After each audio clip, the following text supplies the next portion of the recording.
Welcome, my friends and enemies. Glad you are here. We're jumping into Wheel on Prime Season 2, Episode 8, the finale of Season 2. And you can tell we're totally excited about it. But guys, Yes, this is very. what was meant to be. It's just what was meant to be. To be unhappy? That's what's supposed to be? Okay. But yes, I am joined with the usual Council of Light, unbiased, based hater Matt. He wanted to make that really difficult for me to read. And then I have also Unknown Sage, because our Tyrion's internet Yes. still sucks and he's busy. And Does then it still? Gadfly refuses to watch this show. So he'll be back hopefully the next get together of the Council of Light because he won't have any excuses. I'm just trying to make it clear to our detractors that my based hate for this show is unbiased. So it's not in any way biased in any way. It's pure, unfiltered hate.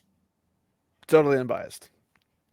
And yeah, he's never read the books, folks. He doesn't know what he's talking about. Every comment he says doesn't know a thing of what he's talking about. It's completely unbiased. Yep. My hate is natural. And don't you forget it. Yeah. So I guess we'll jump in to this mess. That seems to be every single time.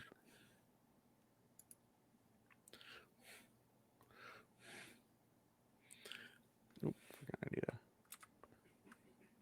I don't want to care about that at all. I really don't. 3,000 years ago. Old tongue, I'm assuming. So it sounds probably. I don't know. Luz Theron and Ishamael, really? This is show canon. He doesn't tell anybody his.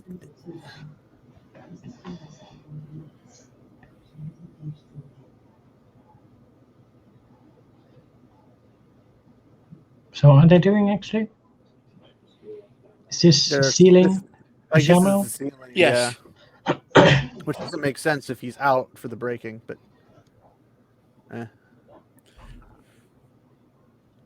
So and this is the eye of the world, or not?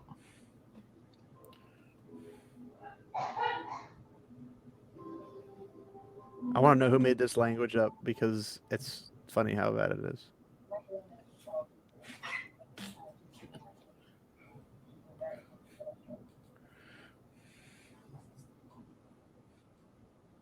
Maybe they just used Esperanto or something. More character assassination of Luz Theron Talamon. Yeah. They're making Ishamael look like the bad guy when he's actually the good guy.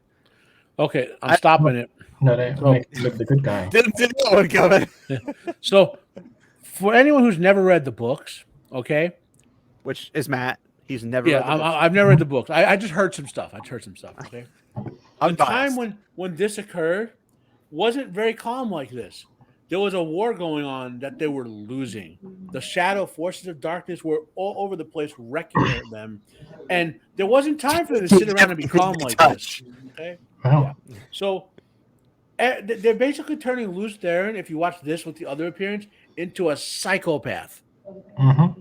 Also, this directly contradicts season 1, episode 8, where Rand remembers fighting the Dark One in this very spot.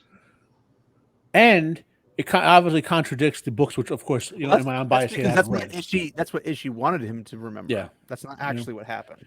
But it does confirm that the seals on the So Forsaken she has mind control in now. the show are not the seals in the Dark One. Well, yeah. You pull them into a dream state and then show them what you want them to see. Yeah.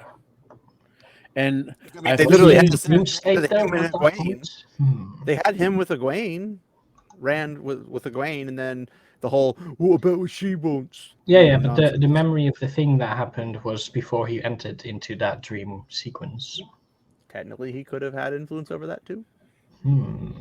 I mean, we know that Well, Balsamon can get into your Wait a dreams minute. literally from the whole anywhere at any show time. is just a nightmare. What?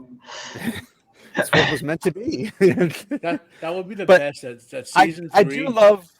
Oh, go ahead. They open up with they change it to Robert Jordan's Wheel of Time, and they show the Dragon Mount prologue, and then Moraine wakes up outside Iman's field and goes, Roland, I had the most horrible nightmare. It must have been a vision from the Dark One. We have to get into Edmundsfield first to make sure I've been none of it trapped in ever a bubble of happened. evil for so long. You know, No, I just love that they're using like these guys casters, and they're like, "I'm doing this to cast," and you're like, "You don't need your hands. It's a weave." Like I would be okay. Like in the book, it's just weird because we can see the weaves. Like if you were doing this because there were no weaves, it was just no magic floating around, it would make sense. Like, oh, they're doing something to this character to help me understand that this character is being held or whatever. If the person's like struggling with invisible bonds, then it makes sense. But they're showing us the weaves. We don't need hand movements for this. Yeah, that's exactly. I hate that that they basically ripped off Avatar: The Last Airbender. You know, for all these hand motions. So far, they've only bent air the entire time. Like the only hand motions you should see the ones in the book where, like, if Moraine shot a fireball, you'd see it shoot out of her hand in the direction she pointed or whatever. You know what I mean? Like they just let you describe it like that. This whole No, I mean I think the Aes Sedai use hand motions a lot. Not like this does. Well, maybe not like this, but they do use their hands. They have to use their hands because they are stupid. Well, I think some of them do. The ones very that are more the ones that are more proficient don't need it. But the Ashaman, I don't think ever actually do because they were taught. They are properly trained, right? Yeah, they they were properly trained with the whole. You know, our Black Tower's been together for less than 2 years. We're properly trained. Well, these guys have been around for 3,000 years. They're not properly trained. Yeah. So, can we start up now? Are we good? You started it or stopped it, so yes. Oh, yeah, well, okay. It's your fault to begin with. It's like the Coriolis effect for a toilet bowl. Hold on, go back. Hold on back. Okay. I'm gonna go back. Damn it, we're so close to skipping the intro and you stopped us, bastard. No, but like I don't know if you guys noticed this. I don't know. They're in the White Tower. Wait a minute. It's the same set they use for the White Tower. Well, but that technically isn't that also sense. The same set they use for the eye? I mean, we don't know the eye didn't have the up surroundings. It was just a circle because everything in the show was. We only saw in episode 8 of season 1 the lower part. I'm just talking about the surrounding pillars and stuff that's coming out. That's what they use. Yeah, that's definitely the whole of the tower. Well, that's right. We know in the books that the White Tower was built afterwards, but in the show canon, it was like a copy. Well, I'm not even referencing like when it was built. I'm referencing the fact that they're using the same set over and over again. You know, one of the most expensive TV shows that Amazon has ever done. They're reusing sets. It's kind of embarrassing if you think about it. They had to feed everyone gold leaf caviar every episode, so that's why the money went. Those caterers are worth literal sets of episodes. Yeah. Everyone had to have like $500 bottles of wine with every meal, and you know they can pay for their own dime. They're getting paid enough.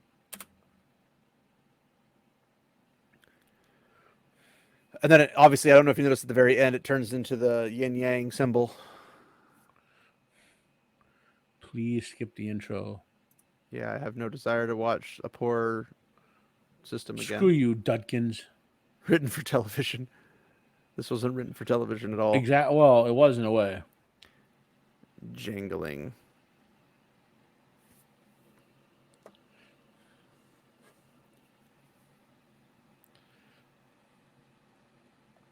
Oh God! Now I'm remembering all the stupid from this episode. Look at Cowboy Dane. That armor looks terrible.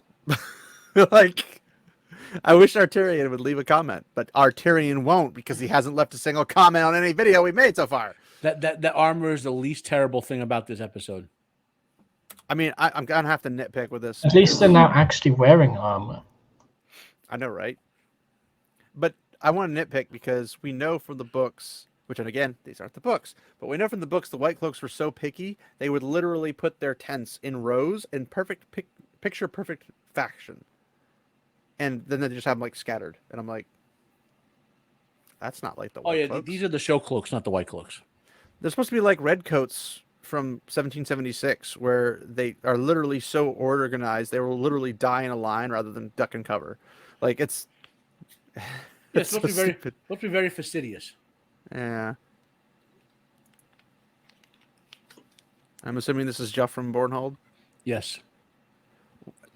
But okay, I have to pause again. Why is Valda in literally the talks about strategy and war if he's a questioner? I think they replaced. They only have like 3 White Cloak characters, and so Valda must be there to Someone said someone to that, talk to, I that guess. Valda replaced another character's role, like in the books. I don't remember the sequencing. Jared Bayar? Maybe Bayar. Like that he's not in here, but Valda is like Valda's a questioner and fills Bayar's role, so to consolidate. Well, we're consolidating a lot of stuff because Jeffrem and Dane were not both at Falm, so they're obviously condensing. Oh, which guys. means that Jeffrem's going to die, and then Guys. Dane's going to take over and avenge this rage. What? So I'm going to prep you without revealing it. For their stupidity with Jeffrem's death to happen the way it did, okay? Dane has to be there to see it. Has to be. Because they don't have the messenger. Or... It is. Wouldn't that just be okay, Valda? so no, he has. Okay, this is a spoiler without being specific. Rafe Duncan spent this entire episode assassinating all the characters of the book characters, even his own, like every single character, Rand, Egwene, Nynaeve, Dane, everyone, like he used it to subvert and deconstruct all of their book characters, and and he mocks the characters in the books with the way he does this episode. Total mockery. Have you not been watching the first 2 seasons? No, but the entire time. But it's all been leading here. Like. Well, yeah, it's a finale. It should be. Like you could claim it was bad writing to get to here, but now I'm saying no. He did all on purpose to get to this particular point where he character assassinates all of them. Interesting. And he assassinates Jordan's story. Like I mean, he did that in episode. Takes a double barrel shotgun. Well, that was him beating it with a whip. Now he pulls out the shotgun and blasts Jordan's story in the head with both barrels. I mean, to be fair, if you're going to assassinate, you might as well assassinate everybody while you're there. And that's coming from an unbiased base hater. Remember, I'm unbiased, so you have to believe it. Never read the books. Books? What are those? The light protects us. Oh gosh, look at that pauldron. Oh my gosh. Yeah, that's a pauldron. That is not made of metal. Oh my gosh, that looks like leftover stuff from the Necromongers and Chronicles of Riddick. Mm-hmm. Yeah. I mean, see the resemblance. It looks like an artisan. It's like a shitty version, right? Maybe one of their prototypes. Yeah. Like you look at the quality. I'm like, we've seen Roman armor, we've seen a whole bunch of like old school ancient era armor, and they put like detail, like the lion armors and stuff like that. They put heavy detail into it. This is like a mockery of that. This is like the Trolloc armor to the Roman armor. Like it's so bad. It's like the Nilfgaardian armor. The scrotum armor? Yeah. Oh God! Don't remind me.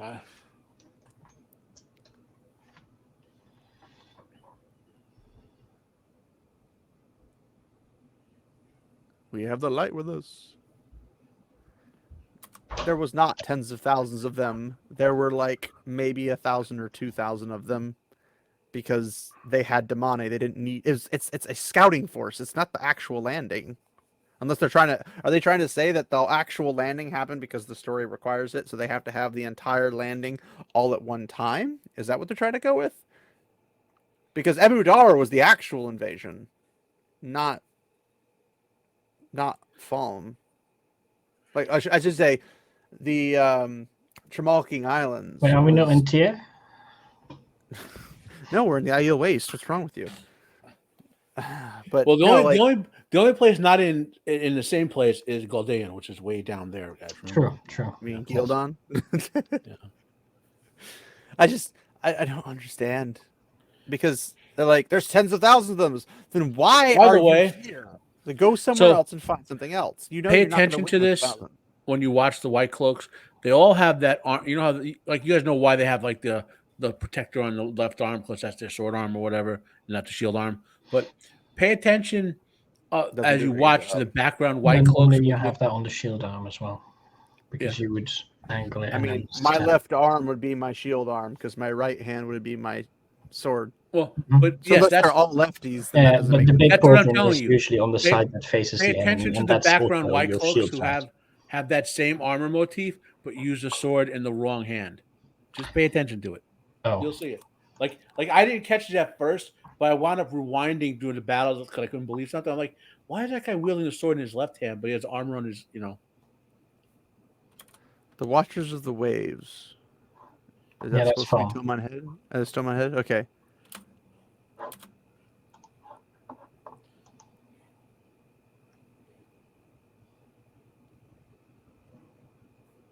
Yeah, we're just torturers and murderers. We don't enslave, so we're better than them. I like that. We fight them because we must. I'm like, no, you die because you must, because that's the Mhm. only outcome of this. Also, let's be honest, the White Cloaks really are the good guys in this.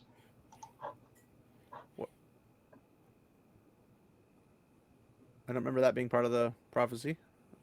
That part is true. This is show prophecy. Well, it's slightly wrongly phrased, but Long dead witches, as the witches exist. There's our true hero of the show, Lanfear. I see they fixed the ways somewhat. Well, which one? There's two lands here now. Lan and Lanfear. Well, Lanfear is the hero of the show. I mean, I would argue Ishamael is, but I hate her smug attitude.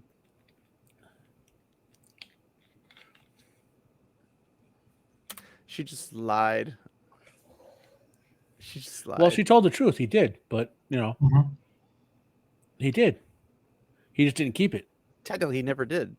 She had it. She just didn't have access to it. Well, no, she that's Well, that's details. yeah. Important details. He Would never took. consider that as He never taking took. power He away. never took her abilities. You can't take someone's He didn't ability. say and give it ability. back He to them. didn't say ability. He said powers. Powers are abilities. No, the ability is to access the power. But she said he took my powers. Can't take your powers. He can prevent you. He can block you from your powers, but he can't take them from you. Yeah, but I think this falls under that you can say things with certain words if it's a commonly understood thing, that it can also mean something else. But it doesn't. And Moran has to believe it to be true, which she does in this case. Well, I mean, if that's the case, you could lie all the time as long as you believe the No, lie. you can't. No, that's exactly how it works. Yeah. But that's my point, is that even if you believe it's true, so if she said, I believe that the sky is purple and it's red from the dawn, or whatever, she could lie. If she's colorblind and thinks it's purple, then yes. But if she's colorblind, then she's saying what it is and she knows what it is. That's all she knows. That's one thing. But Yeah. it But if doesn't she make says, it doesn't make it knowing true. that it's normally a blue sky in the morning, Then you and don't then believe it. Well, you can force yourself to believe things. People do No. all the time. Yeah. People believe things all the time. Like, for example, what is is it the Mandela effect? Where people believe certain things have happened. Like, I Yeah, believe but that in if you Star believe Wars, that, then you Boba do Fett not fell into the necessarily- Sarlacc pit and then he jetpacked himself out of it. You 'cause I've can't seen the believe footage, something but knowing no one that else has it's proof wrong. of that footage. No, you can. You can. It's cognitive dissonance. You could believe two things that conflicted. You know, Yeah, conflicting. we sure. were talking about this before the show, so let's not get into it. But this is all subjective versus objective truth. Only objective exists. Yes.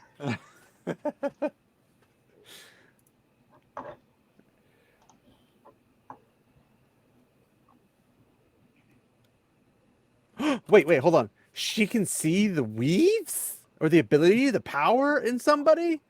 Gosh, where was Rand's ability to do this the whole time? He got it last minute in episode 7. Well, no, he had to embrace the power to actually do it. Notice that As Lanfear you'll is not find embracing out the power. in this episode, Rand only has the ability to do what is needed for the plot to move forward. Ah, plot contrivance. Mm. Yep. Or to keep it real simple, okay? And you'll find out in the episodes it's true. in order to de-emphasize Rand as the main character, he does just enough with him to keep him in the plot to move forward, but doesn't let him do any of the things Rand is supposed to do that make him the main character. Like pronounce himself. Notice how she does that. Mm-hmm. She didn't actually do it. Why is there? Why the fuck is it in the middle of the ocean? Well, it wouldn't have been a long time ago. Yeah, but why Because would it be because not because on the bottom of styrofoam the ocean? styrofoam does really good in the ocean, don't you know? Oh, good point. Good point. That's no, you're right. Should have realized.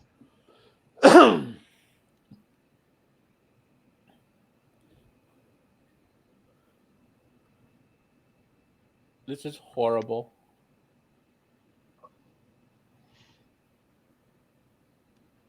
No, she cares about herself. That's literally the whole thing about her.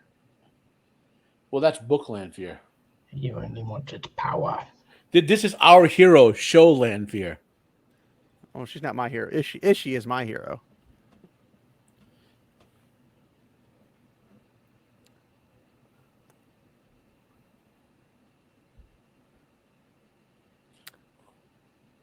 Why is Machin Shin a bunch of bats? Well, Gosh, those weapons look horrible. Well, Masha and Shin reads Batman comics in its off time, so yeah. Why? Okay. Why are Aiel literally just walking normally right in front of a city? Why not? That's going to assumably be Falm. Yeah, but they're back home, Well- also in the wastes, right? Well, yes, the Falm is in the middle. It's right next to Ruidion, don't you know? Mhm. Yes. But like, Look at the desert. they would never walk in the plain open when they're trying to like access something, because Aiel, I don't think, are welcome anywhere because correct. they've not No, been welcome that anywhere. seems wrong. So why would they just walk up to the gates and go, knock, knock, I'm here? I don't freaking understand anything. I don't think they understand the characters. Go figure. I mean, I guess, look, they're not going to find enough tall enough natural redheads, but I mean, obviously the Aiel really heavily invest into That doesn't eyeshadow. belong here, and they look at a blurry background thing. There you can't see. Nice. I like how they hide Chauvian. They keep saying "wake the dream" like they're Indians or something. Like that. This is such a common thing. I'm like, they don't say it that often. I like how they They- hide they- Chauvienda's lack of red hair with the hood all the time. This is the best. That's a Hopper. Stay here in the middle of the desert. Nobody will notice you. You'll be fine. There's no water or food for you. I mean, they don't notice the Aiel walking like that anyway. Either. She's just staring at them as they walk up to the gates, and you're like, whatever.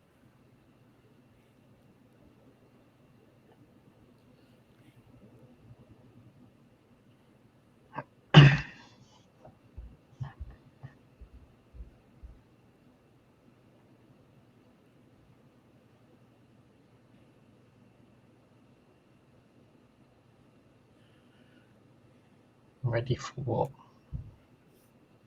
Doesn't matter. Master plan.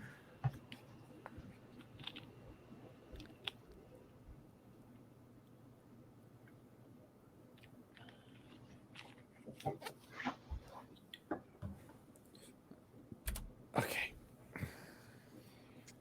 I don't know if Rafe's intending to make women sound stupid, but he's doing a really good job of it. Because when you say you're not ready, that means the pieces haven't been put into place, which means the mechanism will not function the way it's supposed to when the trap is sprung. Yep.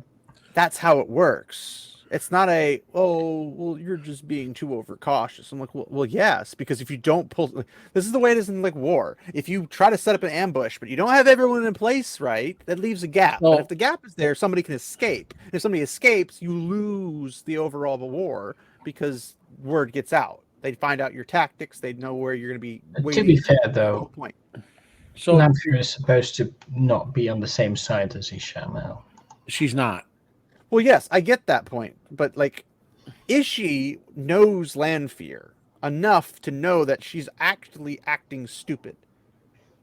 Like, Well, the way she's talking right now, I don't know her, but I know about her, and I'm looking at it and be like, that sounds really stupid. Okay, so- and Ishii would be like, why do you sound stupid? Would be the first thing that pops in my head. if these were anything like the book characters, he would know that she's trying to blow up his plan.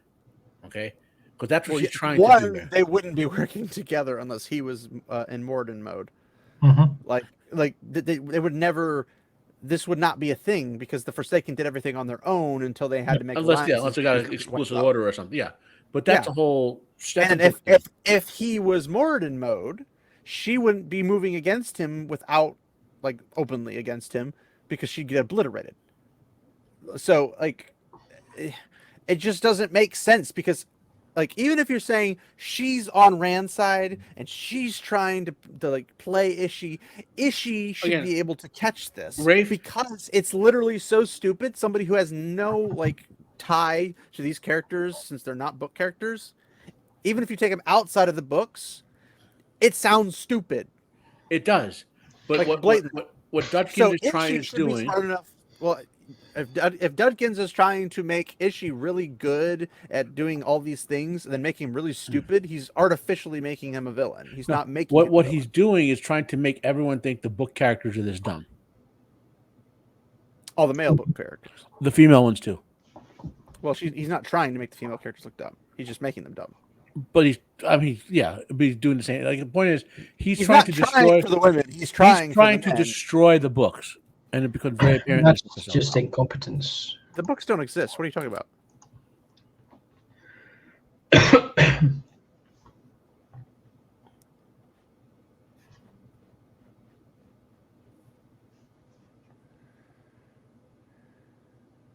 Snap her neck.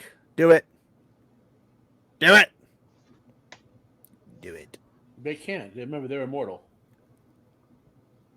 Balefire neck. Does that even exist in this show?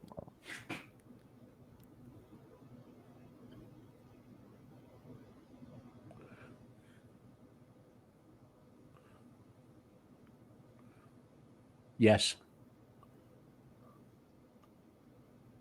He's gonna like start admiring her now. Gosh, she pisses me off so much. No, you don't. No, you don't. Oh, yeah. I'm the daughter of the night, but I'm in pure white. You're the evil one, Ishii. Therefore, you're the black and I'm the white, and we go wahoo! Yin yang. Oh, the jangling. You have to listen really well. Why are there children white cloaks?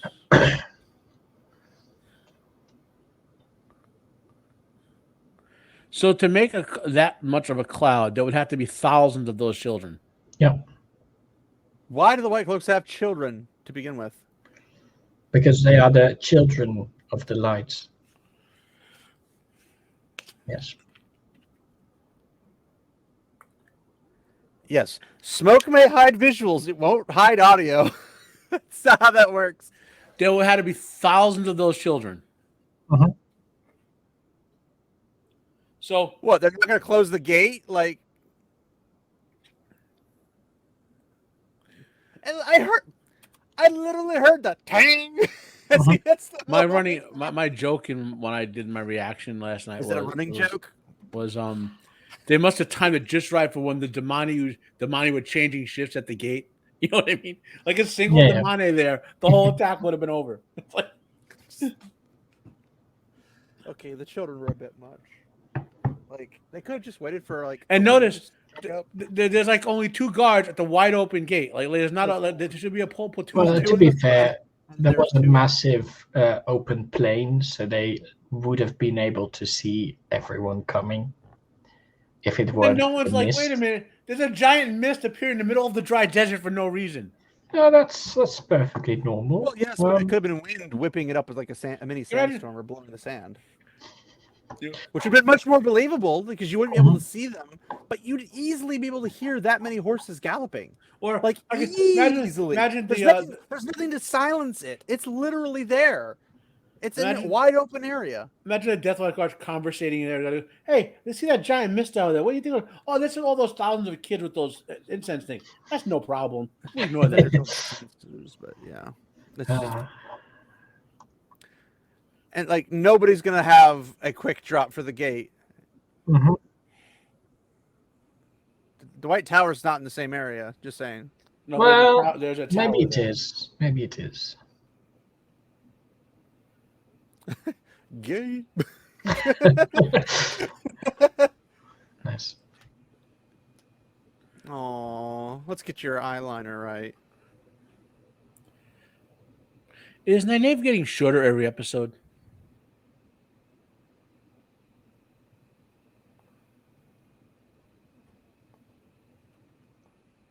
Take your.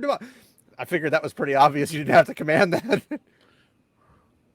This lady's voice is really annoying. Hmm.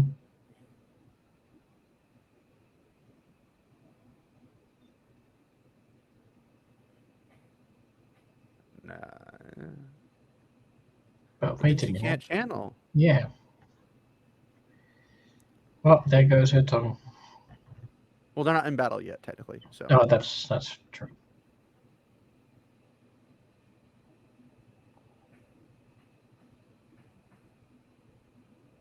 these are terrible soul dom. They don't know how to soul dom. Like, is this person going to be reliable on the battlefield? Like, are you serious? Like, Well, there's a reason she will be. It's pretty obvious.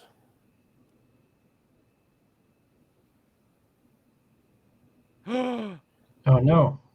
no, she'll never be able to recover. Like, grow it back out or something. Oh, I I think it stepped will on it. definitely hurt more to take her tongue, though. That's Yes, definitely. yeah. I mean, somebody obviously didn't realize that she like does other shit.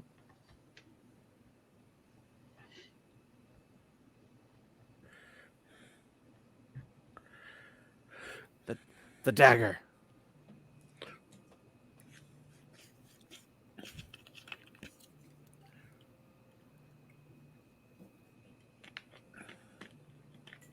Well, technically you don't, but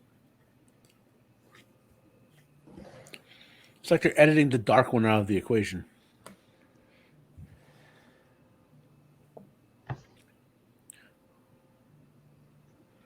yeah, let's call the wheel of time. But it's Matt. The dagger. So don't just kill him to get to the next life. Let's belabor the plot.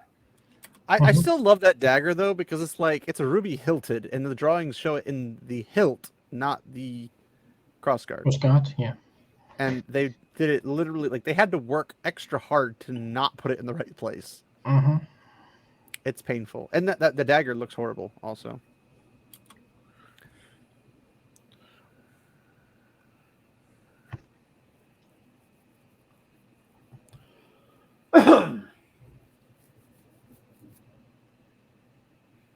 Look familiar?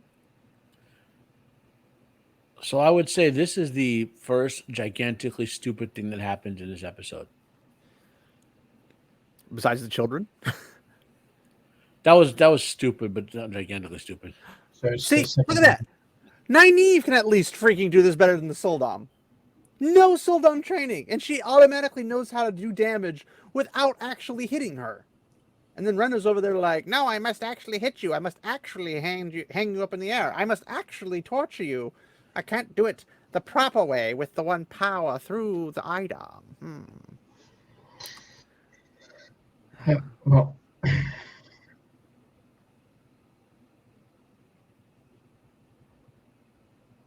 I mean, why is she cringing her fingers like this, though? I don't understand. Elaine's like, what are you doing to her? I'm like, why do you care? You think these people are evil? Like, And very important to remember, guys, what is Nynaeve's number one characteristic for the first 4 or 5 books? heal people. Violence? Don't Well, no, hurt that's them. I mean her emotion, her anger. She gets angry, right? She's angry. Violence. She simmers. Yes. Yeah. She threatens you with hitting you with a So cudgel. she's angry right now, right? She's upset, right? Just keep that I in mind. suppose, yeah. Keep that in mind. Why are they doing this?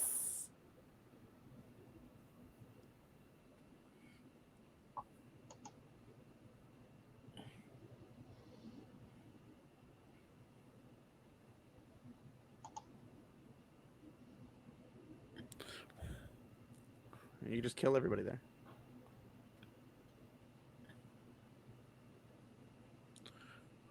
I'll kill you.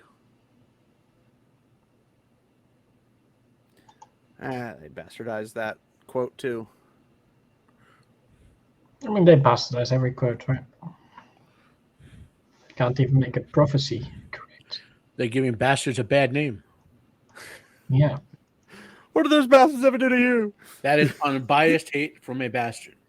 I like how these guys are running across like, we're on the wall. What's happening? No, we're on the wall. The director's probably like, just run back and forth across the wall. No one will notice. And Rand spots Egwene in her emo braids. Did they have time to braid her hair? Apparently so. Yeah. It's a Brady tail.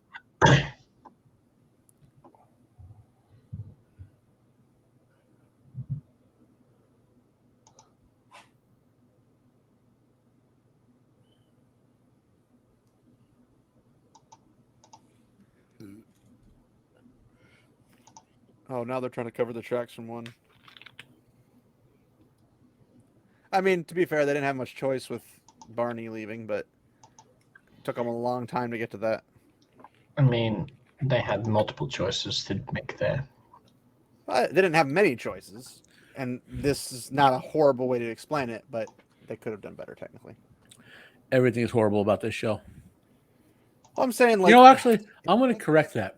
if There's there is one. If there is, well, yeah, it comes to an end. Yes, we know that. No. I'm gonna be beneficent. There's one scene for about 20 seconds in this show that I actually enjoyed, in a positive sense, not in the sense of hating on it, but I'll tell you this when we get there. Oh, so it's in this If episode. okay.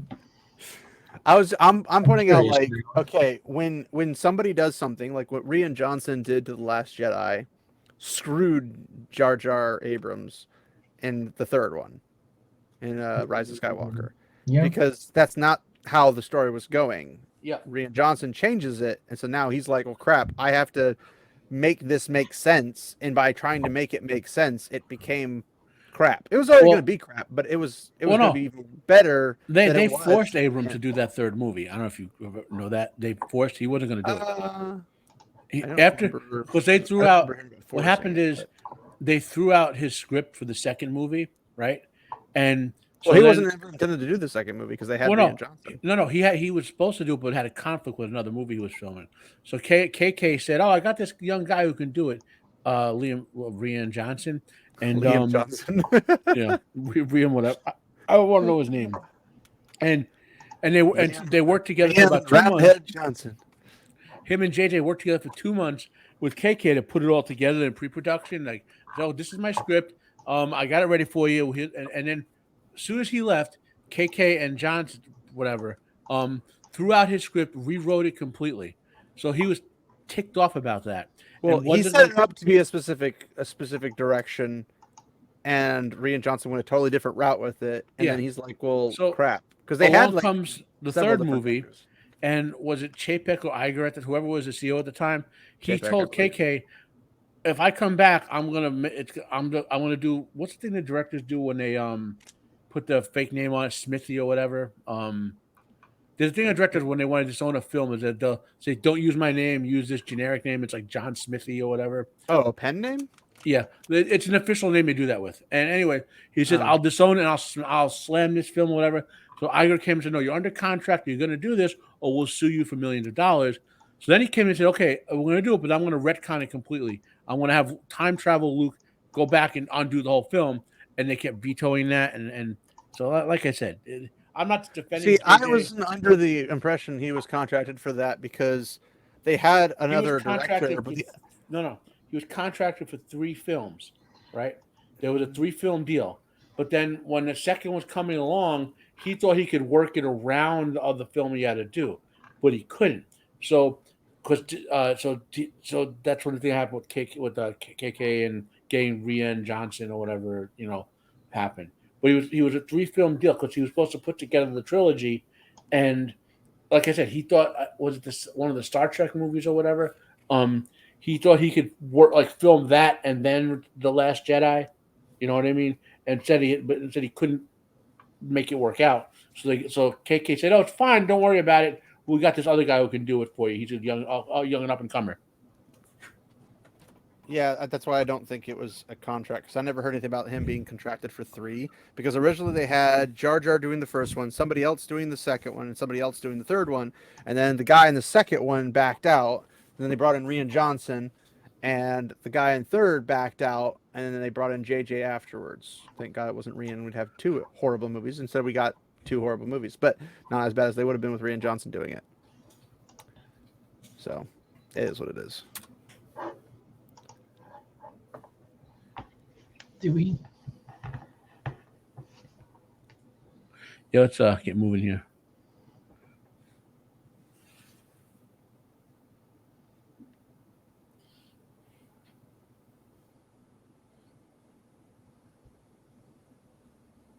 I mean, you could use prongs and fling it out the window. Solves the problem. Oh no, he does something even stupider. He grabs it and throws it out the window? No. From the point of view of the episode, he does something even stupider. He leaves it in the room and walks out? You got to see it to believe it. I'm waiting. It's either I don't remember if they cut back to it or if it happened in the scene. They do drag it on too long now. Indistinct whispering. Flip the table? Flip the table.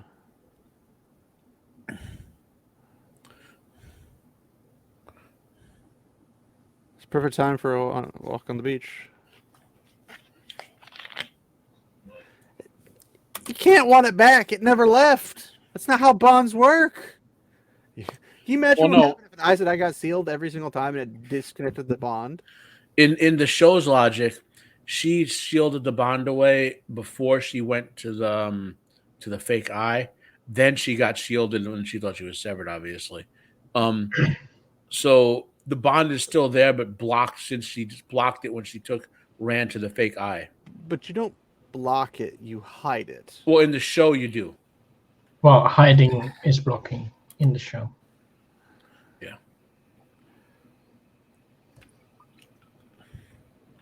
You should. Lan, you'd be much better off without her. She's literally evil incarnate.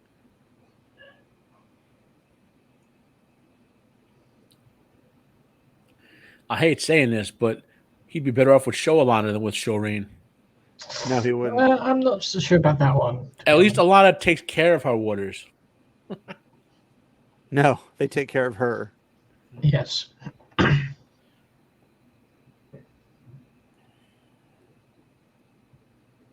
I'm not Yes. your equal. I am better. I am a beta. What?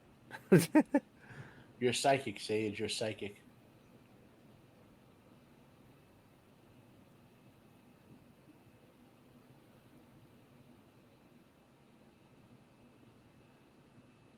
You're beyond me.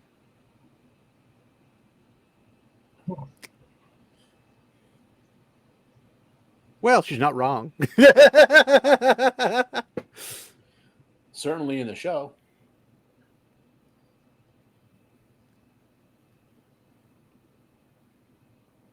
So, Rafe's master plan continues. He has now just destroyed the relationship between, like, he just totally mocked the relationship between Bookland and Book Moraine.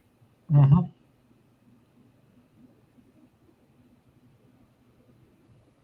They're doing like ritual stuff that has absolutely nothing to do with literally anything. Well, they need to give them screen time, you know? It's like they're reconnecting the bond rather than just being like put together. Because if she has to do this to block it, you'd think he would have noticed. There've been weaves and all that jazz. This is so awkward. Mm-hmm. That sheath is atrocious.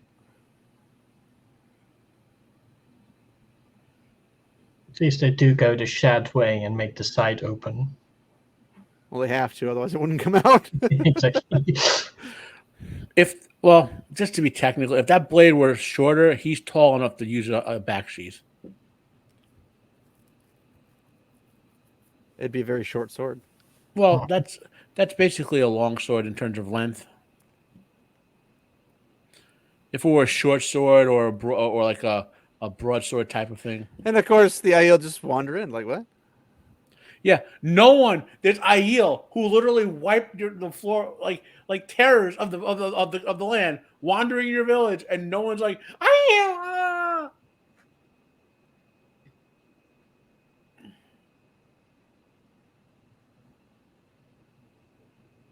And he Pay just happens to attention. have the horn. Pay attention. Masema?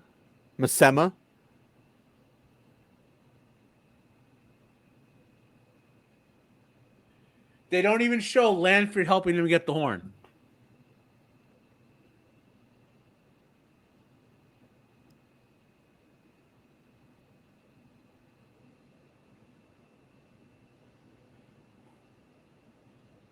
It's not really, but yeah. Huh.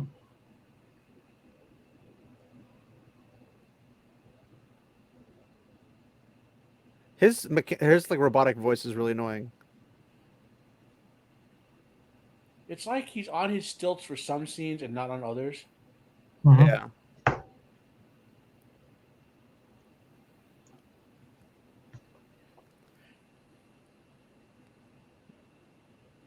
Why are they treating them like militant people where they stomp on the ground, they walk in perfect file line? Because they think it will look cool. It doesn't.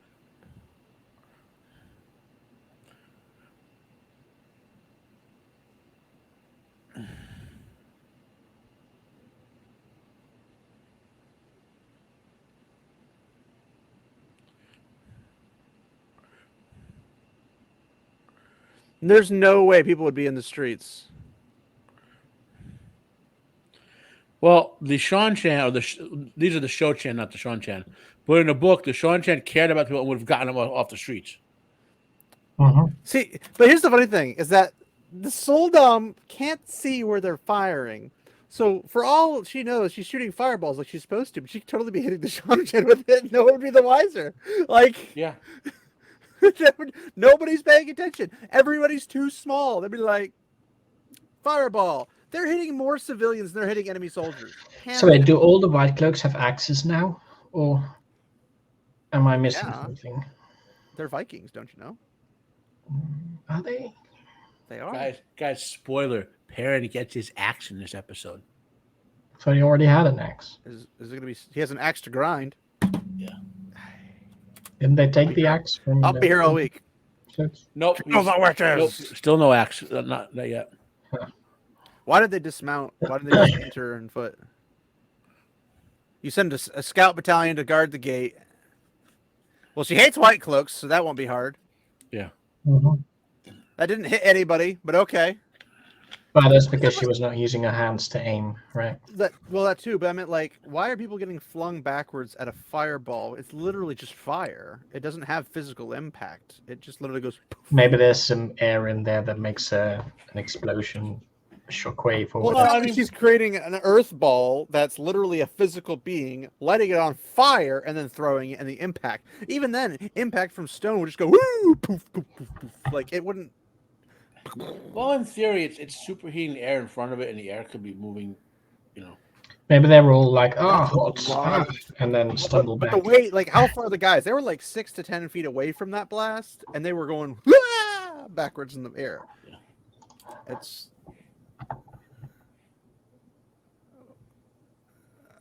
What is up with Egwene? She's hyper. Well, They're I showing mean, that she hates the white cloaks. Well, everyone hates the white. Oh, That's the whole here point. comes great stupid evil garbage number 2.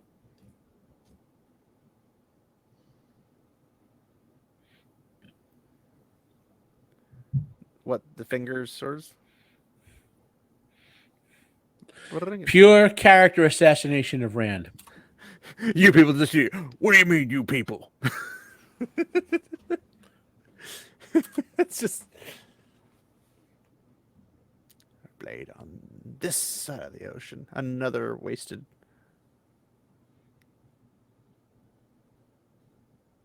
He looks like a Power Ranger.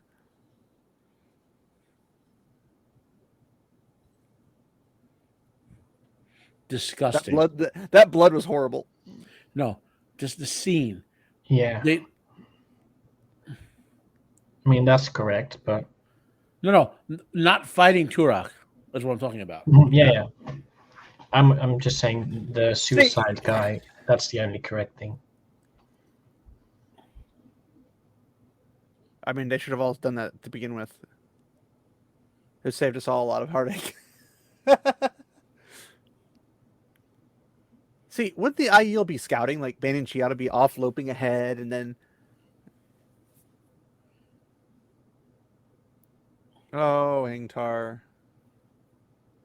There literally is no need for that, but he's going to do it anyway. Even at It's this an alleyway. point, One man's not going to hold 50. even at this point, parents should be able to hear everything going on around them. Then kill them. Let's not all just run together. Let's stand here and watch ink.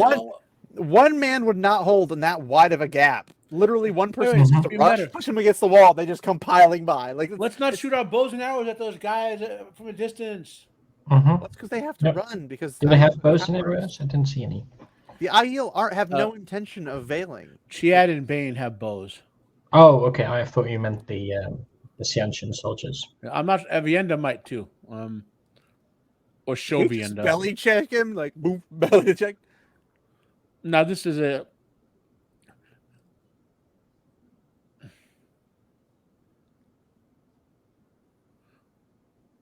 But he won't.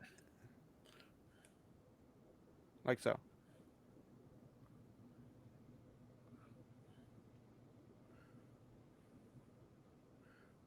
And they didn't even run when he said to run. That's even worse. It's a common problem in television. Anyway, we will Another never book know subplot who bites was the a dust. dark friend Another now. book subplot bites the dust. Oh. Anyway. Huh. That's almost like running without buckets on your back. Because you're not having any buckets on your back.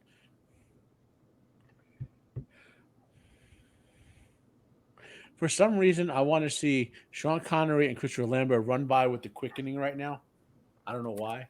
Why are they saying, like, again, I know that they're doing this because the TV show has nothing to do with books, but, like, saying, why did he only wake her? I'm like, what? Well, how do you know? Why wouldn't, like, well, the others are dangerous. But they're on the same team, technically, and so... And also, Langfear is dangerous, so what the fuck? No, she's not. She's a poor, misunderstood. She's only hungry. Just hungry, yeah. Yeah. Just the Sean Shannon just hungry, you know. The White Cloaks are just hungry. Oh, the IO were just hungry when they came for Carhane. That's all. Are they best friends? Who? Ishamal and Luce Theron? I don't think so, right? That doesn't sound... Well, they were competitive, like friendly competition at one point. Well, I'm not sure it was Turn my friendly head. from Ishamal's side. Bail Duman. Lanfear. Yeah, so he's just stealing stuff now. Why does he look like an Aussie?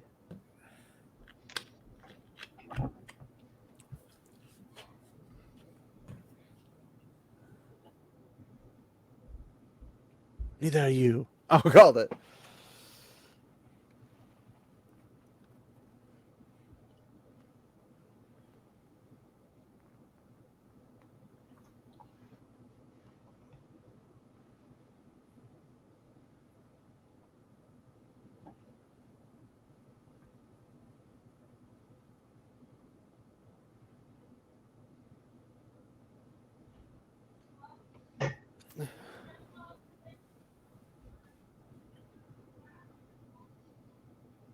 That's not enough coin, but okay.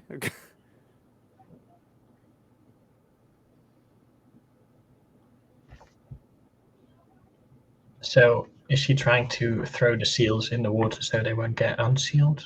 Is that Correct. the logic? Yeah. I'm guessing. She's blowing up his entire plan.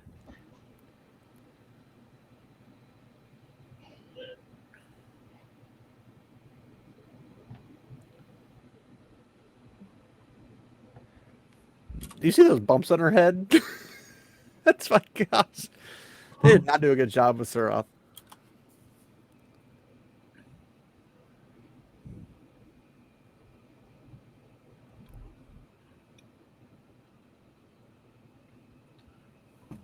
She's talking really fast for somebody with a slur. Mm-hmm. A slur way of talking, I should say.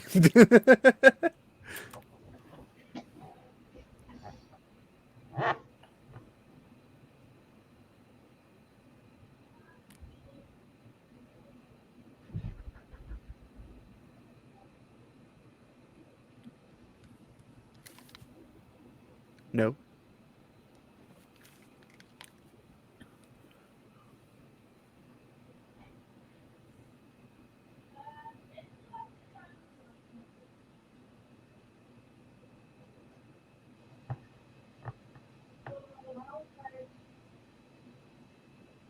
They wanted a gentle hymn, I'm assuming.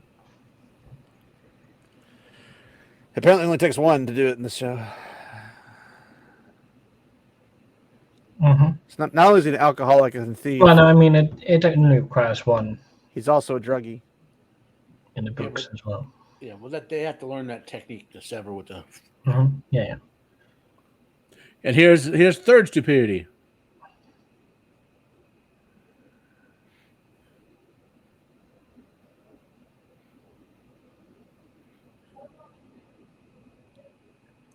Oh, for a second I thought he was gonna like knock it off the table, like a pull stick or something. Like,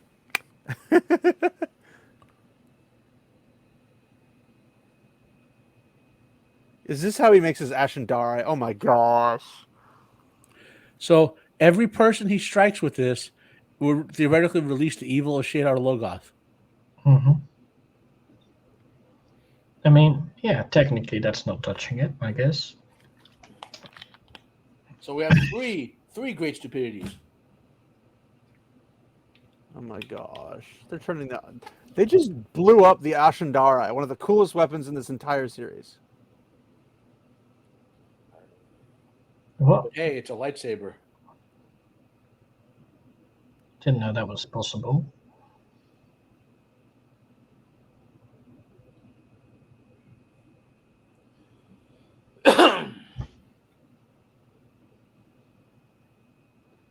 Are we gonna kill Pet on Faye?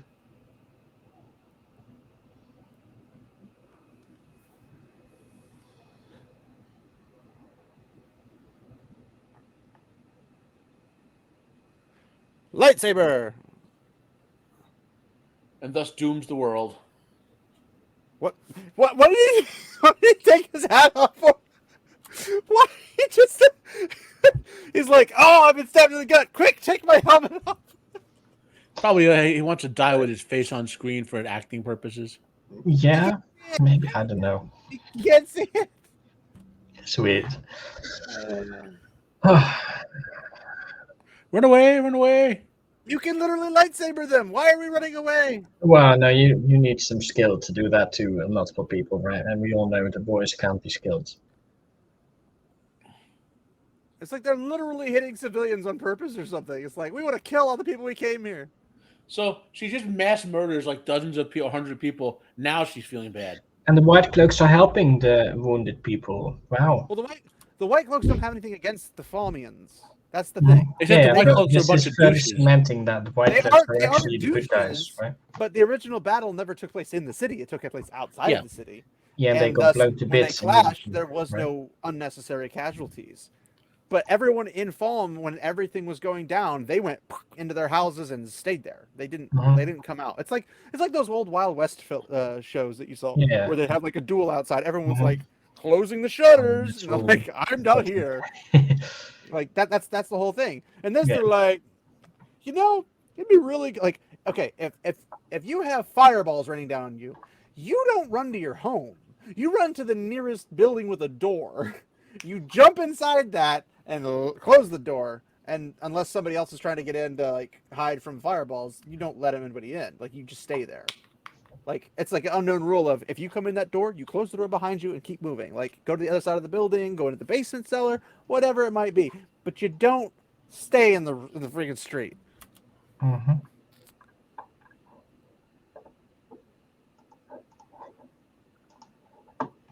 Come get some. Girl boss!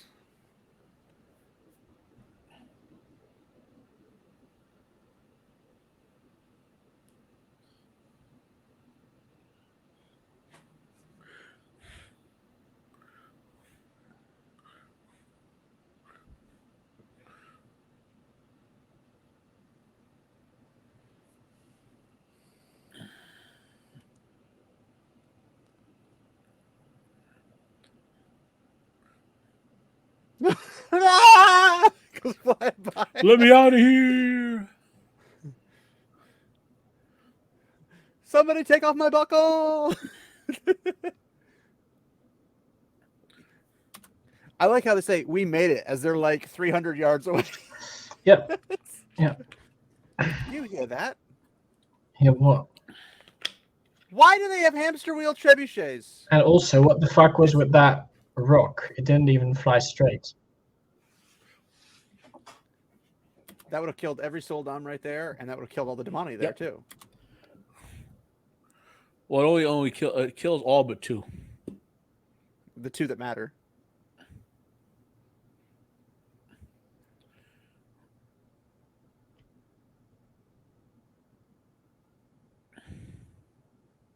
That's right. Those pesky Son-Chan who gave you better lives. Fight with us Wow. against them so we could question you afterward to see if you're evil. We'll turn you all into dark friends and burn you at the stake.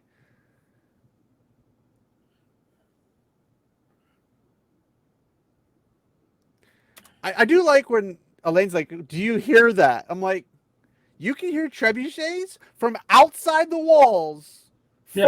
far away." But And a bunch of clashes of metal and bodies and blood. if only rock Perrin and had such down. good hearing, right? I know, right? If only Perrin could have heard the Sean-Chan showing up in But the even village priory. even worse, right? This is the daughter of Andor, who should have training in military shit by now. Okay, so she should say, "Wait a minute, some sort of At siege least bare weapon, minimum. At least bare minimum. a siege weapon, just hit that tower. We got to be careful. There could be more of those things coming in. Instead, let's just stand out here in the middle of nowhere and walk real Yeah, slow. casually walk. Let me not towards get the one tower, power up in as the a midst of shield. battle. None of that. Yeah, that's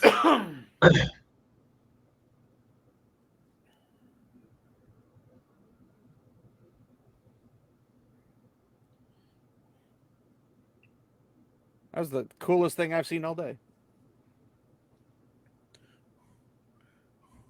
Why did they just randomly shoot a civilian? A civilian?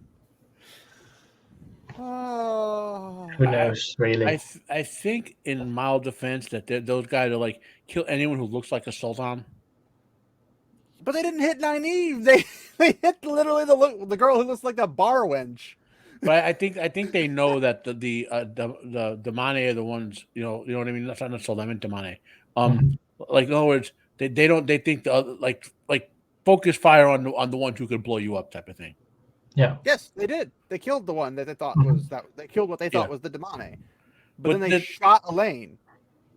Who doesn't look like a Sultan? Who There doesn't look could like be anything another. other than a barmaid. Like literally, you see her Yeah, like, oh, yeah. she's a tavern wench. I'm just throwing out there like why those guys are targeting specific women as opposed to just mass firing Well, everyone. I get specific women, but like Nynaeve's right there in blatant armor. Yeah, but she's also useless if she's a Sultan, because they are not supposed to be able to channel. They're useless, but they can go get more Demane. So yeah. Now, I also want to point out, none of this is making Nynaeve angry. None of it. Oh, good point. Yeah. It's because she's terrified. Like, if this were book Nynaeve, she'd be so angry now, buildings would be vibrating from like the effects of how much channeling she'd be doing. It would be like she's about to go Super Saiyan.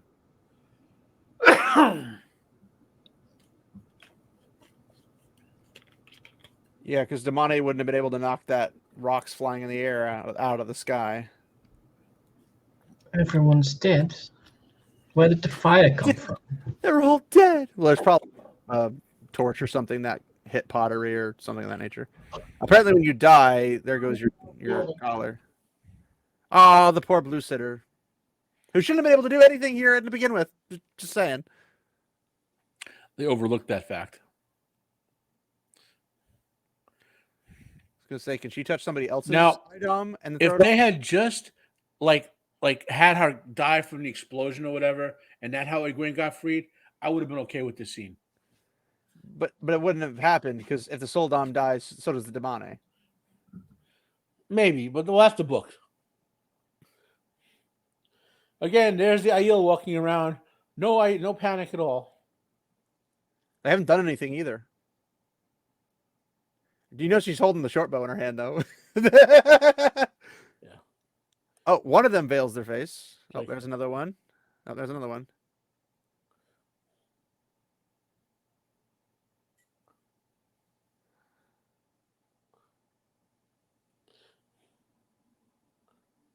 Just swing that deadly dagger on a stick around like a madman. Like if that tip of that dagger even touches anyone, they're gonna die. dead. Uh, Yeah. Those spears are way too long.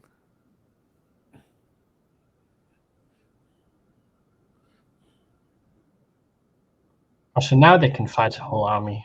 Not when Inkta was in need.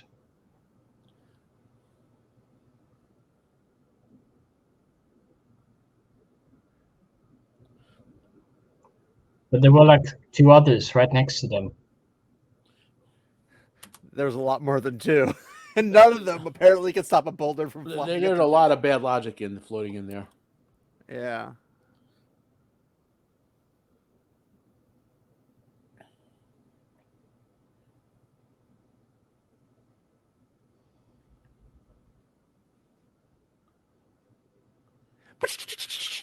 Delayed reaction just for those words.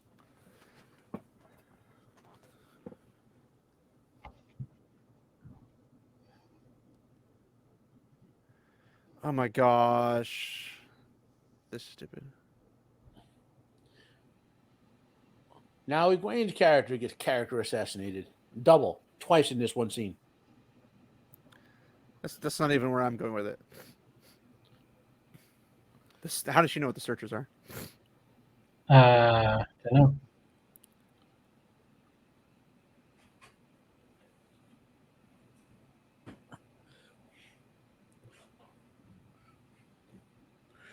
Please kick her and then not get flung backwards.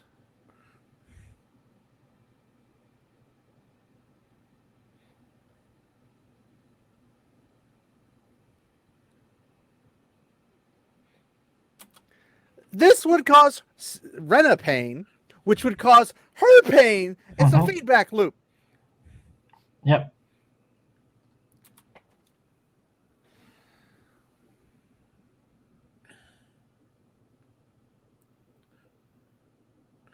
I think technically they're showing that it is. But they're saying Egwene is tough enough to withstand it.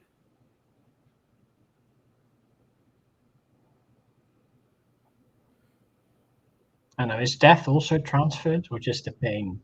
No, death is technically supposed to be transferred as well. Today is a good day to die. Mm-hmm.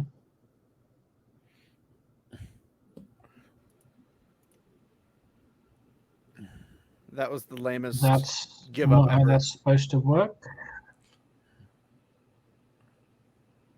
Did she do that literally right before she dies?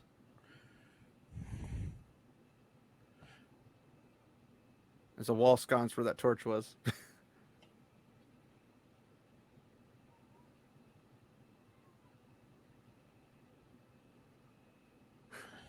All of the knowledge that she has was just literally like, you don't think in hundreds of years they didn't think about this? Because if it was this simple, they would have thought about this a long time ago.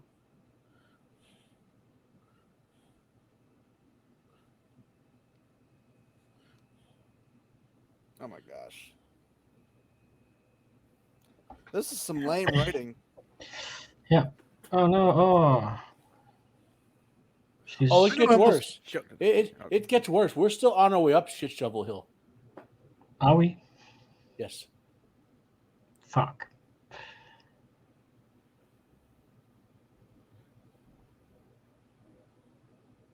I don't need saving. I just did it myself. Is that where we're going? Well, that's next.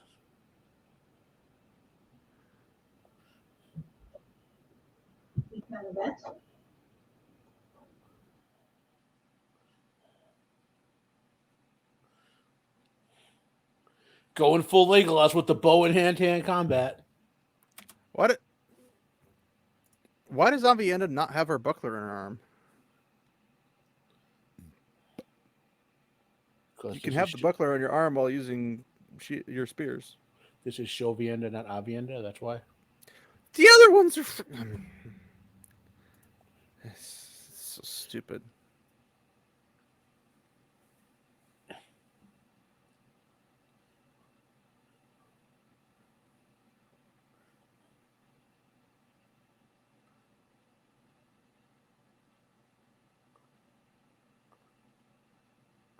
Of course, the I have a lightsaber. lightsaber. Yeah. Baroo!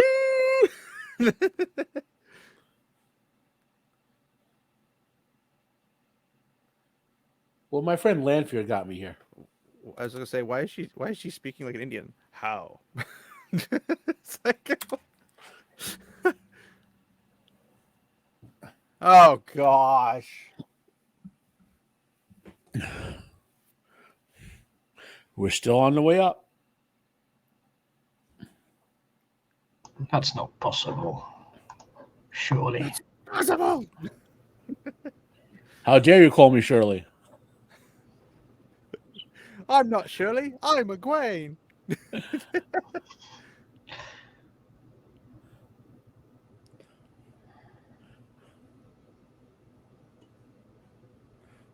Why is he holding the sword like that? Why did you even bother holding the sword? Just so you can teleport the sword to his other hand, I guess. Oh, I forgot. He can't see the weaves. My bad. So he casually just can't pay attention. He always stop this second if I say it. He casually shielded Moraine for like ever, and right doesn't bother doing that to Egwene. Mm-hmm. Well, that's because she's unconscious. What's the point? Let's just go here.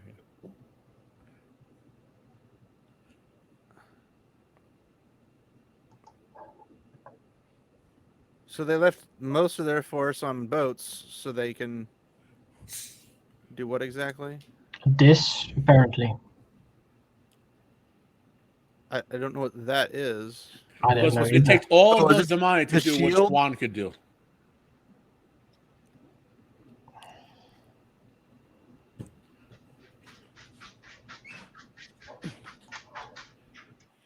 They don't have eyesight of him. How are they going to be able to shield him?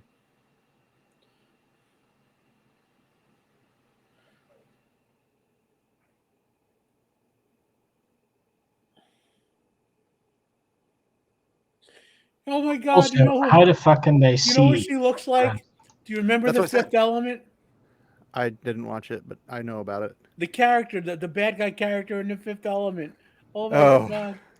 She looks just like him. Well, yeah, but like if you like what Sage said, I had already mentioned, is like they can't shield him because they can't see him to shield him. Exactly. That's a requirement for shielding. Mm-hmm. Well, it's a requirement. If you run out around a corner, they can't shield you. Why gentle him? Just kill him. It's literally that simple. You could have fireballed it. He could have fireballed it. Why didn't he fireball him? He's going for the let Rand join the Forsaken thing right now, and if Rand doesn't join the Forsaken, then they're going to do that.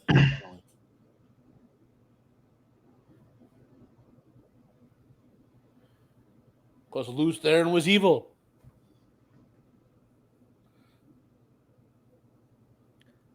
So the horn's gonna be the thing that like okay. Or if you accidentally cut the horn. Oops. We'll get a couple extra heroes, I guess. Oh, see the knife actually like The Horn of screws Valor looks with like the bonds. Ocarina of Time. Did he just punch Metal Helmet? Maybe.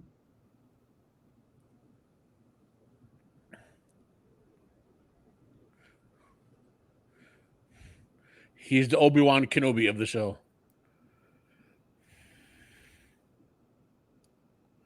Okay, I think we're about to get the 120-second scene that I like coming up, followed by Giant Stupidity number 4, if I'm counting correctly. I would like to point out when Bane, I'm assuming is who it was, shot the arrow, she was aiming down and it went that way. Well, she's 9 feet tall. Don't you know that?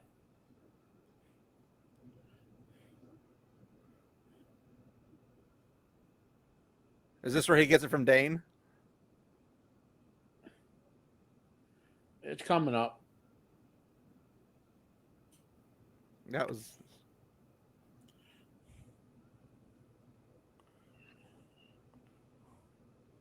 Again, still not angry.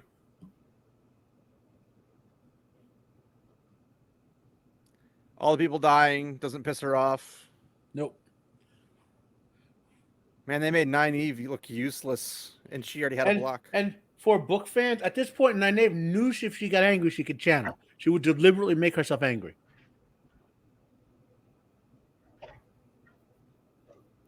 Elaine, maybe slap her, make her angry. Yeah, that would work. It's like helping a Vulcan recover from injury. You slap them repeatedly to get them angry. Yeah, I believe we're about to hit. Yep. My scene that I enjoyed, I believe, is coming up shortly. He's using one arm.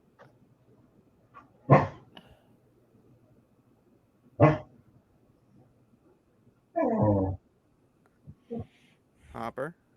Yes. I enjoyed Hopper's be saving him. I admit that. Yeah. And Hopper's going to die here. And now we get the stupidity sequence.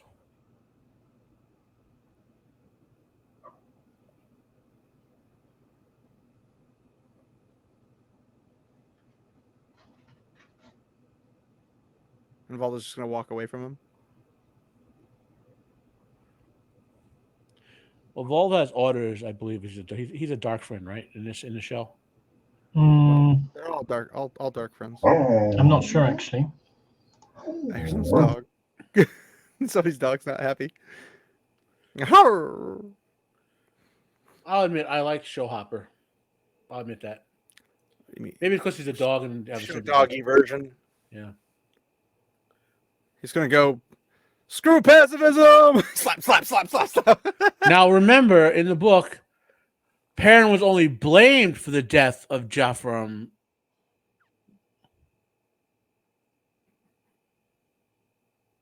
Sound the alarm!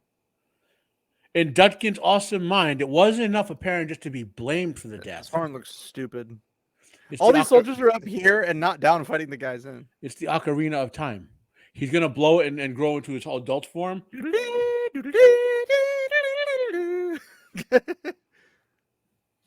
What a shitty looking horn, by the way. Please tell me this slows down time and he just walks in and just chop, lightsabers through them. That guy's helmet's literally falling off of his face. You see that? It's like literally like sliding off of his head.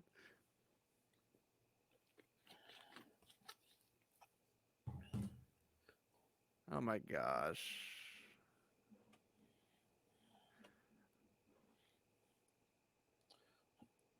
So Egwene's gonna save Rand from certain doom. We're not at that stupidity yet. Do we have any heroes at all? Maybe? Those little kids have to make the miss first. Kids with the sensors. Thought it would work. I remember absolutely nothing.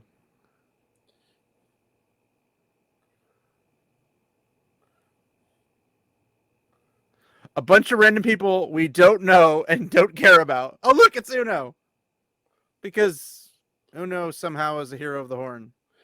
Totally flushes his end of the book It doesn't make any sense. Who's the Chinese lady? I think that's Amaresu. No sign of Lady Brigitte. Amarisa?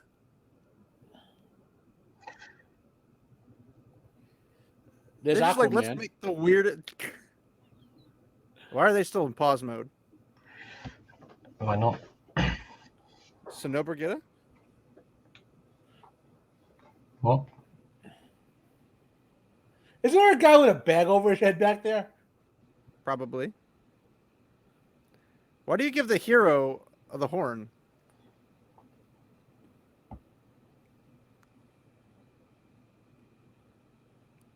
That's not a bag. It's one of That's those the battle with the helmets. dagger of doom. Light speed. as they're still running at slow speed. Oh, there's Brigida right there.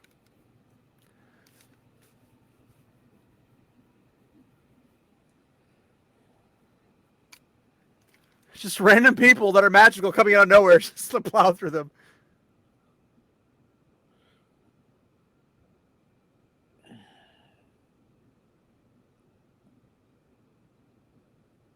I don't think that's the Lady Amalisa.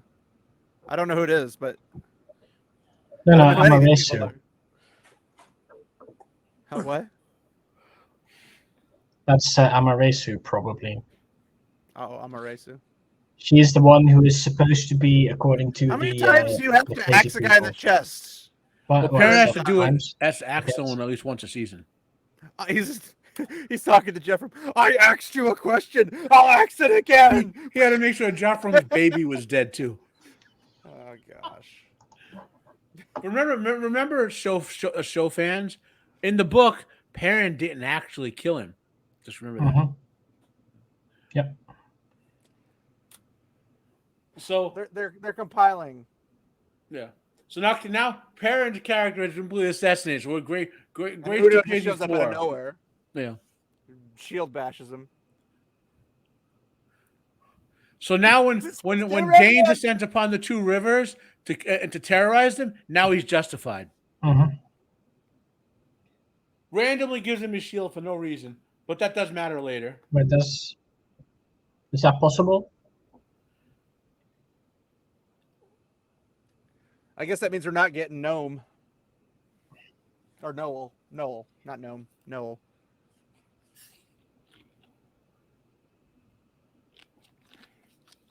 His bathrobe is still annoying. There's Matt turning Falmy into Shader Longoth 2.0. Yep. Mashadar starts creeping out of the ground. I mean, Still he not does that in the angry. books as well, right? But maybe not that many Yeah. people. Still not angry. Nynaeve the useless. Just stays useless Yes. the whole time. Nynaeve gets total. Even remember in the show she had You know all what? that sword training. She didn't even You fight with a break it. sword once. Yavey. This is so stupid because she would get angry at just somebody getting hurt. Mhm. Then she causes a whole bunch of pain, But and also- it still doesn't make her angry. You would break the arrow and pull both halves out, not Sorry, push the wait. whole thing through the leg. The arrow is still in there, right? No, she literally pushed the whole thing through. She pushed the fletchings through her body. Damn. Yeah. Of Didn't course it's even gonna break hurt. it off first. What an amateur. No, that's the stupid part. It's like you have the arrow sticking out, you break off the head and slide the better part out. That's how you do it. Yeah. No, I'm a Jedi like my father before me. He's like, I am Rand Skywalker.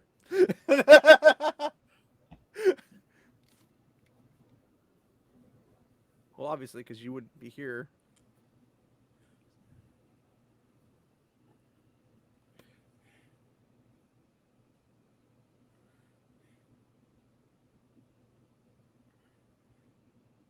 You have red hair.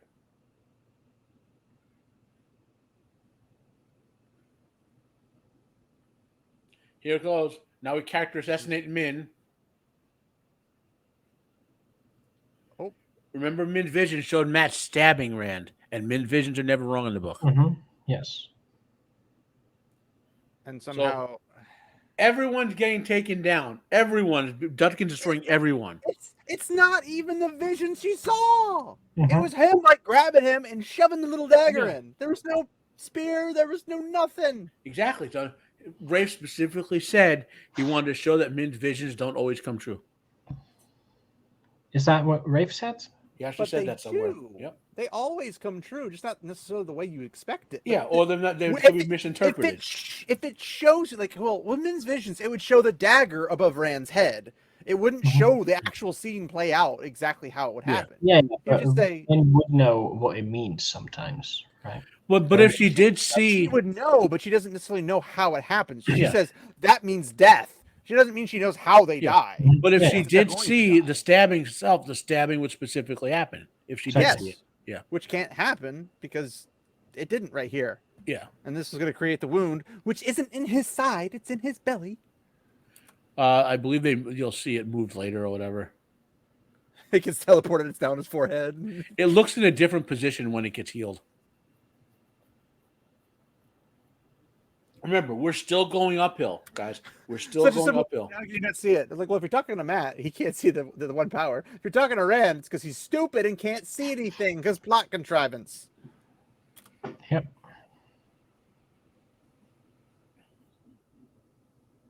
Just kiss him on the lips. Sheesh, get it over with. We know you're gay.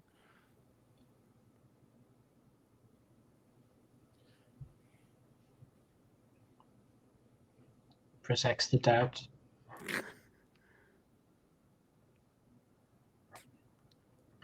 What a joke. I like this even better is that he uses his little Iron Man little blast to keep himself alive. Yeah. Again, to the book reader, he could one-shot her. Like, not effortlessly one-shot her. Easily. To the show watcher who wrote the book.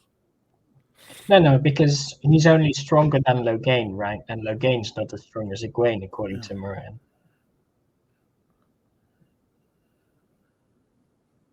Also, what's this shield thingy? That's what a shield of air looks like, apparently. And of course, they're not in a hurry to get there. It's not like Lanfear has Rand or anything. Well, she has a different role to play in the plot.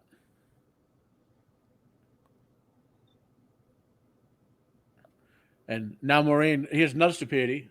Moraine confirms how evil she is.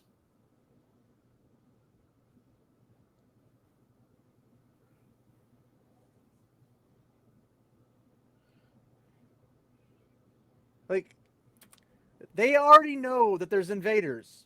This is common knowledge. They already know that they're there. They're like, maybe what if those are innocent people on those ships? Do those ships look like civilian ships to you? That's exactly the point on the race. Those are clearly military-looking vessels. Also, what ship with innocent civilians has a bunch of people who can do a weave? Yes.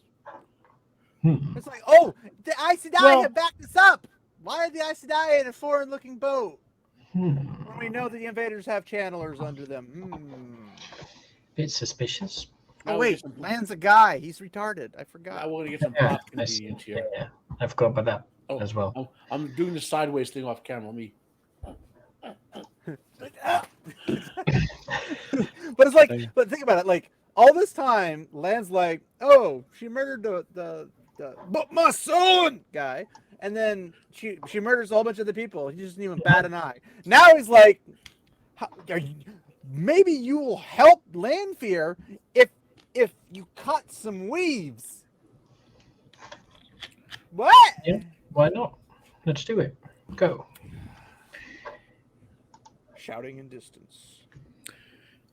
Yep. Now they're on the It's convenient to give Lan a fight scene. Like, let's charge the beach with no one there. Oh wait, sorry, where are those guys coming from exactly? Yeah, from way out. Not even the city. Those pigeons just dropped them off. Those are Sean Chan. I see. Yeah, no, that makes perfect sense. Yeah.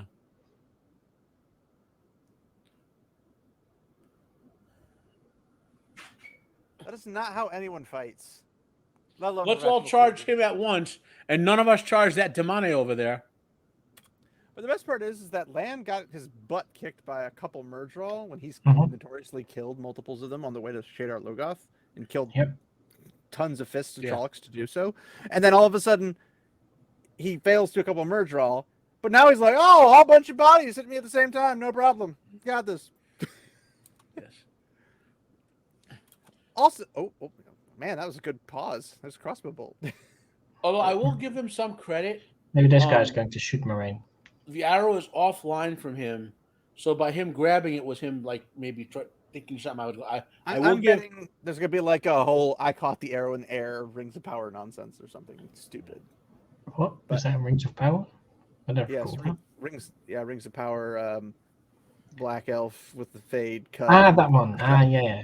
He's in there, and they shoot an arrow, and he catches it, and then shoots it back. Spins around and shoots it right back at him. And I'm just like, but no, like you'd think somebody wielding the power like this, arrows then move that slow, would have alerted everyone on that ship that there's somebody using the power on the beach. Yeah. they would know it's there. They would Mhm. thus be able to defend against that weave. Well, they're all Yeah. busy, all of them shielding Rand at this time. Clearly. Oh my gosh, I guessed it. He didn't catch it. No! But he caught it in a shitty way. The arrow was nowhere near any person. I think they're trying to go for Oh. the idea that they were shooting at Moraine, or that, but they No, go obviously back. Go back to the But bit where he catches it, right? the camera angle was horrible to show that. Here we go. I wish there was a pause, like slow shot of this. Well, you'll see again after we get past all this, right? Okay, to be fair, it was about Land's chest height, and it was at a ridiculous range, so it's odds of him missing and not too far. No, but it comes from way high above the cliff, right? And lands like super far from Moraine. So it has to go at an angle downwards. So let's say lands here, Moraine's Well, here. I'm saying he it caught it wouldn't here, ever hit. which would have been close to him. It wouldn't have gone for Moraine, but it could have hit him, is my point. Like, we'll go right back real quick. Let's go watch him do it again, because I didn't want to see this more times. I'll pause it. So, see where his hand is and where his head is? Yes. It's not far off from Lan. It's not going to hit Moraine, but it's not far off from Lan. Then why catch it? Well, it Because looks cool. case, I don't know, it looks cool. Like, why do they ever put this in any show ever? Well, no, it works if the arrow at least goes towards him, right? And maybe he's going to do something with the arrow. I don't Yes, know. he spins Well, he around does. He and stabs into him the with guy. it. Watch. Right in the back. That wasn't a stab. That was just hitting him But with even the fist. stupider. Watch right here. Stop. I'll stop it. These guys have clear line of sight on Moraine, right? They can split up. And Yeah, but maybe Yeah. they just think she's doing some weird dance, right? At least 4 of them have clear line of sight on her. Why is this lady randomly dancing on the beach while we're attacking this guy? Yeah. Exactly. They don't see the weaves.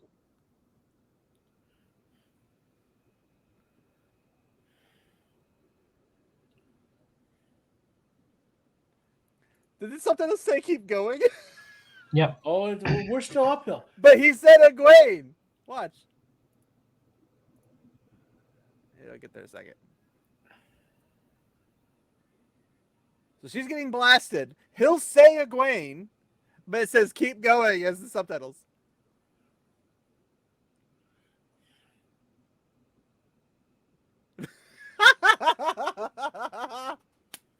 They can't even subtitle right.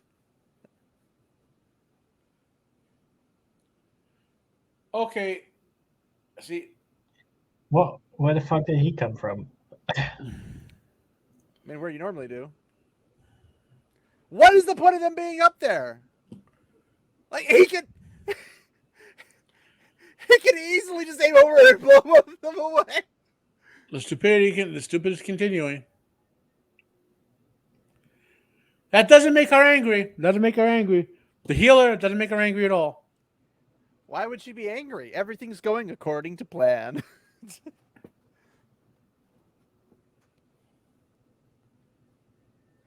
And people are singing her praises as Nynaeve, which is funny because nothing revenge. What did you say? Oh, Elaine. Oh yeah, because they never met in where was it? Andor. You know, the big kingdom. Mm-hmm. So the non-healer is lives, healing a very, very, very powerful damage spell thing. Perfectly reasonable. We're but still going uphill, guys. Healed shittily because she's not Nynaeve, I guess. We're on our way to the top. Hey! This is like the mile-high escalator to nowhere in Springfield, this whole episode. I'm shielded. And then she's just like, ring-a-ding-a-ding-ding, pow! Just like blasted away. Why is it underwater? Because fire is notoriously good at staying underwater. It makes the fire more powerful. Is she going to sink the ships or is she cutting the weaves? Why She's not both? even using the same facial expression from the dude from the Fifth Element. They're not. Why does that one know? That.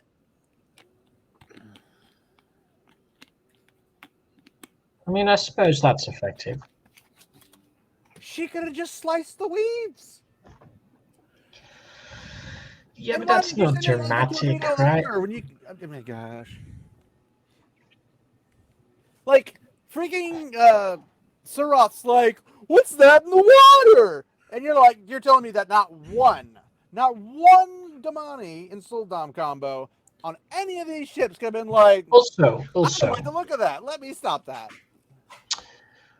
I thought Aes Sedai were not able to use the one power as a weapon, except in the last extreme defense of herself or her water. I mean, to be fair, the Shan-Chan are currently attacking her, so not her.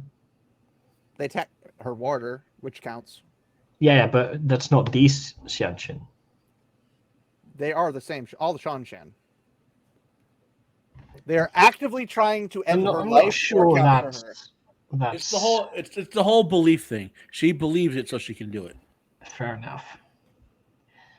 Or she's just gonna ignore all of her oaths and bonds and stuff like that because the dragon said so.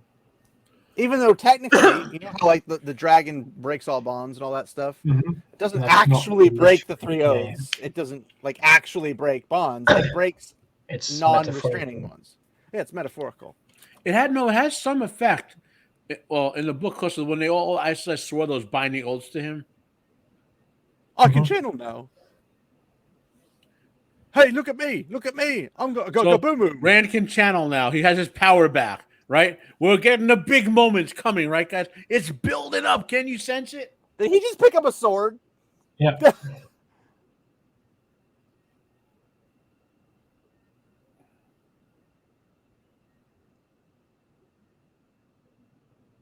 Wow. Such greats. This is clearly visible all over in the sky. Why is he grabbing the blade like that? Just to get the herons? Well, yeah. He's like, fuck. Why did I do that? And also, what about his other hand? It happens later, I guess. This is only like the 12th time he's killed him, so. A simple illusion. Why didn't you know this? Mm-hmm.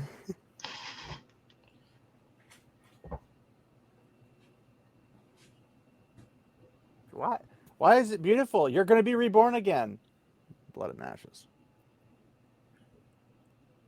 That's not how this works.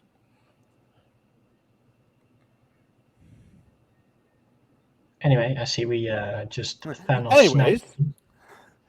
And now for something completely different. Are you ready for it, guys? The epic goes off. What? The banner! Why is she still going? Oh, she's just using this ball to go up and down around the She's going full Daenerys on them. Oh, she's not done yet, guys. She's not done. They should be retreating. There's like 12 of them, and you killed like 8,000 of them.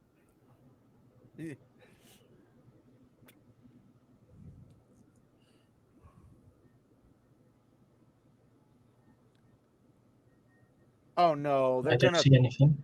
Oh no, she's gonna do the actual banner of Luther and Telamon out of fire because they're freaking ridiculous. Not exactly. What the fuck's he doing? Like He's trying not to see the stupid. Keitan Goyaku no whatever jutsu. This is a Naruto jutsu right out of it. Like.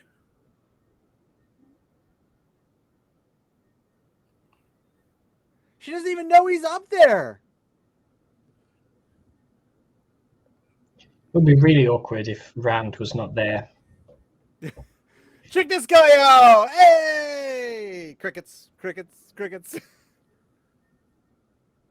Like, you can see a blurry image up there of a guy in a blue coat. Look, there's guy. They don't even know what dragons are!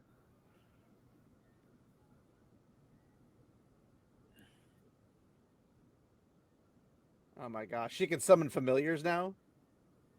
Apparently so. This is literally a Naruto. Why are they cheering for the dragon?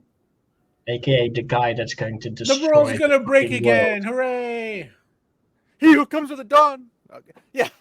There's a random dragon wrapping around. Some dude up there. Karakhan! Ay, vey.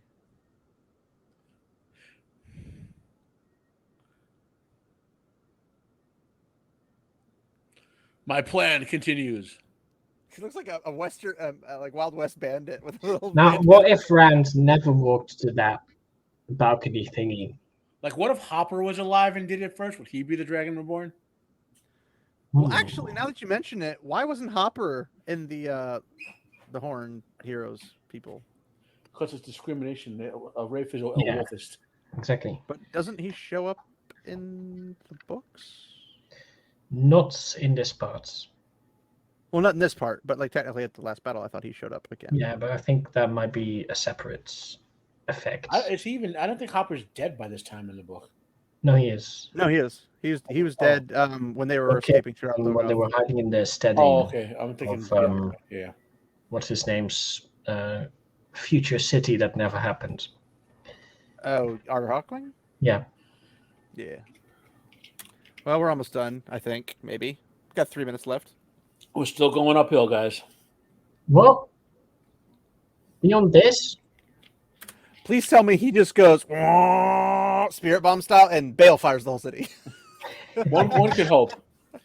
The awesome epic pose off as they all look up at the camera flying overhead. Don't worry, we're about to hit the top of the mile escalator to nowhere. okay. Why is she walking like a mobster in freaking New York City? Because that's all the people who write this know, I guess. Maybe. This music is terrible, by the way. Did I mention that? Mm-hmm. They're all I broken. know, it's all broken. Mo Gideon. She looks like she's from the 1940s. That's a wig. Maybe she is. And also Why is she Mo Gideon? She's way more powerful than Mo Gideon. doesn't look particularly feminine either.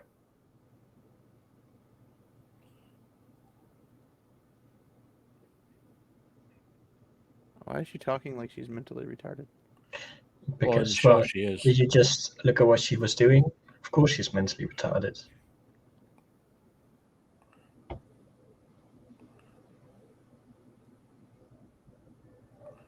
Lanfear's like 10 times stronger than her. Why is this happening? Well, 10 is maybe a bit of an exaggeration, but definitely much stronger, yeah. She's higher tier, yeah.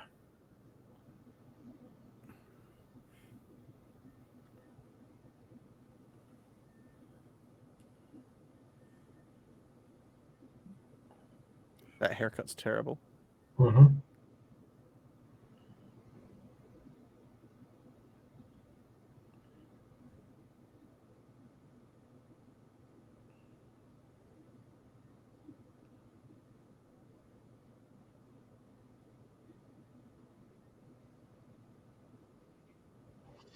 Well, she's insane.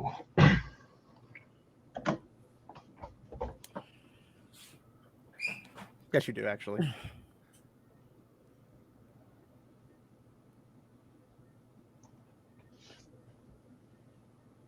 Is she supposed to be French? I don't know.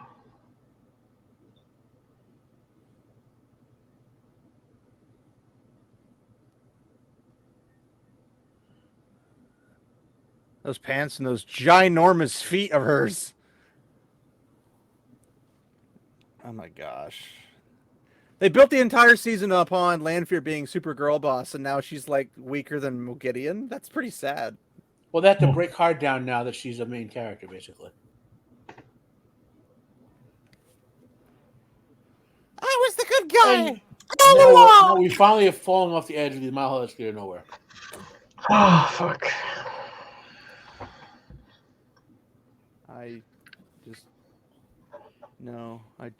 don't know. Oh my gosh. It's like, and remember, guys, you can trust me because I am unbiased based hater. Mm-hmm. Yes. He's not read the books. I've never read the books. And in fact, this is a masterpiece compared to the books. Well, Let's not go too hard. I mean, downhill. I would go more like a masterpiece of the books. That's better.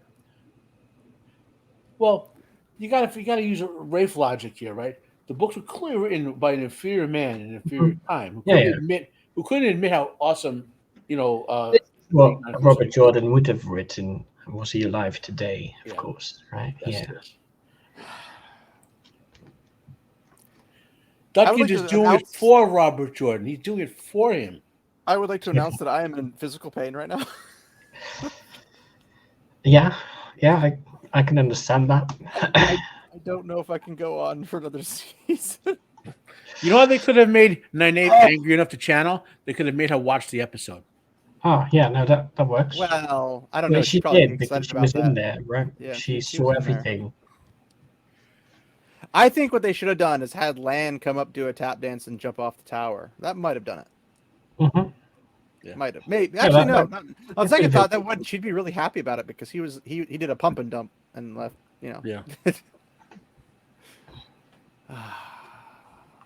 Also, all 5, well, 6 of them, I think, because Elaine was there as well. Every one of their characters, even the bad guys, they've all been assassinated. All the good guys and all the bad guys. Some of Do them you by think parents, others we're by going other with people. the 6-headed dragon approach? Honestly, that would have been hilarious if Rand comes to the edge, the dragon shows up, but instead of a singular dragon, it's got 6 heads like a Hydra. Yeah. Yeah, because all of them walked up to the edge and posed But next what's to him. best is that it's not a dragon's head on the end; it's each of their faces on the end, so it looks really freaky. And then one of them shows up and it's Tom, and one shows up and it's freaky. All these other characters showing up. Yeah, no, that What would be. the? Damn. I don't even know what else to say. I mean, what a shit show. Say? Yeah, that's like the only thing to say, really. I mean, in my opinion, I could have just easily gone out and just been like, all right, the finale review, and make it like 10 seconds long. Is like, what am I watching? And then just can't call it. Just you want to criticize. I mean, you heard my criticism during it, and all that. But like you're thinking afterwards, like, what could I say that the show didn't say itself? Criticism. Well, I mean, what could I say that like the show didn't tell me when it destroyed its own story? Remember, it didn't just destroy the book; it destroyed its own story with the constant conflict with its own internal logic. If this show didn't have anything to do with the books, which it doesn't, but if it was completely separate, if this was like the new, Legend of the Seekers, Shannara Chronicles, that had no original source material and they just made it from scratch, it would be horrible. It would have been horrible. Yeah. Now, to be fair, some studios could have made an original series that had no source material and made it miles better than this. It doesn't take much, but studios don't try new stuff anymore. They only do book adaptations or movie adaptations. What are these books you speak of? These books, what are they? I think there's this thing called reading. Reading? Occasionally, some people try that's it. so 19th century of you. Reading. Oh gosh. And then probably had Ray probably had some sort of epic like finale party. Like, yeah, guys, we did it. We pulled it together. Like, I don't understand the ending either, because Lanfear's like, light helped Randall Thor. And it's like, you would never acknowledge him as Randall Thor. You'd acknowledge him as Luce Theron Telamon. Second off, you would never call upon the light. Remember, she's a good guy now. But even then, it'd be more like, you might as well go with like Creator help him or something like that. So remember, it destroyed its own internal logic. Like she should be a bad guy. That's assuming and presupposing that there actually was logic involved. Well, yeah, but not. She should be. Let's say, she's obviously a bad guy in the book, but like her internal logic would be, well, it's okay to betray the Forsaken as long as I serve the Great Master, and lure Rand to darkness in my own way, because she knows the condition is that the Rand has to choose the Dark One for them to actually win.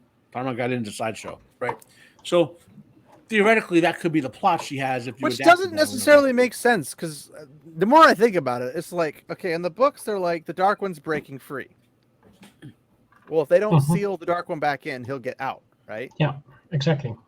And it's He only got a out. matter of time because the seals But that's my are point. Is that deteriorating. if they had just killed Rand, nothing the pattern would have been able to do would have been able to bring him back to actually face the Dark One, and nor But that's would. not the victory condition. But that's what I'm saying, though, is that the Dark One would be out. Rand would not be able But to that's stop him. that's not his victory. Getting out doesn't help the Dark One. I mean, He needs for the dragon to choose his side. That's what the whole mystical book spoilers, guys, for people listening. That Yeah. whole It's a bit of a Let me weird. tell you the answer to the thing. series. Oh, by the way, spoiler warning after I told that whole metaphysical battle between the Rand and the Dark One at the end. The point of that was the Dark One kept trying to persuade him to his side. Blah blah blah. Whether that means the Dark One saying I'll be a better creator or whatever you want to interpret that as. And my impression was if Rand say died but didn't choose the darkness, another world would just spawn where the Dark One's still imprisoned.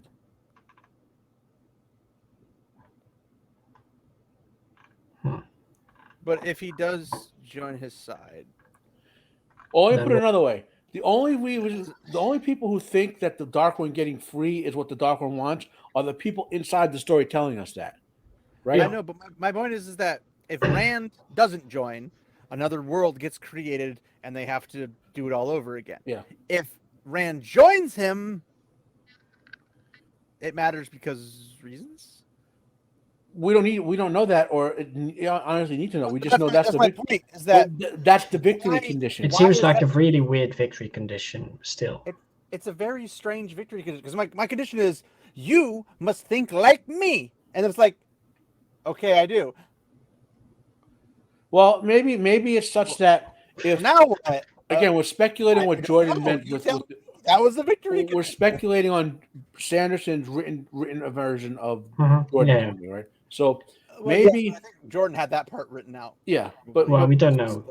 we don't know how much of it he did. I'm sure he wrote some of it, But what I'm He saying is, probably had a general outline at the Yeah. very least, but we don't know how Yeah. much more. Well, yeah. Typically, if you He's- start the story, we know that metaphysical It gets- battle occurred. towards. We know that the Dark One needed the soul of the dragon to come to his side. Maybe the battle is metaphorically between the Dark One and the Creator is an ideological battle, and when everyone wins by the dragon being on their side, maybe they get control of the creation for the next several turns to the wheel or whatever. So maybe if Rand had given in, What happens? the to Creator that gets world, imprisoned. though? That world gets taken over by the Dark One. If Rand's dead, but if Rand's still alive, but how do we know that's a bad outcome? because the Dark One would then enslave everyone on the world and control everything. But who because- we never saw that. Well, that's because that's not how the books went. But that's how. But that's exactly you're assuming facts, not an evidence. Yeah, but we saw what happened with the other portal worlds. The portal worlds showed us what happened saw in those worlds. Narrow chunks of those worlds. Yes, where the Trollocs won in the Trolloc Wars, and everything was desolate. Everything. And was- what if the Dark One used them to wipe the slate clean and start over and make a better world? Then he had maybe no we should have intention. let him win, right? Yeah, you probably should have let him win at that point. But But in what that if his, case, you're okay. still thousands, millions, probably zillions of people are dying because of that. But You they'll can't- just that's be a good reborn. outcome. They're just going to be reborn. Or not, because if at this point the Dark One controls the grave, he could technically lock their souls. And But they why can't would he do reborn. that? What's the point Why of not? ruling? Well, why not? Because the idea was. But for him why? to break You Well, we can't- don't you- know what the Dark One wants. That's exactly Right. the point. Well, according to Ishii, he wants to break the wheel. But And how he did wants Ishii to know? But make that's it- just Ishii's opinion. No. Ishii's ideology lines up with the Dark One. That's how Ishii Ishii sees thinks it. He's that. like, yes, because he's talked to he has conversations with the Dark One. Yeah, so- but the so- Dark One is the father of lies still, right? And he, So- Yes, and he's but told why other else Forsaken. would you do that? Let's And do you break think- the wheel. Why? Because reasons. Okay, let's put it this way. Okay, If so he he told already Ishii, outside of the sure, pattern. I'll obliterate all existence so you can stop existing, bro. Right? The other 15, 12 Forsaken. I'm just telling him that, guys. You But want to make nobody everything else, like. nobody else was joining the dark side.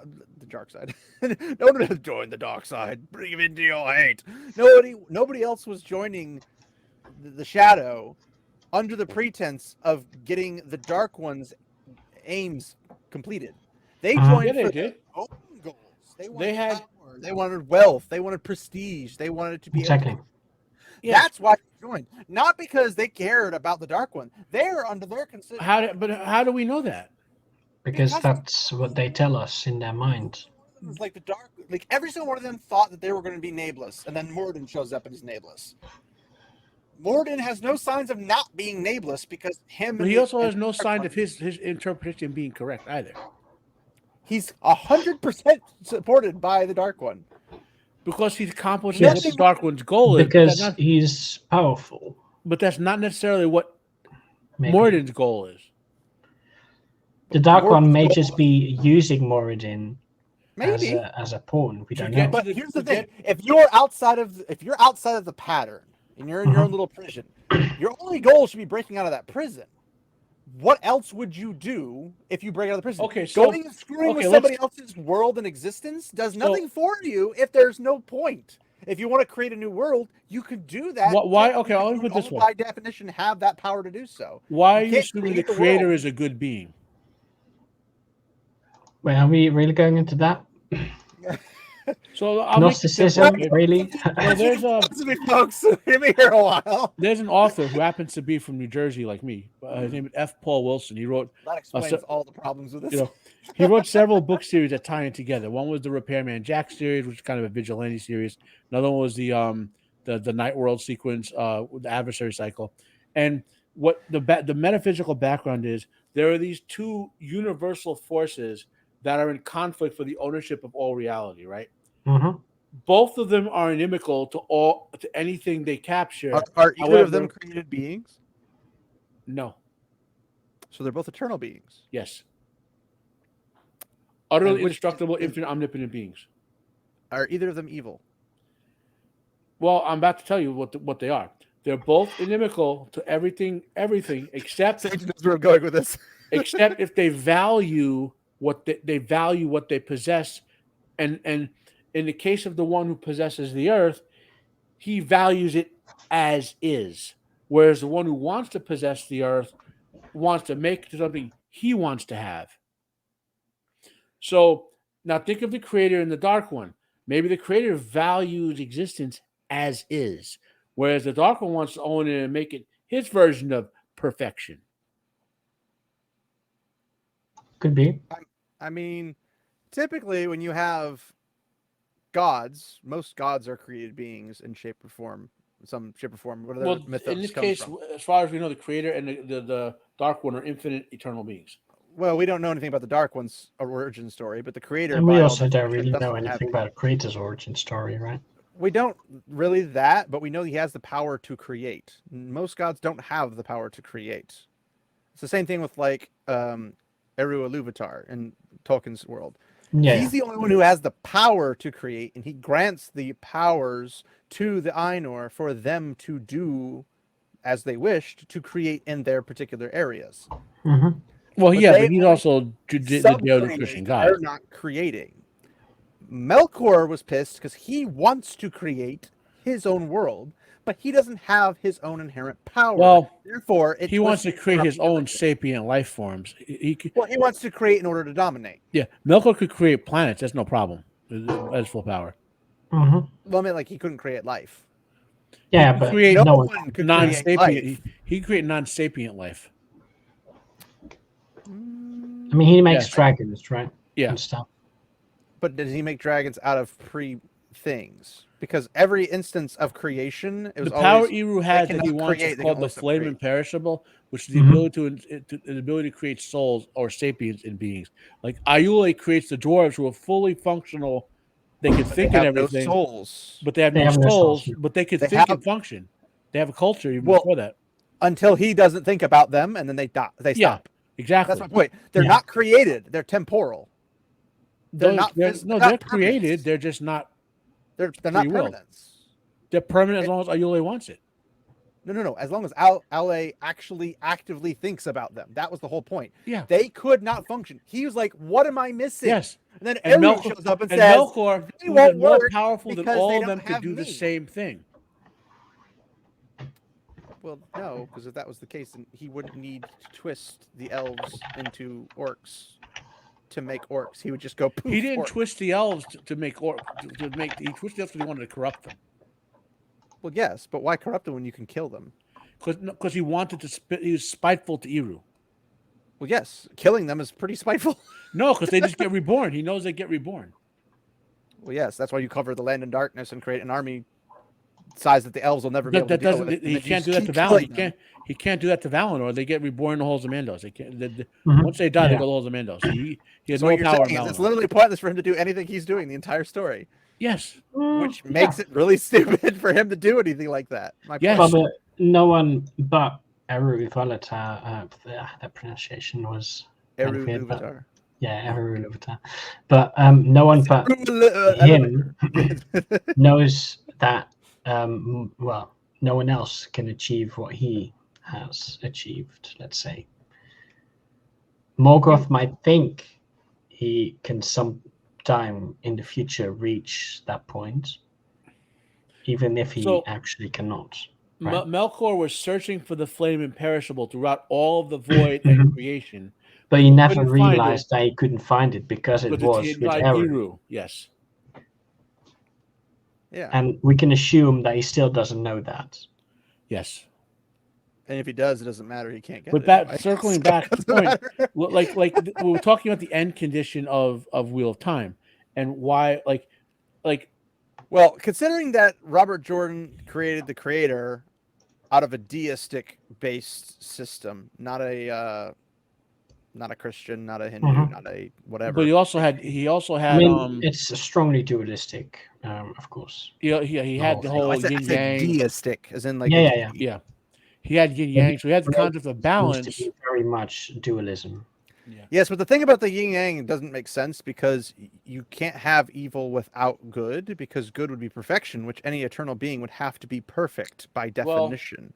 In the it's the Eastern straight sense, line and the crooked line concept all over in again. the Eastern sense, evil and good Philosophy. require each other to exist. In the Christian sense, Well, evil in is the Eastern philosophy, it also doesn't make sense because in some Eastern philosophies, evil doesn't exist at all. Well, you think it doesn't make sense. Okay. Well, it logically doesn't. You think that. That's like saying we have to have nature that grows and nature that doesn't grow simultaneously in the same spot. Which one's going to happen? You can't. The growth You can't. or the not growth. These are religions. They're true if people believe them to be true. Okay. There's no. They have no connection to science. They have no connection. They're entirely mental constructs. That's a false statement. I mean, they're entirely mental constructs. I'm not going to get into the religion aspect of it, but Arturian would probably be slapping you silly right now. Well, really, that's your interpretation of how religion works. I'm not saying all religions are true. I'm saying some make claims that they're true. That's I'm saying relevant to the in philosophy every religion that's withstood, you cannot use you can't use knowledge to prove it exists. You can't use material by design. Things to by the way, yeah, you can't do materialistic things because yes. and that's science, right? That's by design. Science is a methodology. That's all science is. Science is but it specifically only applies to the material world because that's the only thing you test. So religion Catholic. is What if, from that hypothetically, because it is I'm gonna throw this out there. supernatural. I know, but hypothetically, let's assume that there's a creator of some sort from a religion that creates a human being version of himself and brings it down to Earth, and there's now a physical aspect of him on Earth. Well, he just has superpowers. How would you know that? Well, I mean, technically, superpowers is a bit stretching it, but the point is that then that would be material. There's that physical aspect that you could use the scientific method on. That's why we use the historical method for things like those kind of claims. It's very specific in Christian theology. You cannot prove God exists, and you can't disprove God exists. That's correct. The point. We're not. You have to believe. No, that's not how the belief you works. Must believe. You believe if you no. Yes. Nowhere in Christian theology. It's a tenet of the Catholic faith. You must believe. Well, if you wish to be saved, yes. Not if God. Then what's the point? No. there are Greek gods and other gods before them and everything, all in ancient history, that their power was based upon how many people prayed to them. They even have jokes of this in games, like freaking. But we're not talking about that. Whatever. We're talking about Whether they exist or not. It's not dependent upon whether someone believes in them. They can still exist outside of that. No, that's not what he's trying to say. What does it sound like? It's that you cannot get there through physical evidence alone. You have to, in addition, also. Well, do you faith, consider historical evidence physical? It's a tough one because they can be falsified, so you never know if it's truly. Well, sometimes, but you would not be able.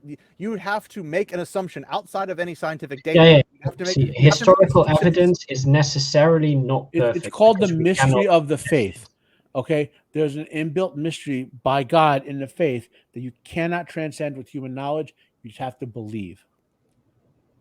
Well, faith means trust, I believe, in Greek, but it's trusting. But the thing is you, in order to trust somebody, they have to provide you with some reason to trust them. You don't just inherently trust them. Mm-hmm. So if a metaphysical being were to come down, present themselves to you in some shape or form, whatever it might be, in this case, let's say, having himself in a form of a human, and then goes about, gathers disciples, with those disciples who constantly are around him, seeing him do whatever good works or whatever, miracles, whatever the ability is, that comes out, and they would have a reason to trust him, would they not? They would have a reason to trust, sure. Okay, so they're not doing it blindly. They're not doing it because of no reason. They're doing it because they see the evidence in front of them. But they have claimed evidence.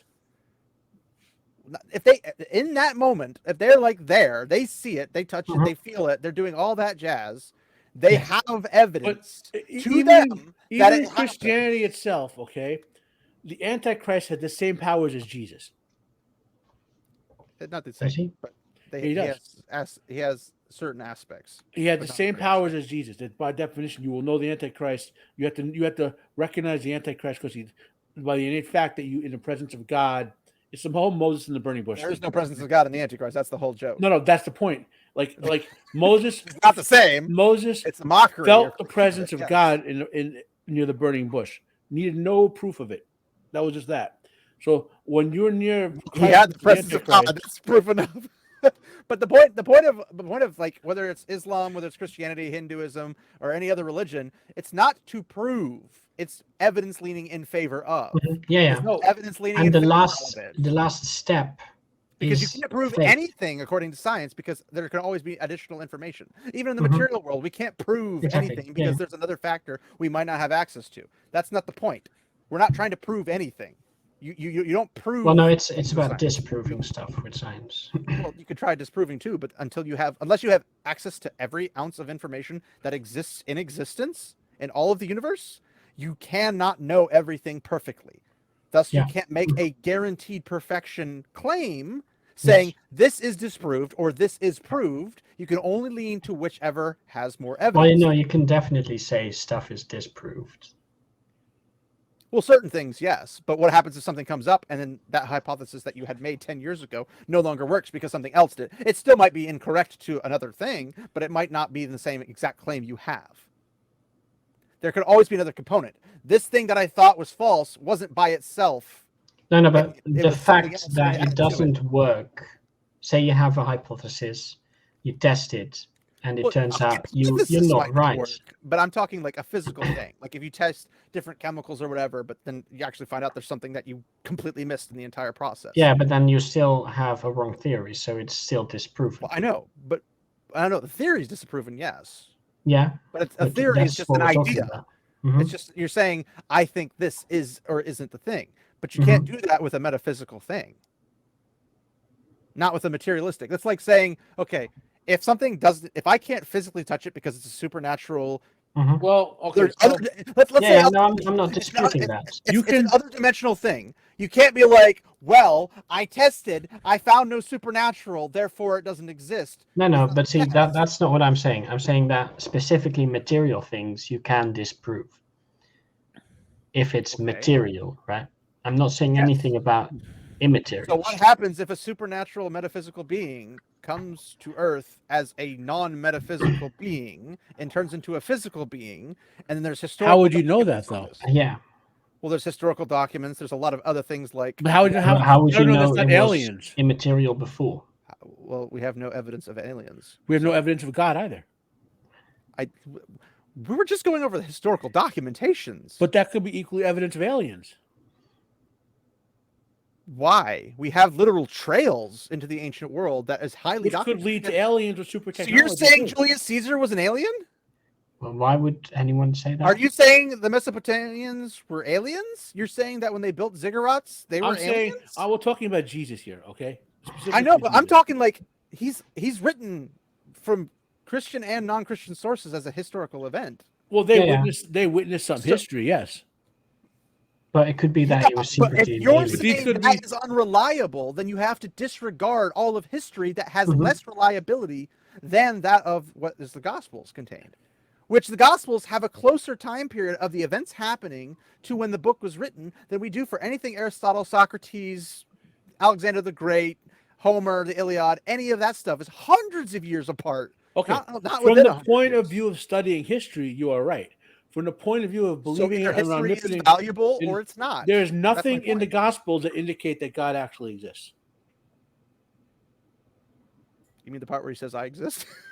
They're just books. Well, does he say that, or is that simply? No. The books are written witness things. These are testimonies. Remember, this is written. In the Were you same there time to period- see that? Who witnessed him? Were you saying, there to see "I Julius exist"? Caesar get assassinated? No. Or not What? Julius Caesar? Not Julius Caesar. The other Julius one. Caesar was assassinated, but that's a whole other It was? issue. I thought there was like 3 of them that got assassinated. Yeah. I You couldn't know, remember et which tu, one was the- Brute, you know? But my point is that if you're going to dismiss that, which has better, from a historical perspective, has better accountability for being historical evidence, considering in that time when people were announcing these things as fact, because they said, this happened to me, there's an explosion in this pointless reason to believe it, because the Jews were already religious. The other world, pagans around them were already religious. Then in this place where they're getting persecuted for no reason whatsoever, they become the world dominant religion thousands of years later. There's no reason They're for not the that. world. They're a world dominant religion. They're one of the biggest. I think. I would Catholicism think the is 1 considered the billion biggest. No, I plus think Hindus. Islam's bigger. I think the 1 But the billion Hindus plus are Hindus. separate different religions. They're like a million different religions into one. It's one. Hindus like an Well, overarch of a whole Honestly, bunch it's of all at different this religions. point is Christianity, Judaism, and Islam. There's so many different Well, no. denominations and factions. Well, considering that Islam, Judaism, and Christianity are all monotheistic instead of pantheistic. And all have different sets of rules, and then within subsets, there are different Whether types they of have food different and rules or Christian- not does not have anything to do with whether or not they're true. And same thing for Hinduism. Okay, it I- looks I like know, I'm not- Christianity has the lead with the 31.1%. Because they just hear like, and Christianity has a lead, but Islam's close My behind. point is, Islam is you can- indeed very close. Okay, the second point here is with you can use 24.9%. the Bible or other historical documents to say, well, the church existed, some dude named Jesus existed, a moral message existed. He made claims about being a supernatural being. But there's But- archaeological, there's historical, there's physical things from There that is time no period that archaeological they evidence that utilize. proves that Jesus turned a basketful of fish into enough food to feed 5,000 people. Sorry, what now? I thought he said basketball for a second. and I was Yeah. Jesus feeds the 5,000. Remember like, that Jesus parable? feeds 5,000 He with took- basketballs. He took a basket full of fish and fed 5,000 people. There's no archaeological evidence that proves that. But you don't need archaeological evidence for that. Yes, you do. If there's no, you don't. If there's other miracle. forms of evidence, yes, but miracles are not based on archaeology. They're based Miracles on are evidence. acts of faith. Archaeology is not. No, miracles are not evidence. But what? Jesus performed a miracle by only turning means you one trust single it. basketful of food into enough food to feed thousands of people. So if somebody comes and says, yeah, the 5,000 of us, technically 5,000 men, not including women and children, show up and say, we were there, we were fed, and you're just like, well, you're not bones buried underneath this thing. And Yeah, we're but not did digging they you out, show up and therefore say you don't that? count. We know that the We're Bible not saying they claims did or we're not saying Jesus they fed didn't. What we're 5,000 saying is people that from a archaeology basketful of food. is not the end all That be all, doesn't mean because that a No, no. magical God did it. It could have mean that super scientific aliens could have done it too. yes, but we don't have any evidence of aliens, but we do have evidence of people claiming or a person claiming to be God doing godlike miracles. No, we have evidence makes of sense people for a God. writing a book that people claim to be God. No, no, but see, In that book, they could have been contradicted by we everyone have who's still evidence alive. That's of my point. one person claiming to be God, right? How do you know he's That's telling that the what you're truth? saying. How do you know it's not one person who's actually an alien pretending to be God. God? The difference between that is impossible to check from our current perspective, right? What would you consider as the concept of an alien? Because the concept of an alien is fairly modern comparatively. That's irrelevant. Well, not really, because if the concept and idea of aliens is literally made up by mankind to explain things that they don't understand, which could be done by Again, something that was much older. That's irrelevant. That's irrelevant. Well, no, if we make up the concept of aliens and then we're using everything like, what if it was aliens? I'm Do like, you remember well, Arthur C. Clarke? Any science sufficiently advanced would be perceived as magic. Yeah, I remember Well, that. yes, but what I'm saying is that wasn't necessarily what they did. Yeah, but see, the people back then didn't Ancient have to speaking know wise. the concept of aliens to Okay. have They that. just saw For some being example, doing miracles why and would claiming an to be back God. then, come they to didn't Earth, understand killed. particle physics, right? But that doesn't mean that it wasn't a thing back then. No. I'm pointing to things like this. Why would an alien come to Earth, get killed? Well, maybe he fucked up. Yeah, maybe he I don't fucked up. know. Maybe he's not really dead. Die and then rise in 3 days and then Maybe he's just not really dies. dead. Maybe he just faked his death. Well, considering we have a Could very be. accurate Or description maybe of he the actual accidentally died, crucifixion, and and it's a then Roman he style had execution. some We know how Romans do nanomachines the repairing his crucifixions. body, Therefore, right? we know that. Like, well, we have the information on how Romans did crucifixions. But if the alien has super science, maybe they just shocked it, took him up to the mothership and shocked him back to life and healed him. And you're saying that alien cared enough to come down to ancient times, do something, disappear, and then not give a crap about the world. For the Maybe rest they of were the filming a TV show about fooling a bunch of natives. Maybe. Could Do you be. have any historical evidence of this? Do you have any? My interpretation is equally valid for the events of the Bible as yours. Well, no, because we have actual historical evidence. We know how actual evidence works. My Even interpretation is equally in correct. philosophical corners and theological corners, there's actual like physical, tangible things we can relate to. You look in the Bible, it says, okay, here's a place here in this location that has 5 pillars. They're like, oh, silly, we are. Yeah, but see, It's only got 4, and then That they just find the means 5th one. That just means there are a bunch of pillars there. exactly. That means that the documents they wrote were writing accurate things. Yeah, This but thing if is the here. people This didn't place was know the here. difference between whether it was actually God or an alien, Well, you could call God an alien. If you're then going by they that could call definition. the alien God, for example. And then the Bible is perfectly Well, consistent with the alien technically, theory. but the alien theory, you would not be able to, by any measure, provide. Is there any evidence of No, but aliens? the alien theory is impossible to prove, just as the God theory is Not impossible to prove. necessarily. I mean, the alien would have to completely 110% copy the exact human body in every shape or form. Yeah, Which is maybe not they going to be a could do that. technological thing. This is, Why couldn't they do that? they can. Well, I don't know. You don't know. No, but see, that's the we're on the point. verge of being able to clone. We don't clone know, human so beings. it could be anything. But we can't create the DNA cycle from nothing. We're about to We be able to don't. clone human beings. I wouldn't be surprised if China could do it already. China probably can, If to we be could honest. write DNA, we could rewrite our DNA and take away all bad things, which is clearly not happening. Which has nothing to do with what we're talking about. Well, I'm saying for an alien to reconstruct their entire body, they would have Yeah, to. but They don't have to. We They don't have to clone be a able human, to do it. Aliens are Clone a humans? human, implant a microchip in, and insert an alien mind in there. Yeah, the Elon Musk way. I mean, I'm going to divert my attention to the philosophers and theologians and scientists that talk about this stuff because none of them take the alien hypothesis. No, I know. Serious. I know. I'm not either. My point is, I'm not Well, saying. I'm saying they take the God one a little bit more seriously than the Yes, alien because they one. believe in God. Not all of them do. No, Well, there are yeah, atheists that do the same thing. There are people of Islam that back up the Christian version. There are. Well, to be different- honest, different- Islam is like very similar, so they have It's- a Islam it has requires nothing Christianity to to do with exist. Christianity. Yes, Islam has to have Christianity because it's younger than Christianity, and No, everything is built on Jesus Christianity. is one of the prophets in Islam. Exactly. I know, but what I'm saying is that Christianity exists before Islam. Mhm. Islam confirms Christianity, but then they also devalue Christianity. It's really weird. The main difference is that it's a very inconsistent book. Let's put it that way. Jesus was the Messiah, but not the Son of God. That's the big difference. Except the parts where he says he is. Yeah, but Islam in the thinks version he of the said that Bible that we have left while now. being wrong.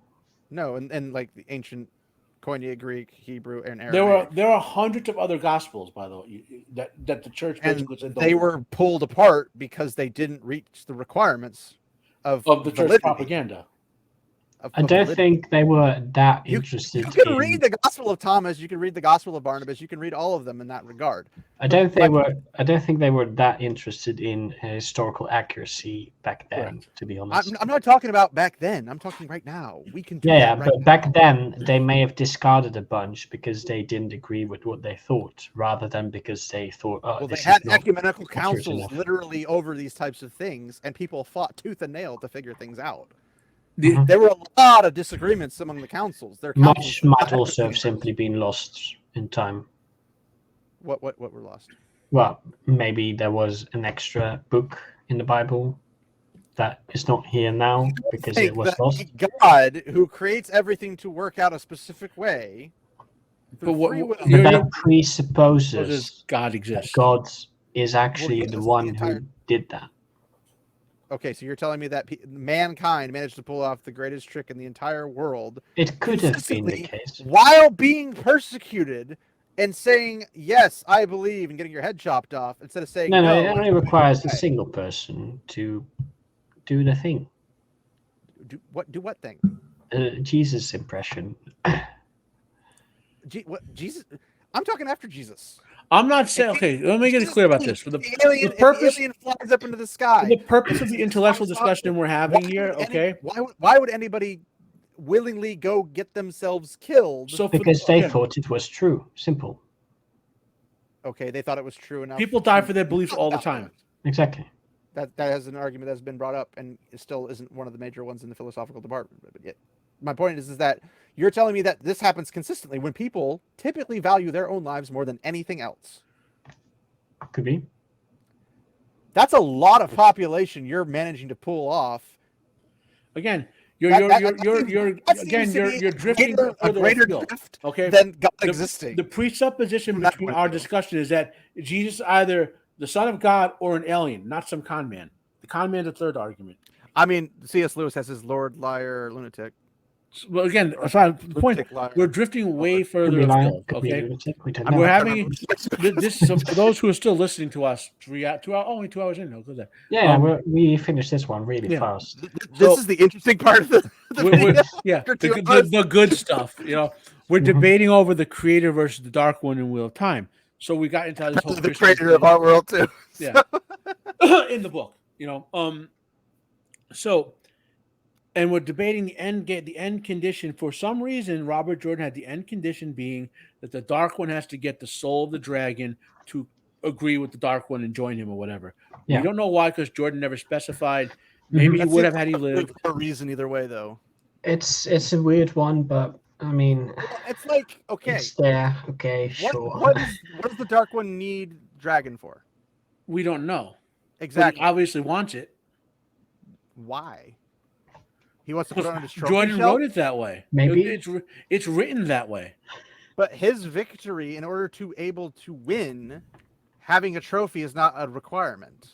That's your opinion. No, that's a logical. But that's not what happened in the book. He needed Rand. Maybe the Dark One is I'm saying that's not a good way to end that character, because we're not that talking villain about becomes your version of the Wheel of Time. About Robert Jordan's Wheel of Time. I know, but there's a reason there's good villains and bad villains. A bad villain is written poorly. Mm-hmm. This would be a. So you're saying Wheel of Time is a bad book series? No, I'm saying it doesn't have a very. Written badly. Then that means it's a bad book series. The villain's bad. The whole series is bad. The book series no, that doesn't necessarily follow. The villain makes the series, in my view. Well, I think the story. The hero, I was gonna say the hero would make more. You have Oh to have no, a hero to counter the villain. Otherwise, there's pro no wrestling story. logic, man. Heel heals all the way. The heel is what makes the story good. Well, I think the wrestling logic is your problem there, but not good Pro storytelling. wrestling has mastered the art of storytelling. Not And storytelling, entertaining. There's a difference. oh, then you haven't seen enough of it. The art of storytelling Too much, is the unfortunately. hero's journey is through the trials that the villain makes. That's what the hero's journey. When I say the hero's journey, he's journeying through the Yes, but trials that the villain you're makes. saying that if Yeah, the but villain the is the good part important there part, is and the if you trial take out the itself hero, and if the you take out the overcoming of it. hero, if you take out the hero, and there's only the villain, then it's just a villain. There's no hero. Well, there's no You'd have story to- either. There might be. Maybe the villain goes. I mean, anime has a whole bunch of stories where the bad guy is the main character and he goes and does whatever he wants. Oh yeah. That's debatable. But really, That's in a good those, guy I is a think bad you guy could say the story. bad guy is actually the It's hero. the guy that literally go around murdering people. I don't know where you get the good guy out of that, but okay.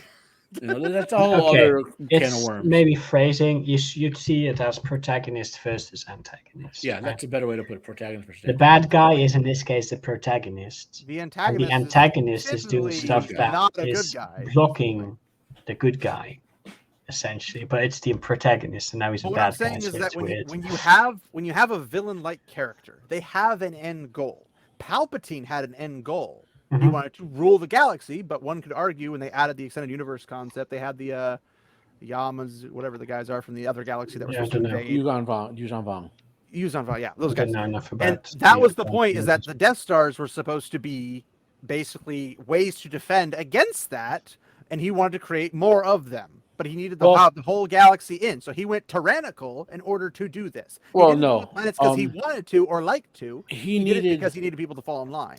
in order to become immortal as a Sith, he needed to basically drive the living force into mass suppression, and what that does is cause the dark side to become massively more powerful. That's right. So he But becomes from what I immortal, understand, the invaders wouldn't have been affected by that at all. I'm getting there. Okay, so he, in order to, because I've read like hundreds of Star Wars books and all that. So so Palpatine first becomes the Sith Master, but does something none of them ever do, which is drive the two sides of the Force, the living and the unifying Force, into an imbalance. Right. So he Mhm. suppresses the living Force, and as per Lucas, when the two sides of the Force are in balance, the dark side becomes massively more powerful. So that makes Palpatine's Sith ways become massively more powerful. So now he has his pet galaxy he's ruling over, and he's using fear to keep the living force suppressed.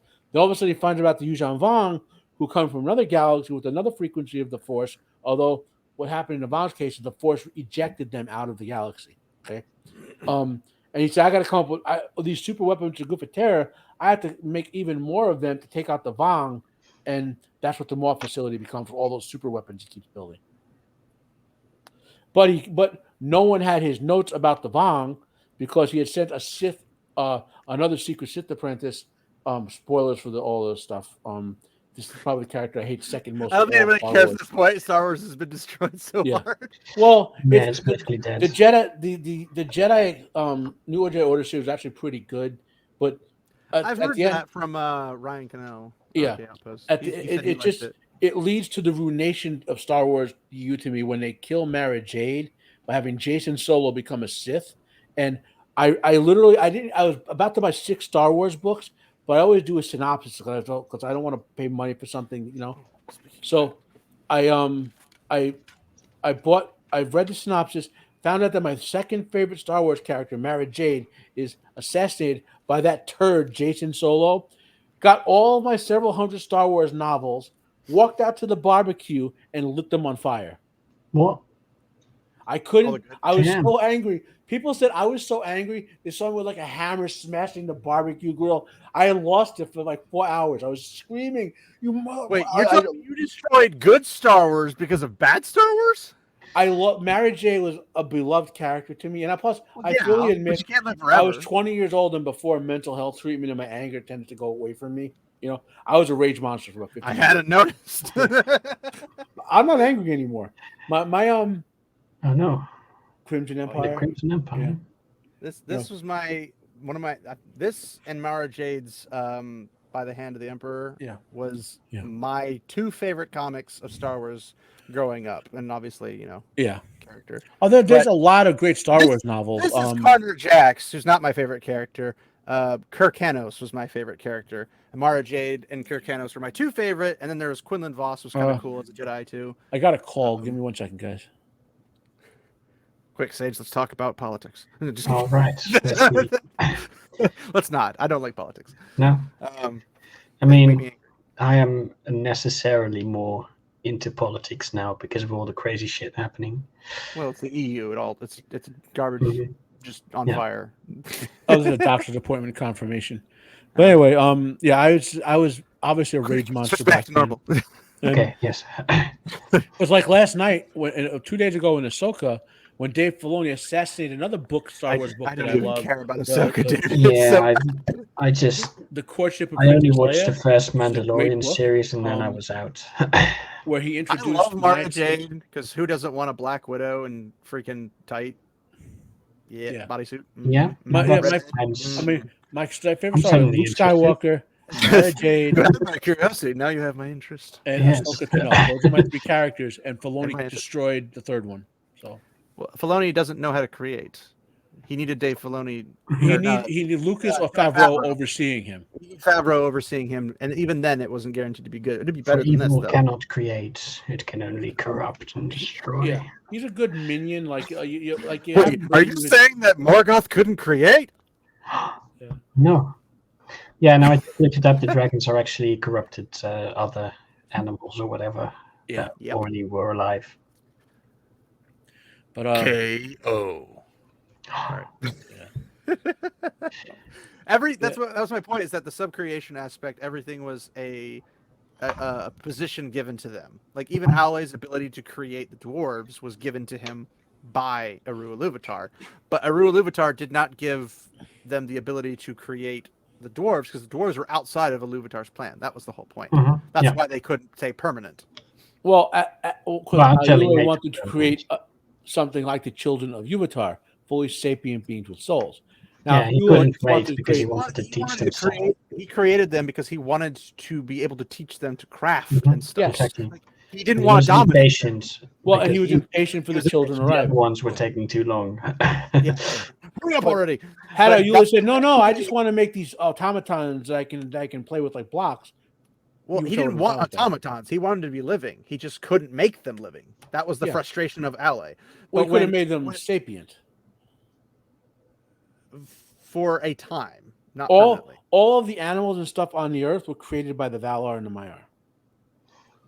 Because they were granted power according to the plan that Eru Iluvatar. Well, that's had given within their them. power Yes. to do so. But I Ale think was not part of the plan. Yavanna That was creates very the obvious. ants, right? Yes, to be shepherds of the forest. There's Mhm. a complete difference. There's a complete difference between the children of Uvatar and every other living thing. Well, I mean, the humans and elves were They're planned. both humans. Human means both. Human means both. Human in Tolkien means you have a soul. Yes, but only humans, were given the ability to die. The No, elves elves were are going cursed with to immortality. die. No. They were Yeah. cursed with immortality. They were bound to No, art. their souls are bound to Arda. Yeah, I'm they not could talking about- die, I'm but not they saying were I'm still gonna- technically and alive, died. right? Yeah. Yes, what I'm Technically saying still is alive. men had the gift, as Eru calls it, To leave to the world. die and stay dead, and their souls would go. Well, to Beyond. die and whatever happens to them. There's no Mhm. mist. It's a To great die mistake. and leave the world. Eru had his own thing Yeah, with them. Whereas the elves, That's between him and Which Eru. is they died which is and in they- Catholicism. That's basically the Catholic beliefs. Yes. More or less. Yeah. I mean, I don't aspire to Catholicism, but that is J.R. what it is. Tolkien wrote The Lord of the Rings to be compliant with his Catholicism. He says at the it's time. a religious work, but it's not an allegory. No, Mhm. none of it's out because Tolkien never wrote out. I know, but to make a direct correlation between this equals to this in Christianity, No, is he an wrote allegory. it from a Catholic Viewpoint. perspective. It's compliant was with Catholic influenced, morality yes. and theology, and so and Yes, you know. but he didn't do it saying, "Oh, this is just like purgatory." Mhm, That's not yeah. what he did. Well, So- because he didn't put those in the book. No, I'm talking about the spirits. Technically, you could argue that the halls of Mandos is purgatory, but that's a different story. No, but it's not. It's not The Halls of very Mandos similar. is a specific place on the Well, it was on the earth. Now it's above the earth. But yeah. We're not talking about location. We're talking about style. Purgatory is a place where you go in between. Outside of the universe. In Catholic theology, purgatory is outside the universe. Is it? I don't know where they would have gotten that from, but they're welcome to it, I suppose.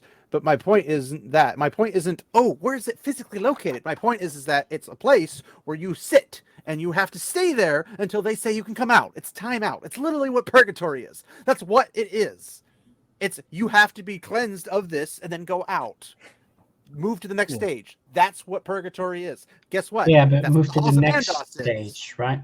Not but the back next into stage, the world. But that's the next stage. You died. Next stage. Back to life with you. No. That's the stage. There's no reincarnation in Catholicism. It's no. I'm not saying reincarnation. I'm not saying every aspect is the exact one because he didn't do it as an allegory. I just said that. That's not what allegory means. No, he didn't make it as purgatory. I'm saying that's closer to purgatory because when they die, their souls go to a place, they have to wait, really and then they move to the next stage. stage. It doesn't really fit because purgatory, after you get out of purgatory, you go to heaven. Unless you don't, but yes, that's the point. Well, if you can't go to heaven, the only way you go to hell in Catholicism is if you refuse God's judgment, and then you never even get to purgatory. You go straight to hell. Well, refusing. So what if you accept refuse it God's if it's judgment, but God's judgment is that you go to hell? That's Is that not how possible? God's judgment Well, works necessarily. according to the way, Allowed? God will forgive Tell me if I read the everything Bible without reading as the long Bible. as you Tell me if I read the answer Bible. for your sins. There's no actual I punishment mean, in I've hell. read it like a million years ago. Well, There's no actual there is a punishment in hell. but There's actual total free will in hell in the sense that anything goes there. And the condemned angels torture everyone because they're assholes.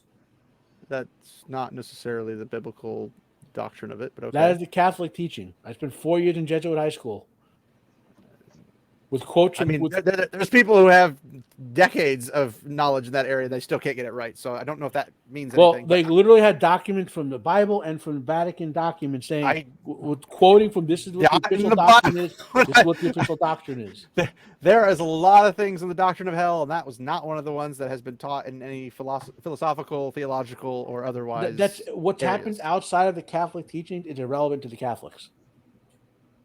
I mean, you could argue that, but I thought we were talking about the Bible's doctrines, not Catholicism's doctrines. We're talking Tolkien with We're talking Catholicism. about Catholicism specifically. But... Yes. No, we mentioned things in Catholicism, but I was talking like what they view. It's like me saying like Tolkien wrote the Lord of the Rings. A paradise. Tolkien wrote the Lord of the Rings to be compliant with Catholic teachings of his day. Yeah, but I feel like Catholicism's kind of evolved over the last 50 plus years. Oh, yeah, that's a different argument. So, okay, I'm saying like how we view it now versus how it was viewed. But that doesn't change how Tolkien wrote the Lord of the Rings. Well, I know, but it wasn't a major part of Lord of the Rings either. I'm stating that he literally says in his letters, Yuvatar is Yahweh. I know. No. I'm talking about the Catholic aspects of things. It wasn't like Catholicism. There's no religion, there's no worships, there's nothing of that nature outside of obviously Melkor and Morgoth, but that was obviously a corruption aspect. There was no praying to Eru Luvatar. There was no churches. There were no they do churches. In the elves praise him all the time. And also singing praise is not the same thing as praise. The men don't know who he is because the Jews, Christians, and Muslims haven't come along yet. You're missing my point, but okay, we'll move on. Well, no, they knew he existed, but they weren't like Jewish Catholic. Like, so what happened in like the way it's constructed is, Lord of the Rings would be between, depending on when you count which version of it, between 5,000 and 20,000 years ago, right? Because it's between two ice ages, and so Tolkien had God came to man when the Jews came out of the mountains, which would have what is that 3,000 years, whatever they date that. Since it's Catholic, which part is the Jesus coming down part? No, it's not. When Jesus came in the Bible, it's a prequel to the Bible. Let's say. Think of the events of the Lord of the Rings as a fictional version of events that occurred. Redemption and everything, but okay. The Lord is a fictional version of events that would have occurred before the Bible. I mean, it's a mythos of how a people group, aka English, came to be. Yes. Well, not just the English, but all the Germanic peoples of Europe. I mean, he says it's pretty explicitly for England. It's for the English Because people. the Germanic people had their own mythos. The Germanic people are the Anglo. They're Germanic peoples. I don't know what I'm saying. Like overall, there were other like places that modern day Germany and stuff. He specifically wanted a replacement for the Anglo-Saxon mythos. Yeah, the lost Anglo-Saxon mythos of the Germanic peoples. But screw them Welsh, right? Or no, they had their own thing still going. Screw the French. It's not the French. It was the French who invaded, yes, so they had to blame. Yeah, well, the ancestors of those people existed at the time, French too. are orcs. Yeah. What? But wait a minute, the ancestors of those people existed at the time, too, but he's specifically writing a mythology for... I guarantee you that if the men were like the three houses and whatnot, the one that betrays them, those are the French. Yeah. Yes, I can get behind that. I mean, even he was like a prophet, man. He had them surrendering and everything. Like, yeah. I love you, French people, if you're watching this. But again, people, anyone listening, 2 hours and 40 minutes in, we're loosely watch 7 hours, which the average person only listens to 12 minutes. So we don't have to worry about them hearing this part. But we're very loosely talking about why the Dark One needed Rand to come over to his side as his final condition. My argument is that a villain that doesn't have a reason to do what he's doing isn't that good of a villain. Yes, but we don't necessarily need to know the reason. Well, that's what I'm saying. Is that even if we don't know his explicit reason, like whether he wants to create the world or whatever, it's all hinged on something that literally doesn't matter. In your opinion, which is one person. No. Like if you give him the dragon soul, if you don't give him the dragon soul, the outcome is the same because the soul. In your opinion, it's maybe an opinion. We don't know. Did the Dark One tell you what he would have done if Rand went over? That's what I'm saying. You don't need the Dark One to tell you what he's going to do. But you're saying you do. No, I'm saying there's no logical, reasonable way to follow that. What I if, need this what soul if Rand is like a spark plug and the Dark One's going to plug him in and get superpowers? Yeah. He has superpowers. No, that seems even more superpowers. They just think he's What if Rand going over the Dark One? The Dark One plugs in and goes super Dark One, like super random possibility. What if Rand is like an anchor point that keeps the wheel alive or something? If you destroy the anchor point, the wheel would be torn apart. Well, no, only if the anchor point willingly joins in destroying it. Because if he dies, he's just being reborn in a later age. What if he balefires him? That's a good point. Hey! What if you balefire the entire Clearly, that was never tried. So, but we know that when you destroy, like the whole thing with Egwene at the last battle and going back and forth, where it's like it's tearing reality apart. Well, if his goal is to tear reality apart, then just keep doing it. Mm-hmm. Like.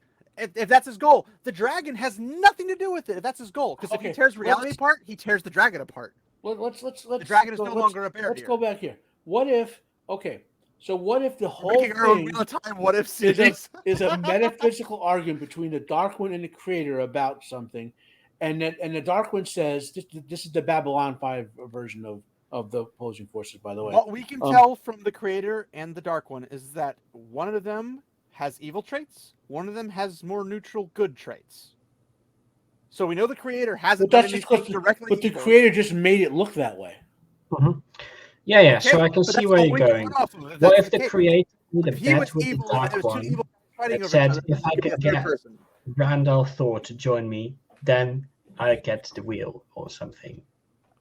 That doesn't seem weird to you at all? No. It seems weird, yes. If I get this human, I can take over reality.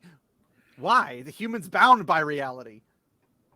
Again, we don't know the Creator or the Dark One's motivations. We only know... I'm only pointing out logical consistencies. You're saying that this person needs this person, even though this person is not a person. We know for a fact... We know for a fact the Dark One needed Rand to go to his side. Incontrovertible. You can't logic your way out of that. We don't know why. Jordan said so. Or to what purpose? That's the purpose is what we're debating. What I know, but what I'm saying is but we don't know, so there could be one. There could be absolutely no reason for him. Your argument is that because he says, you don't think it's logical, we don't know why. Your argument because you don't think it's logical, then Jordan didn't really mean that.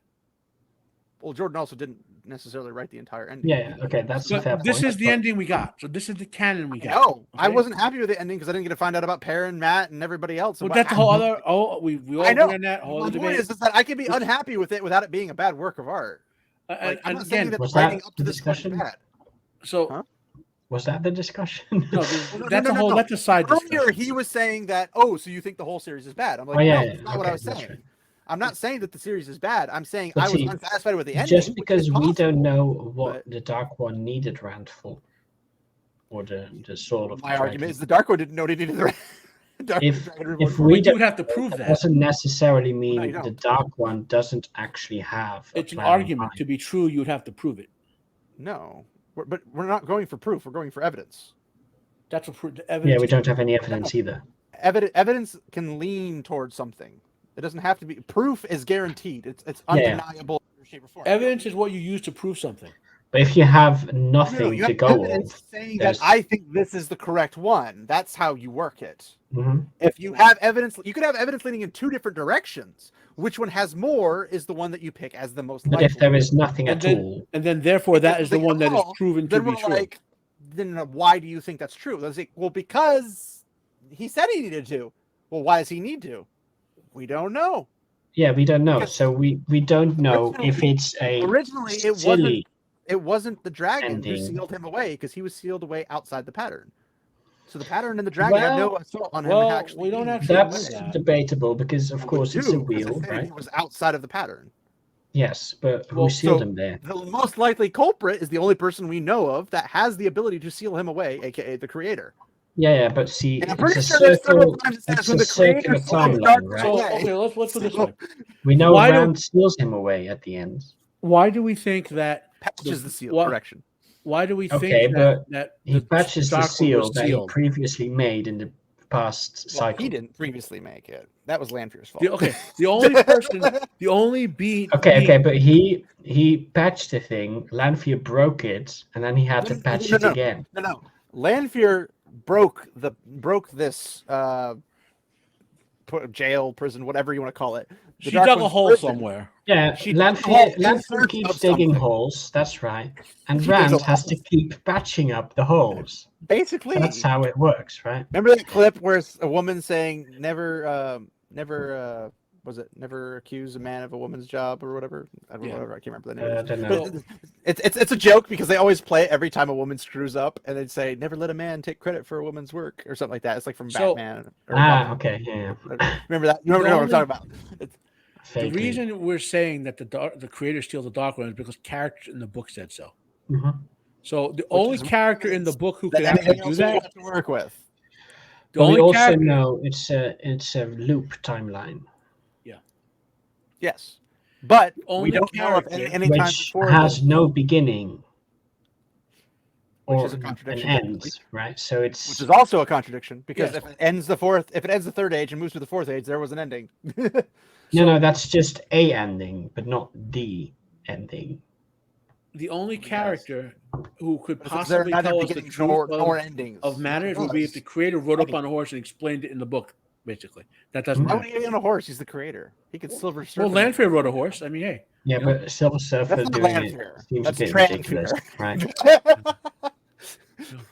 That's Tranfear, not Lanfear. hey, she killed thousands of people. That's something cool. So we gotta like her now. I do remember we- killing thousands of people. I remember killing like 50, but yeah. Are we talking about Carrion suddenly, or Yeah, she- is this different? Let's go back to the It's series. like, she killed the same people like 12 times. What are you talking about? But so Yeah, all we know about the Dark One is what the flawed characters in the book, from their perspective, say. hmm Yes, but you can also logically come to a conclusion of what an yeah. intent. What about the Dark One? Why male would any trials big version? bad outside of reality be bound to inside of reality? How do you know that he's outside of reality? How do you know that? Because it's the creator had. Did the bound creator him tell you that? outside. No, it's Creator just tell you he's a random good guy. people. You kind of assume he's a good guy because he hasn't. Why are done you bad assuming things. that? Because he hasn't done bad things. But why are you What assuming? makes him evil Really? is doing bad things. So him basically wiping out the Aiel War causing just to make Rand born. That's not a bad thing. He didn't make that. He way. made the pattern, Oh, it's didn't the he? pattern. Yeah. He made a Okay, if you make But a are you system and somebody responsible goes for into everything your creations do? if you make a meat grinder to put meat through to grind it up to feed people, and somebody chucks their child into the meat grinder, it's not your fault that the meat grinder exists. If I make a But- if I make a But minefield this is and a bit of people a walk through it, strange I'm analogy, responsible. though. What if But you you make a didn't meat make a grinder minefield. That's the that point. There was by no itself minefield made. picks out meat to put in the grinder, right? And then the meat grinder suddenly picks up a child to put in the grinder. Well, that would be it That's working the outside more of your intention, but that's The not whole- analogy. The whole moral You saving made the grace- meat grinder, and the meat You made the grinder meat directly grinder. caused the thing but it by doesn't. doing its meat grinder thingies, I guess. But it doesn't. Does it not? So No. The pattern the didn't whole force anything. The pattern just said, in this time, we're going to get hit. This is when he has to be born. But the actions of Layman are still Layman's fault. The pattern, I don't think, made Layman do that. But the pattern had Layman in that time, and Layman in that time used his But we're pride, not talking cut about down Layman's fault. Abendeldora. We're not and talking that's about what caused Layman's the fault. fail. No. We're not I'm talking about saying Layman's fault. the pattern didn't force Layman to do it. The pattern didn't force the Aiel to go after Layman. That was a natural happening. The of what creator was did. in the constraint. You're telling me that the creator went, Layman, go piss off somebody so thousands and millions of people can die just so we can pop out a baby? He put the minefield called the pattern in place, and the only place Layman could walk through was but the that pattern minefield. is not a minefield. A water wheel is not a Yeah, minefield. but the It's just a pattern thing made that touches Layman water. born, and thus, in The doing pattern so, also made Padon Fane born. But guess what? The pattern didn't But say, hey, Padon how is Fane, the don't pattern do not a this. minefield if it killed people? It didn't kill people. People that are created through the pattern, which was the design, because that's how beings are born. So someone who free died of will old and someone did who died of things. old age wasn't killed by the pattern? No. The function of the human body has played its part and its role. So the and that pattern person's made not them to functioning. die. The pattern did not make them immortal, but the pattern did not do anything on conscious effort. It doesn't have It's- to. That's it's right. a Because mechanism. the conscious effort was the creator to make the pattern that would kill people. You know how babies work, right? Yes. Okay. What part of the pattern controls the biological aspect? In the real The world, we're talking? It existence controls none part, of it. No. The distance part. The existence part. the pattern is The reality. pattern exists. That's not the pattern's responsibility. That's the Can the creator's baby responsibility fly? for it to exist. I mean, if you throw it really hard. Well, no, because the pattern is the law of gravity. The baby will fall. If it falls, it dies. Well, it depends on what it falls on and how far it falls, but that's a different story. Yeah, if you throw but it in the air and catch what's it on the before it lands bottom on the of ground. where the baby falls? That's in pattern- the pattern. you're The right, function of catching the with pattern- their oars, because this happens a lot more than you think. The pattern is not sapient or That's the aware. You're right. twisted way of how The life works. person who made the pattern, the creator, is. So you don't think anyone in the pattern had free will? I think they have free will to an extent, in as much as it's possible in a There's no contained extent. They environment. either have it or they don't.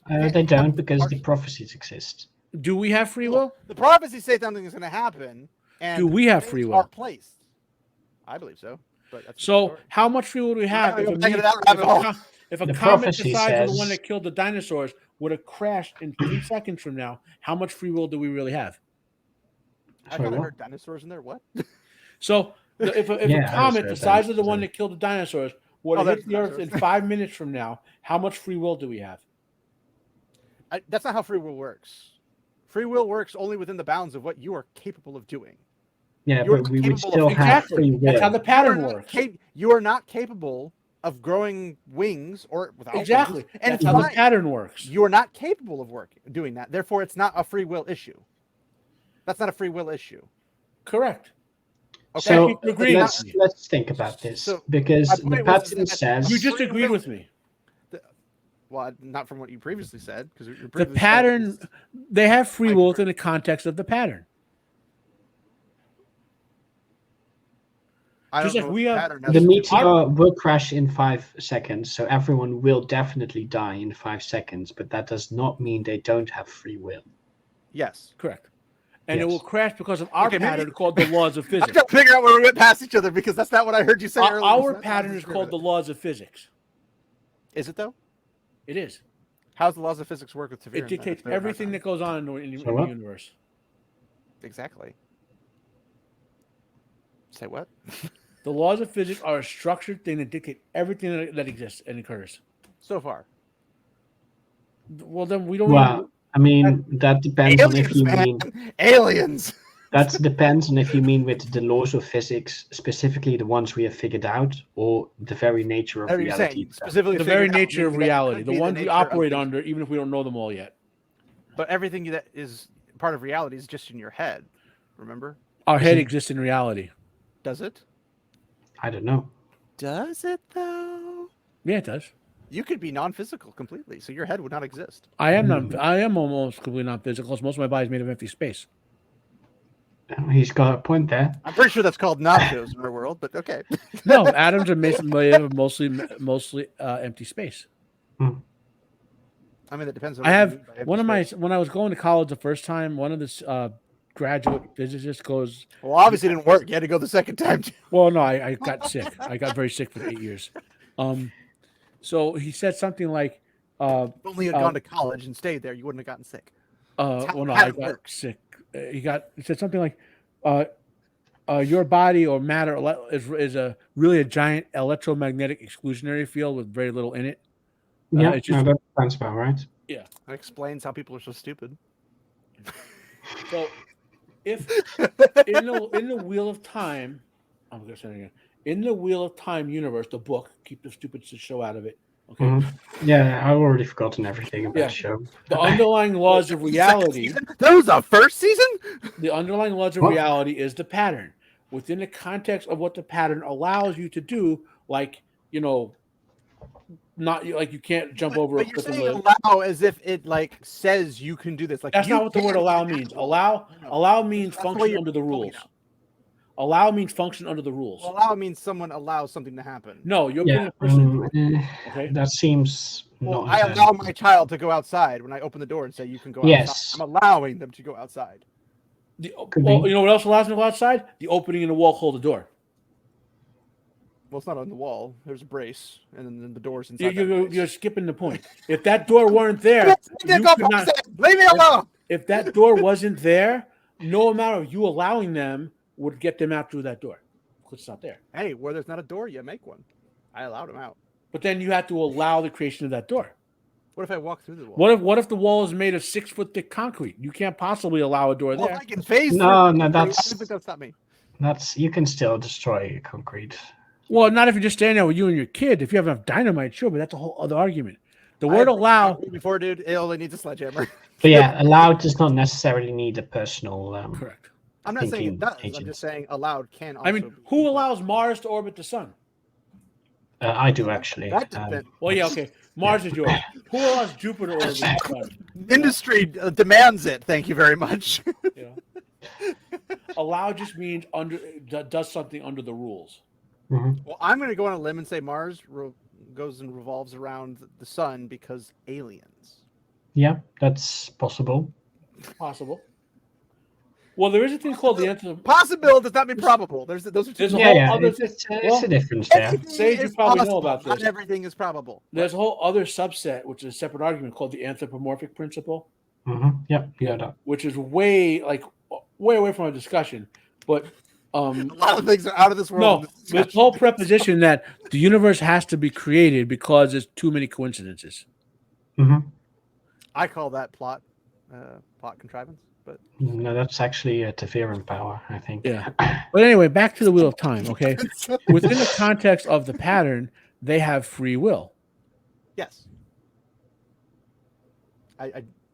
How is this the pattern's fault? You asked me if they don't have. I said within the context of the pattern, and you said they haven't. The pattern. No, I said they. But the people- pattern still specifically puts people where they need to be to make certain things happen. It can create the urge for someone to go somewhere. Like They that when we can't have free Aaron- will Aaron without and the Matt pattern. Have a string pulled. Like I feel like I need to be here, and they choose to go that way.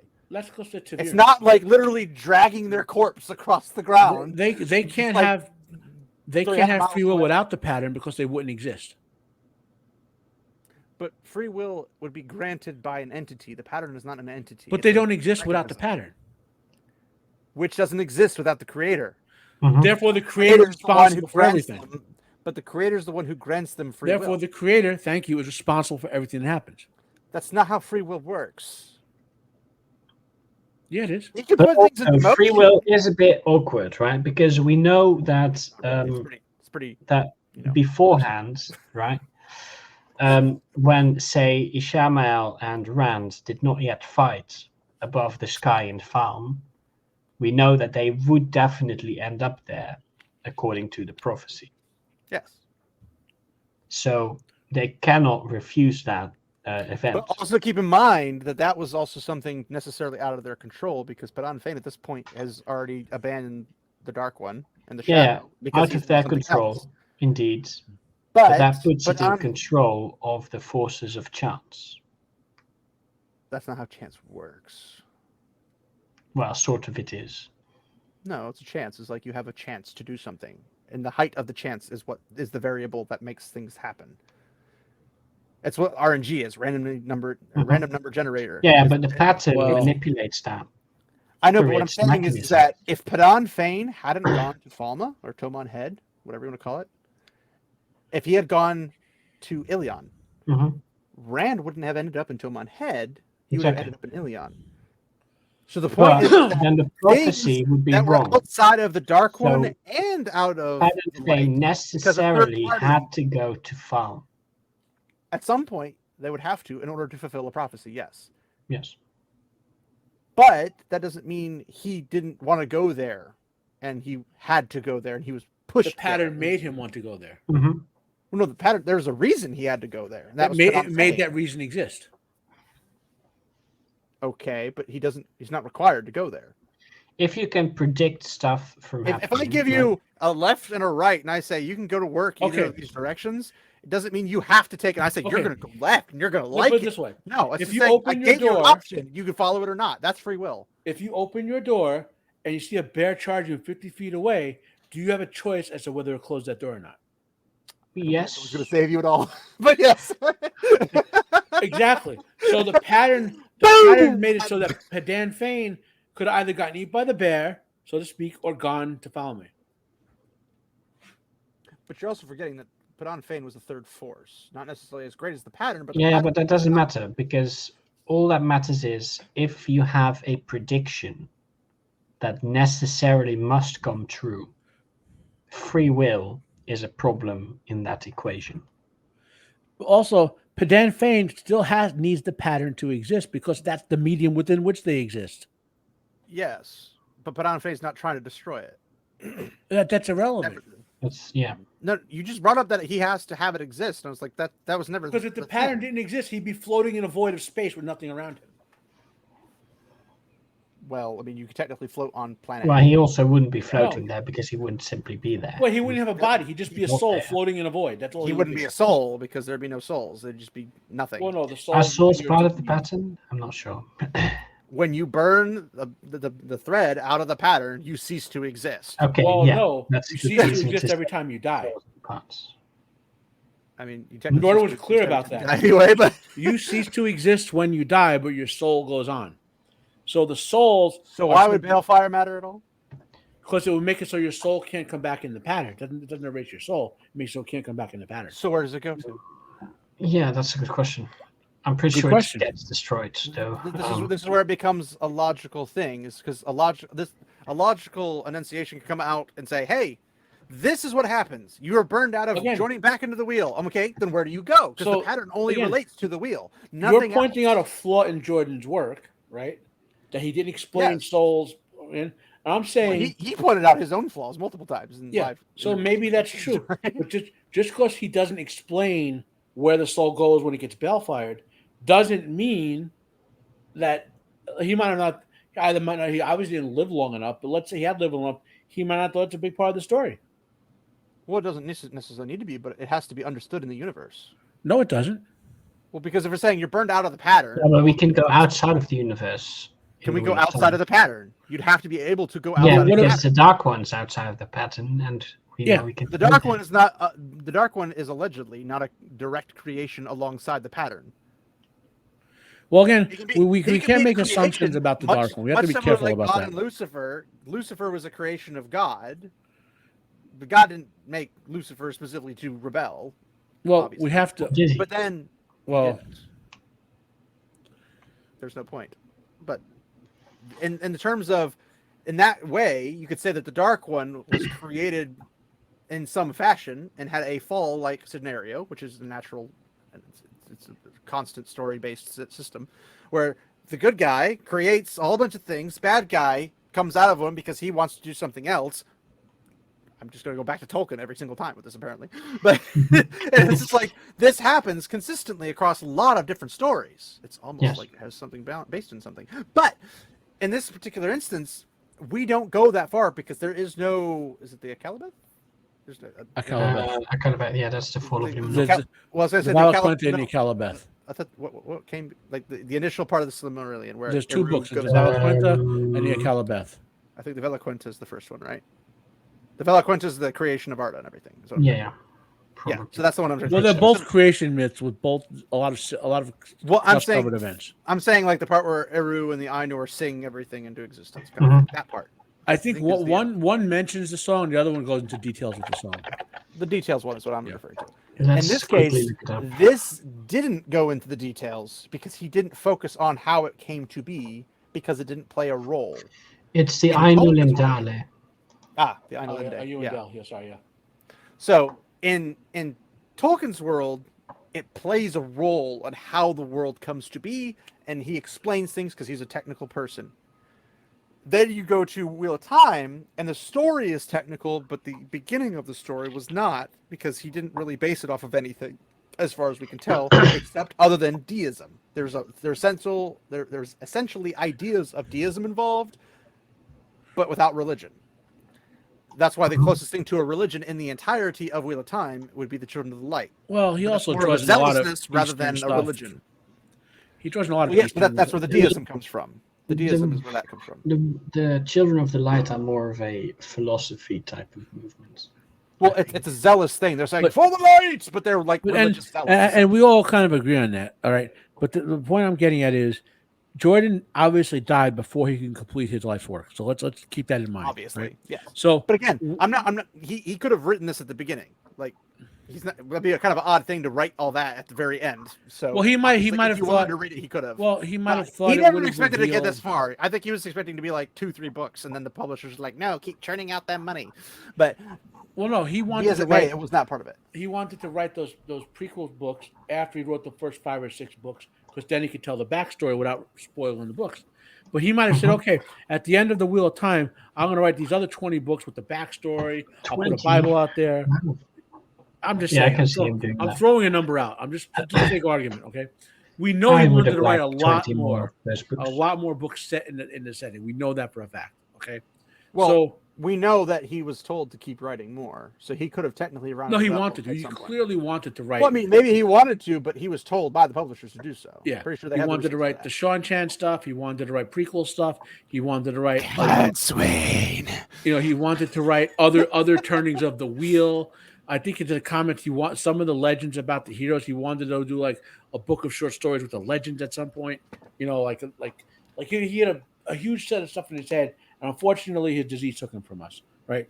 So, but we don't know, because he didn't specify, is did he not include the absolute details about the Dark One and the creator because he didn't care about it and therefore wasn't important, or because he didn't live long enough to write it? We don't know which way. Either one's irrelevant to the actual how it ended. Well, it is for purpose of our debate. Because because even if he had another idea that he wanted to add to it, and he just never put it in written format, and then he passed away before he could pass it on. Even if he had that, he hadn't introduced it yet, so we don't know what it is. But we don't know what the villain's goal is. We know that, like in almost every other good story, we have the villain and why they're doing what they're doing in some shape or form. Morgoth, Melkor, Sauron. We know what they're doing. This we don't. He says, "I need the dragon." Why? Why not?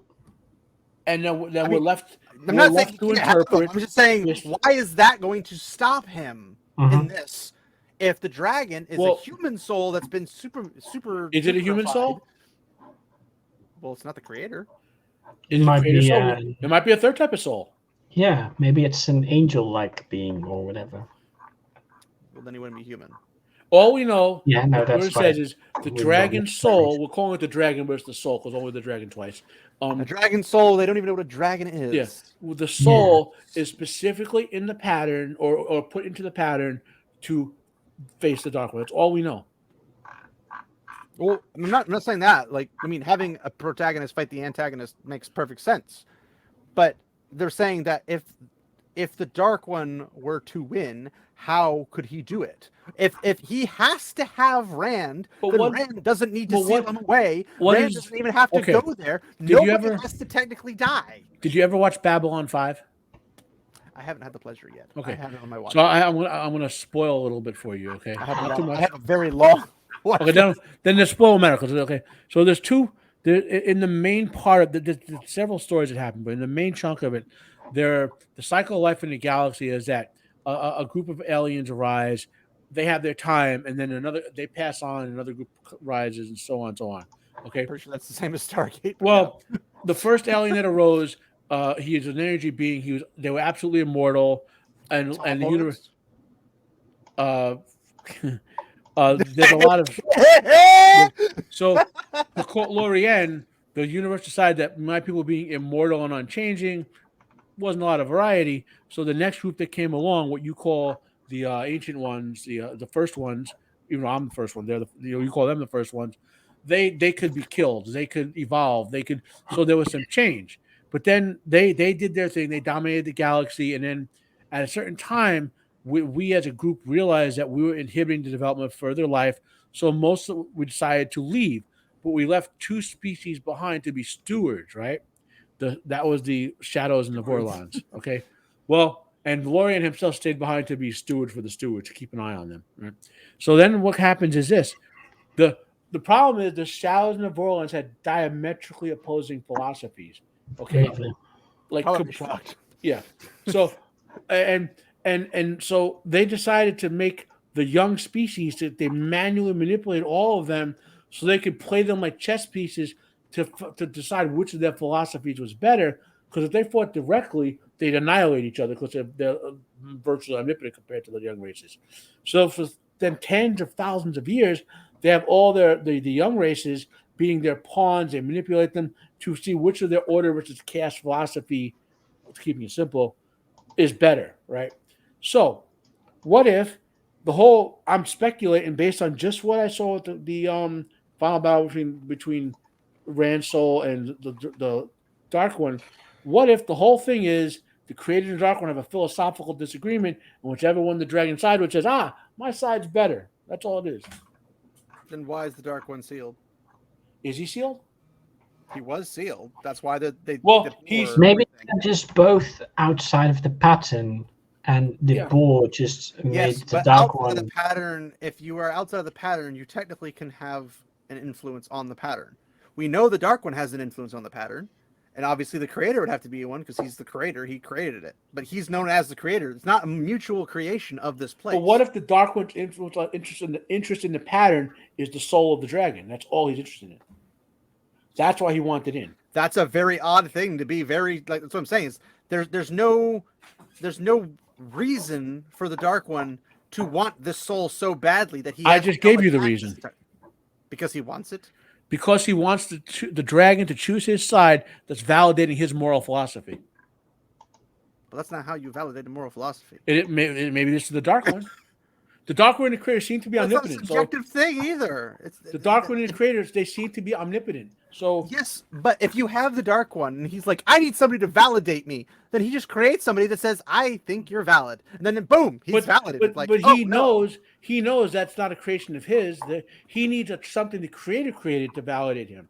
But what would be more interesting is if you have the Creator has the dragon, and the Dark One has his equivalent of the dragon, which he enters into the pattern, and his forces upon the pattern, and then that equivalent of the dragon is out there countering the dragon with his Jordan own philosophy. didn't write that though. I know. That's what I'm saying. Is if we're going with the philosophy theory, that would make a more interesting one than just saying I have to take this guy. That would make it interesting to you, not to me. Well, yeah, but we're talking about what makes reasonable sense. We're not talking to you, about not to me. That's not how reasonable sense works. You're taking your qualitative enjoyment, which is I'm happy you have. I'm not even basing it necessarily that. I'm saying like a good story would have a more interesting Okay. aspect in that regard. You're saying What you is wouldn't. happening? You consider a good story if you enjoy it, right? That's how you're defining good. No. When you have a character that has goals, motivations, things like that. If you have a good guy, a bad guy, whatever, they have to have motivations. If Mhm. your goal as a But bad do guy, you need to know them necessarily for all of them? I say no. well, how would you have a bad guy without knowing? Like, how would he be bad? I guess. Well, he's doing stuff Judge him by his actions Well, he's doing bad stuff, but why are those things bad? because they because hurt you don't people. like them. Because Well, they hurt okay. people you care about. But if we have Sauron and he's not trying to become the Dark Lord, he just starts killing people for no reason, and it's just like, okay, he's a bad guy, so I go stop the bad guy. Well, but why was he a bad guy? Did he have a traumatic past? Did he not Maybe. get spanky when he was a kid? Did he not get enough milk from his mommy? What We don't know. what made him this way? We know how the Joker freaking Well, came we know. to be. We How do we know. not know what the We freaking Dark know Lord because Sauron Tolkien knows? wrote it that way. Yes, but he wrote him with a backstory of a But reason as to why. Jordan We chose know or did why. not to do that. We know why in things like Dune and other works why these guys are fighting against these guys. These guys want to control these guys. These guys want to eliminate them because they hate them or they're racist or they're this or that or the other. There's always a reason as to why their actions happen. There's never a point where But it's you just don't necessarily need because to I know. feel so. But even if they are ones with because I feel like it, it's because their goal is their personal enjoyment.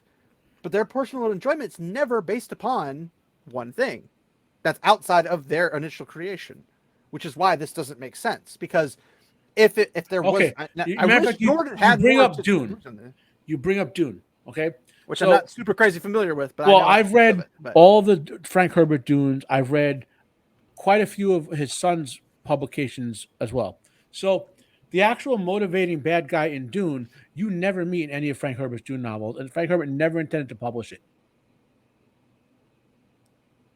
and I'm not talking just that. I'm talking like if the bad guy sends a Baron out, the Baron, you know what his goal is. He's trying to wipe out these people. He's trying to grab this resource. He's trying to do this The thing. bad guy who caused all of the events of Dune is never even appears.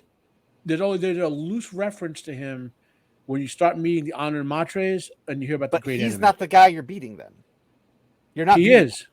He's the Well, no. guy who was beaten in Dune. How do you beat a guy you're never introduced to? Because You don't know he exists. spoilers He's for just Dune. there. Leto Atreides evolved humanity beyond the capability of that opponent to predict. I don't know what that means, but okay. Okay, do you know what that Paul was the Kwisatz Haderach in Dune? No. He's I know a never read little Dune? bit about the Fremen. That's about it. Okay, so I haven't had time to read Dune because I just keep rereading The Wheel of Time over and over again. the entire motivation for the events of Dune was set in motion by the Butlerian Jihad. Herbert Have a never motivation, I'm assuming. Herbert never specifies, other than saying they were It's a artificial jihad. machines, okay, they rebelled against, but never specifies that the controlling artificial intelligence that's virtually omnipotent is still out there, is still pursuing humanity, but it's trapped in another galaxy.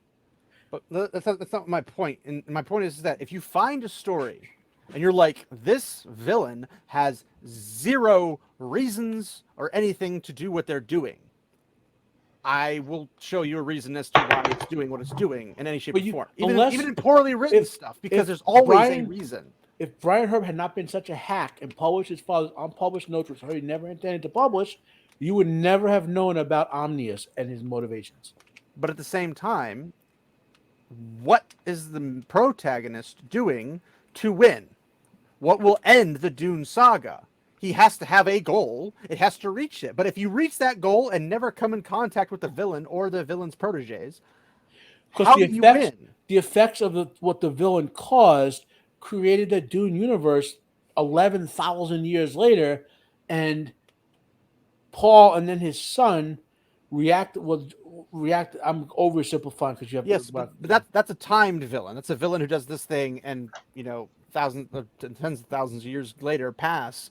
But who's the villain in Dune to the main character of Dune?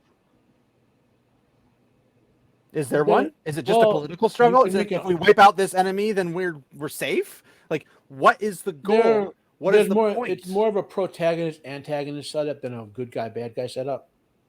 I mean, Antagonists are notoriously bad guys, but I Mm. mean, not necessarily. I'm not saying that there always are, but I'm saying in that regard, they still have to either defeat them, outwit them, something. But that antagonist, you bet your bottom dollar, has a reason for what Yes. they're doing. But the motivating antagonist is never seen in the book. It's omniscient. He doesn't have to be seen. You don't have to see them. You just have to know that they have a reason to do what they're doing. You don't have to know they have a reason. You just have to see the effects of what they do.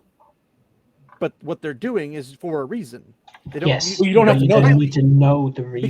Because if you no. I'm not saying that. Okay, I'm saying every villain has a reason Mhm. because they're doing something for a reason. An emperor sends out his troops to go across, or empress, I guess in this case, to go across the continent to do what? To conquer the other continents. Mhm. How do we know this? Because they told us. Or somebody else found out. Somebody could have gone to Sandar and been like, hey, I found this out while I was over there, and it brought back news. There's a lot of ways you can write it to be that way. How it's written is what tells us this is why this person has these motivations. The dragon has to do X, Y, and Z. And if he is killed before that, what happens? Does the Dark One break free? Because by all signs, the seals were being broken. Eventually he would have come out of his seal. If he's out of his seal or out of his bore or whatever, then what part of the plot does the dragon play in? What we saw, which was No. having that metaphysical fight with the Dark One. No. I'm saying the dragon's not there to do that. Then that fight can't occur. Therefore, the series can't end. My point. So the bad guy made it out.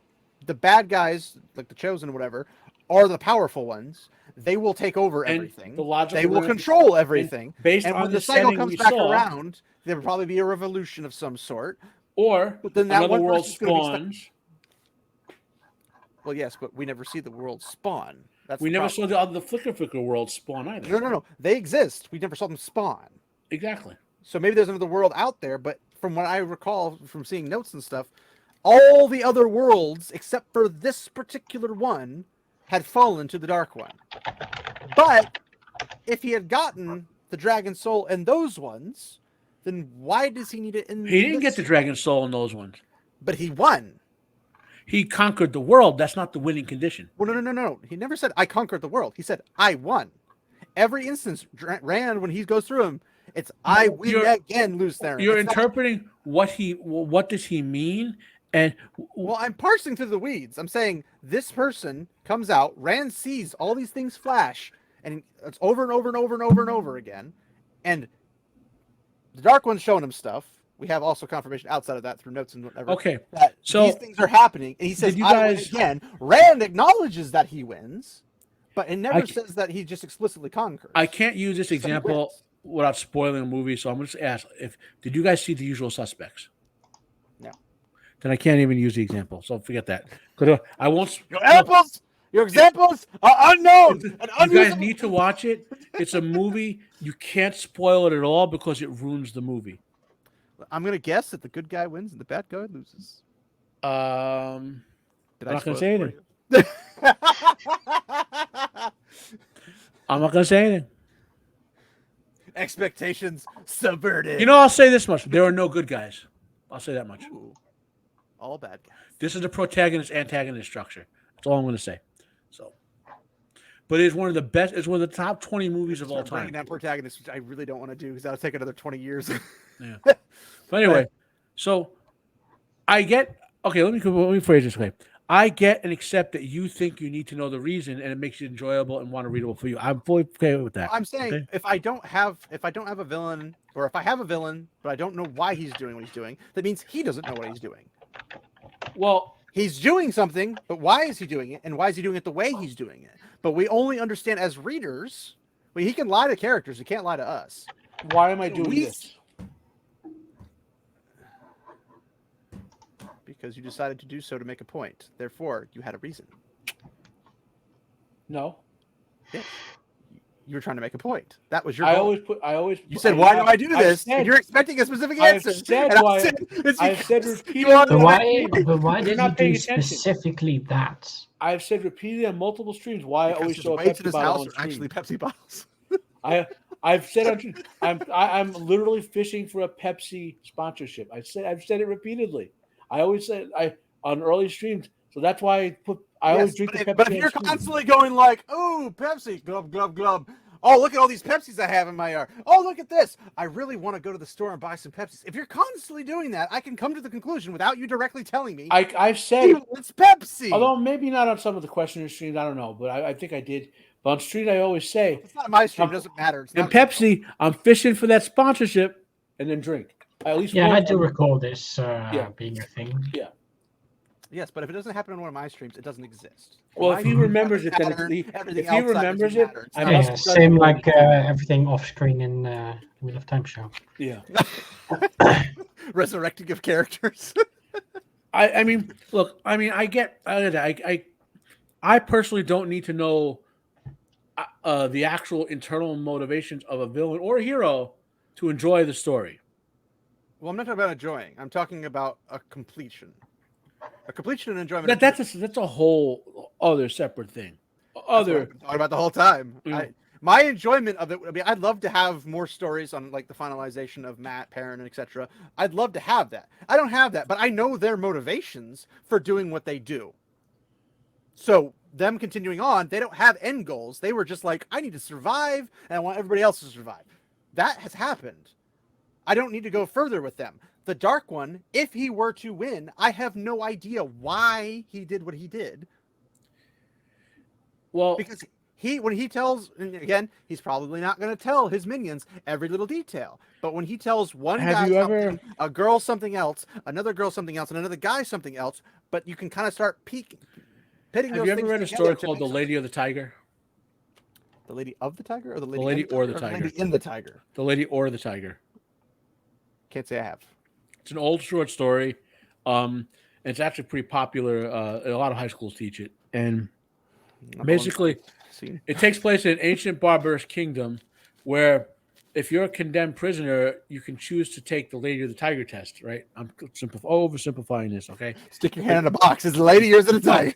The barbarous king has two doors. Behind one door, he claims it's his daughter who you can marry. Or no, not his daughter. A rich maiden who he will give you to marry. And the other one is a ravenous tiger that hasn't fed for 4 days.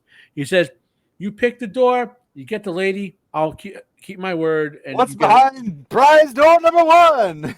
And they know this true because the king is, when people pick the right door and not gotten eaten, he's giving them the marriage, right? But he ends the story with our protagonist about to open the door, and he doesn't tell you which one he opens or what happens. And the story is supposed to be... I'm not confused by the ending at the slightest, though. You're supposed to interpret based on what the king said to him. Because was the king being truthful? Maybe only sometimes there was a lady behind one of the doors. Maybe sometimes there were two ladies. You could tell, because if he had two tigers behind both, throughout the story, if he had some grudge against the character, it would make sense for him to put a tiger behind both doors. You're supposed not knowing. But you're supposed to try to interpret that based on what happened in the story. But my point is that you know his pattern. You know what his goal is. But you, based on go read the story. There are literally debates around the country happen between half the class saying, no, that he killed the guy, or no, he did this with the guy. Like he writes it ambiguously enough that you have to equal each interpretation. Yes, but what I'm saying is I'm not confused by that ending. That's not an ending of I wonder why the king did this. Because the king had this whole thing in place multiple times, obviously, because we had people who were successfully married to somebody. Yeah. We had it obviously not successfully married because they got eaten. We know what they're doing. There's a door option. This is a thing. He's doing this as a particular reason, as according to the story. Which one the hero picks is a different story entirely. But again, which reason was the king using? Because he could have wanted the guy dead for sure and have two tigers, or he could have wanted the guy to live and have two ladies. That's what the story will tell you. If he actually puts any ounce of effort into being like, I really want this guy dead, then you're like, what I'm telling you is has these things. But you know his motivation would be he open, wants the guy dead. I'm telling you, it's open to interpretation when you read the story.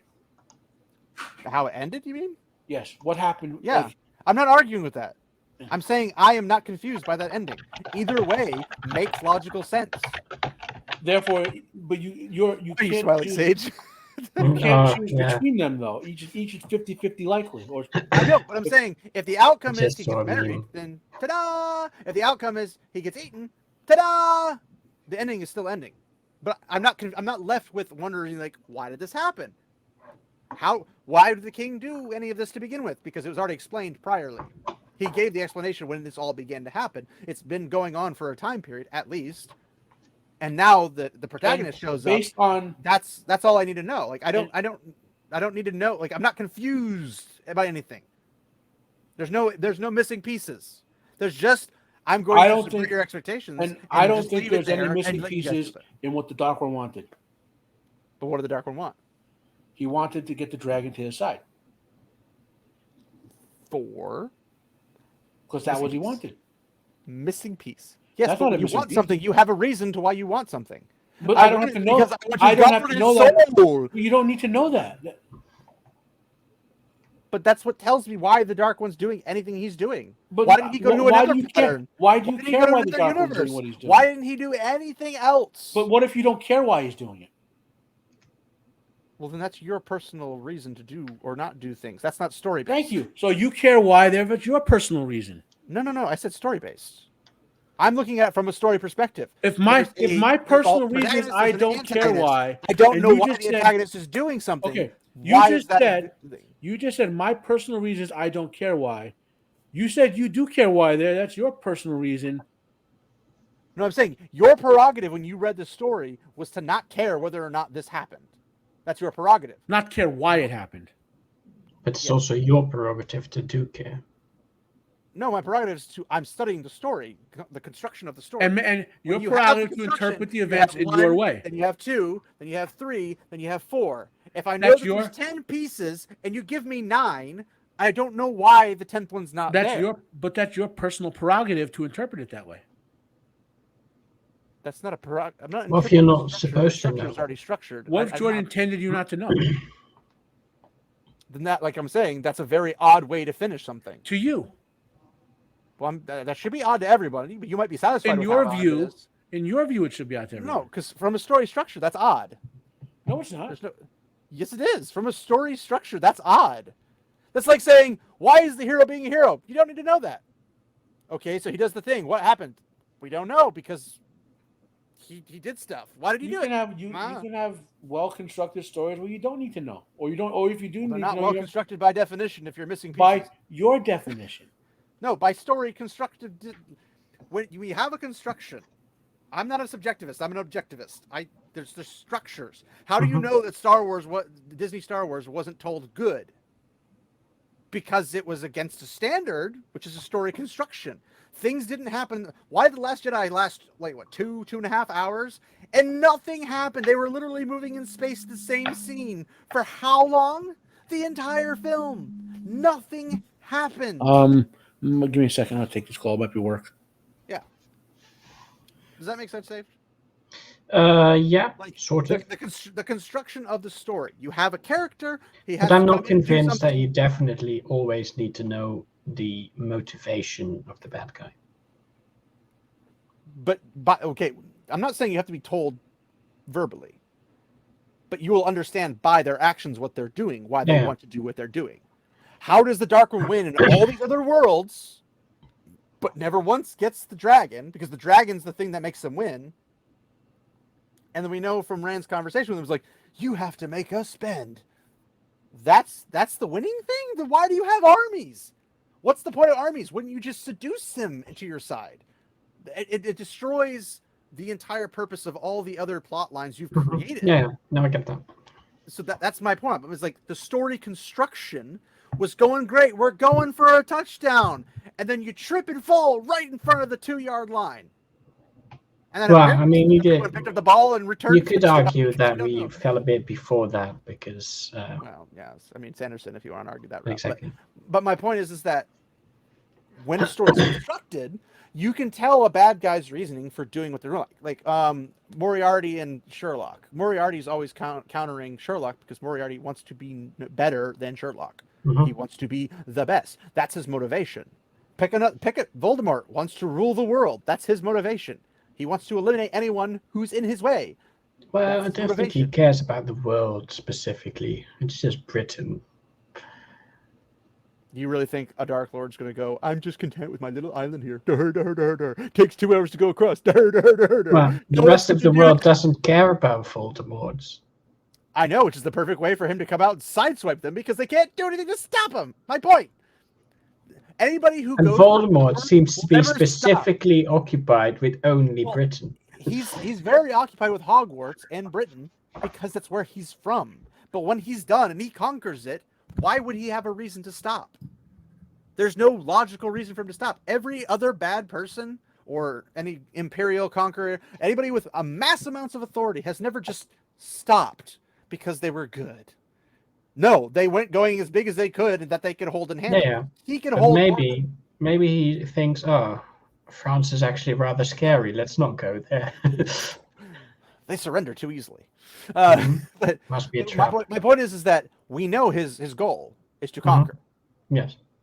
Whether he continues to conquer afterwards is irrelevant. He might not continue conquering, but his goal is to conquer. His goal is to eliminate what he perceives as threats. That's his goal. It's a clear as day. He doesn't even have to say it. You just see it by him going after and entering a house. So you don't have to be told it. It's show, not tell. And in this regard, we don't have that. Pick any other story and any other situation. If there's a villain, you know what that goal of that villain is because they have to tell you. Otherwise, he's not a villain. He's just a dude doing something. But then you're like, well, why are you doing something? Because if you can ask a question, why, and you don't have an answer, it's not completed. I'm not going to say it's poorly written. I'm going to say it's not completed.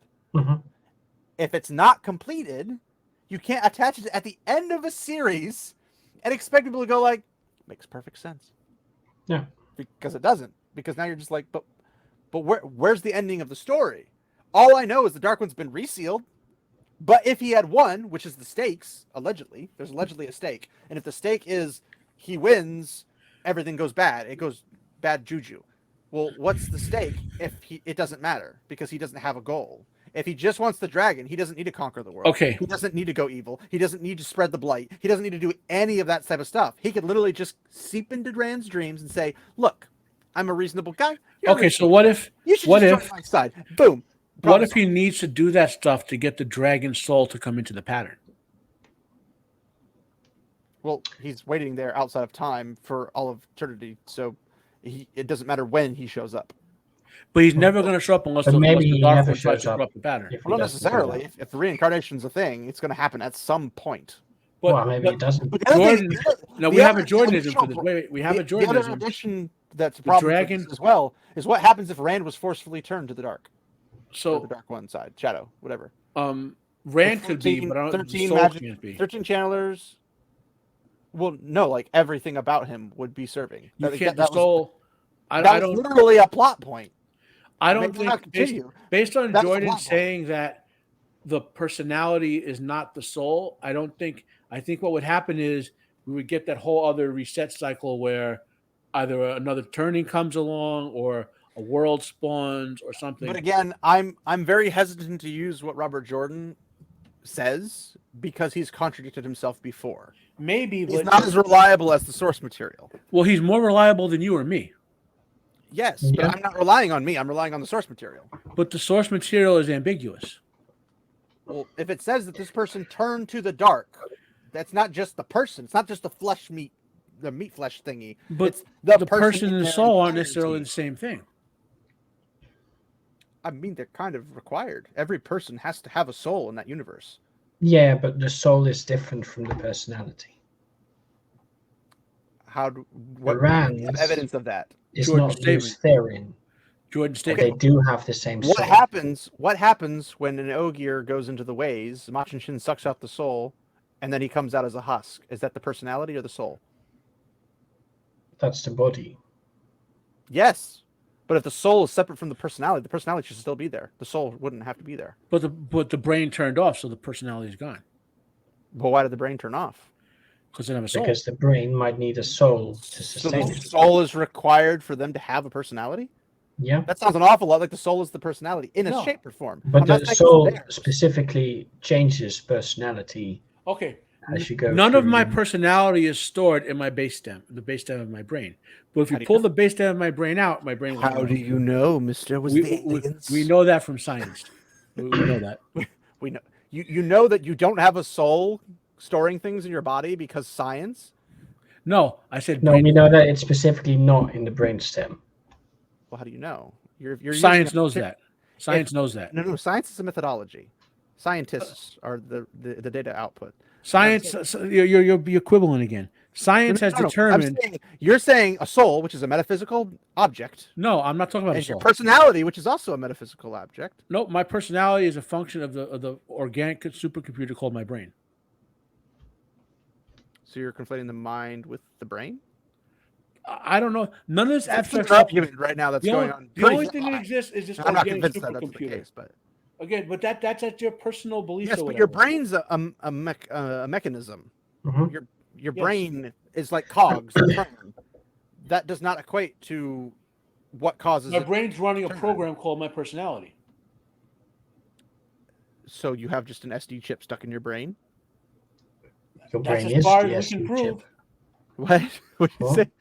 What did you say? The brain is the chip. Yeah. Well, okay, so what's powering the chip then? The electricity that comes from the soul, maybe. I don't know.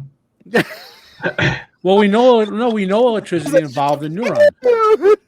Neurons have an electrical component. The mind, which is arguably where our personality comes from. Prove it. Prove this mind exists. You can't prove a mind because Then a it mind is a doesn't. Then it's metaphor. irrelevant. It's not irrelevant. We're not talking about what you believe. We're talking about what you can prove. I'm saying the mind because okay, if you were to do a brain transplant, do you take the personality and everything with it, go to the next person, or is it the person that Well, when we you put it can't do a into brain is gonna say- transplant. We haven't yet. There have been attempts. That's what can't means. We can't. No. That's not what can't means. Can't means it's not possible. No, not can't, necessarily. no. It Can't means means we can't can't do do. it. You can't do it yet. Yeah. So that's Which means also. it can be done. We don't know. We don't know that. We have no idea if that. I know. There's a lot We you don't know. can't. That's a lot I don't know. Right. That's a whole We can't. Right now, we cannot. Well, we can start with you, Matt, and we'll test it. Let's. My brain. If you You could pull, really be the unbiased space hater, Matt. none of what makes up my mind or mind / personality is stored in my brain's base, the brainstem. So, but if you pull that brainstem out, Where is it? the brainstem is down here, No. Where's your personality? stored in the memory and neurological capacity of my brain. Where? There's layers between layers that store your memory, and the neurons Okay. pull that in and out. Okay, but where? In my brain. Where in your brain? What part of your brain? The memories seem to be stored based on evidence in layers of there's like I can't remember the exact I've read papers, I can't remember the exact phrasing of it, but they're stored in between the layers of your But you're brain. mentioning that if something were to not happen, like your brainstem was to be pulled out, Yes. it wouldn't work. Which is ironic because it's a mechanism. And if you remove a cog from the mechanism, of course it's not going to work. Good. So maybe in Jordan's construct, the soul is like a metaphysical brainstem. So if you pull it out of the husk, the brain turns off. But a soul's literally metaphysical. But that's again, Jordan set this up. Even in his, when you kill a person or a person dies or whatever, their soul's put back into the wheel and it pops them out a physical build. But maybe with that Jordan, built into it. maybe Jordan has a direct connection between the metaphysical soul and the physical Maybe brain. he does, but he never once explained that in any shape or form or capacity. And he never not explained it either. So we're interpreting based on what we read. Well, I'm no, saying if you is- don't explain it, then you necessarily If he don't doesn't explain explain it, it, we're left with our interpretations of events. Well, no, Yes. it'd be his interpretation of the event. It But wouldn't if be he ours. never explains it, he The has no story is not interpretation. our interpretation of something. But if he The never story is the explains it, author's interpretation. He never explained it. So therefore, we're left with our interpretation of the connection between the brain and the brain / mind. So what or you're whatever saying it is that his soul or his mind could be separate from his brain, is what you're saying. in Jordan's structure, maybe. Okay. But why would a personality not be locked to a soul? Because Jordan said so. again, Jordan's not reliable. He's more reliable than We you or also me. know that Lou But I'm saying Sterling from a and Rand logical have perspective. different I'm not saying from my personalities. perspective. I'm saying from a logical perspective. Jordan's comments Logically, this follows. over his work are superior to our thoughts about it. Normally, I would agree, but that's only if he's clarifying, not if he's creating an outside thing outside of the story. There have been instances where he's like, "Well, this happened," and then another instance where he's like, "Actually, this happened." You're trying to discount something Jordan said because it disagrees with you. No, I'm saying that historically, he has countered his own explanations of things from the story, so he's not as reliable. Yeah, as the but this story is in the itself. book as well. It is. It talks about Lou personality. Sterling and Rand al'Thor have different personalities, but are Until the they same merge, soul. technically. Yeah, but that's not the same person He anymore. doesn't have the same soul, well, except at the end. He does have the same soul. Actually, we know No, same personality. Like they both take everything very. They can seize the power separately. Well, one could argue that would be him. There's no argument. There is or isn't. No. I'm saying one could argue that they're because the argument originally was that they're two separate personalities. In his head is Lou Theron and Telamon, but how did he get there? How in his head is a copy of Lou Theron and Telamon. Well, how does he get a copy if it's not attached to the soul? Now, that's this a problem. Is my interpretation of events. Okay, the creator stuck it there to help Rand learn how to channel, but the Dark One drove it insane from the taint. But the taint had not taken the madness effect yet. Madness doesn't happen like that. Madness takes time. The breaking didn't happen immediately as soon as they sealed the Dark One and the backstroke happened. That's not when the madness took hold, but it didn't manifest in them. That in no way contradicts what I said. Well, But it does, because Lou Theron was already insane, right? So Yes. maybe he just No. copied the insane Lou Lou Theron was Theron. last known as insane. He wasn't inherently insane. No, he was insane after he got blasted by the backlash. Yes, but my point is we're not talking about whether Lou Theron was insane. We're talking about whether Rand is insane. Yeah, but I'm not saying if Rand is not insane and he has the taint from I'm not saying Rand is insane. I never said that. Oh no, okay, but the personality But of Lou Theron is not Theron locked to his bodily form that doesn't exist Rand anymore. is insane, maybe. But that's what I'm saying. How does Lou Theron get there? Well, he's not part of the soul. Lou Theron he's not a part of Rand. Driven insane. Rand has no knowledge of Lou Theron. Lou Theron's a personality, not the soul, right? So yes. He was driven insane, which caused his brain's biochemistry to go crazy, running his personality in a crazy way. That's how mental illness works. It's a brain malfunction. But he's dead. So he died and ceased to exist. So now this is my interpretation of events. Why would his personality retain insanity? Well, there's no physical manifestation. There's not even a soul manifestation. I'm getting there. There's no manifestation at all. I'm getting there. My interpretation is when Rand came around, the creator stuck the last known copy of Lou Theron into Rand's healthy brain, right? Why would he stick the last known copy? Because Rand needed to learn how to channel. channel. To make a backup earlier. I don't know. Rand needed. He's the creator. He's not limited like that. That's a limitation that. Well, we don't know that. We don't know that. We do, because he's a being who can create everything. Really? Has he personally told you that? Okay, you think a person who can create the entire universe, every person. We don't actually know that. Everything. We don't actually know that. He's called the creator by beings who don't actually know that. Who created the pattern, which we as readers know outside of it.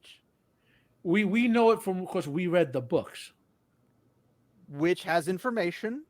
We also know that the creator arrives in those. Almost all of the information in the books is presented from the flawed view of the characters. So you're saying the creator cannot light Rand's pipe at the end? I don't know. Because I was not told by a character that happened. Therefore, it can't possibly be the creator.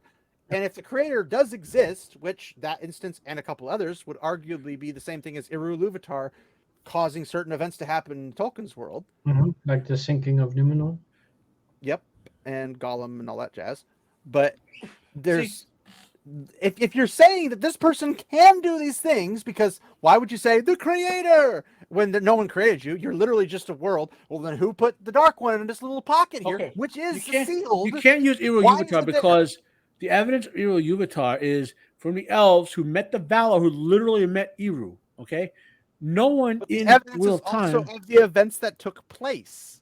as The elves told were by the not elves, there. as told by the No, no, elves, no, no. Some of as it was told by written the elves. by non-elves. No, as told by the elves. The entire The events after Silmarillion, the Silmarillion is not written by the elves. the events of the Silmarillion were told to Iriol From the the Mariner. perspective of the elves. Afterwards, we're not. There and Back Again was a Hobbit's tale, and then The Lord of the Rings is also technically a Hobbit's tale. Yeah, you know how they And got not to, elves. yes, because those stories when Sam and Legolas and Gimli went to the Undying Lands, they took those tales with them to the Undying Lands. Then when centuries later, or thousands of years later, when So Iriol how the are they Mariner, still in the Shire then? huh? How are they in the Shire if they were written somewhere else? They weren't. That's not how Tolkien got them in his gimmick. The gimmick in the story, the made up event, is that in the 5th or 6th century, this is an Unfinished Tales and History of Middle Earth. There's a story of Iriol the Mariner, also called Elfwine. I'm aware how the elves took care of the Silmarillion. That's not my point. My point is No, that's not. The whole thing with Eru and Gollum couldn't be from the perspective of the elves. It couldn't be, because the elves weren't present at any of those but points. Frodo and Sam were. They wrote it down, and then those stories made their way to the Undying Lands. And then, Why would they add Gollum if it wasn't a part of it? why would they? Because Frodo said he was there. I know, but why would he add him there if he wasn't there? And if that didn't happen because of Eru? What are you saying? He wasn't there? No. I'm saying Eru has specific points, things that the ring doesn't intend, points that are effects of Eru. Eru interjects in certain instances. Yes, this but is see, pretty well known through Tolkien. I mean, not everybody obviously. they're knows known it, through the omniscient third-party narrator that Tolkien uses to tell his story. Yes. And those details were told in There and Back Again, A Hobbit's Tale, and The Lord of the Rings, written by Frodo. Yes, They and those recount these things. and those stories were lost for happened. thousands of years. They were disappeared.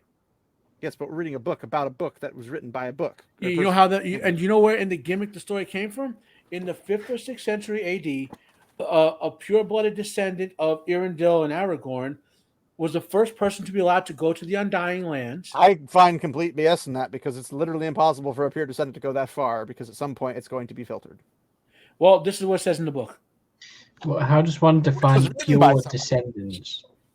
I don't know. That's what Tolkien says in the Parents story. from the same parent. Tolkien said it in the story. Down. Tolkien said it in the story, so that's the way it is. Well, yes, but that's why the whole point of Eru intervening and stuff is because, one, he is powerful enough, he's capable enough, and it's because he wants the outcome to be a certain way. So he tweaks certain things without jacking anyone's free will, and he pushes things along that way. In the Lord of the Rings itself, we never hear that Eru intervened there. But yeah, but there's this thing called reading between the lines. No, So- Tolkien says in his letters Eru intervened there. Yes, but you That's can how come see we it don't know if you that. read it. If can you interpret see it that way. the actions happen.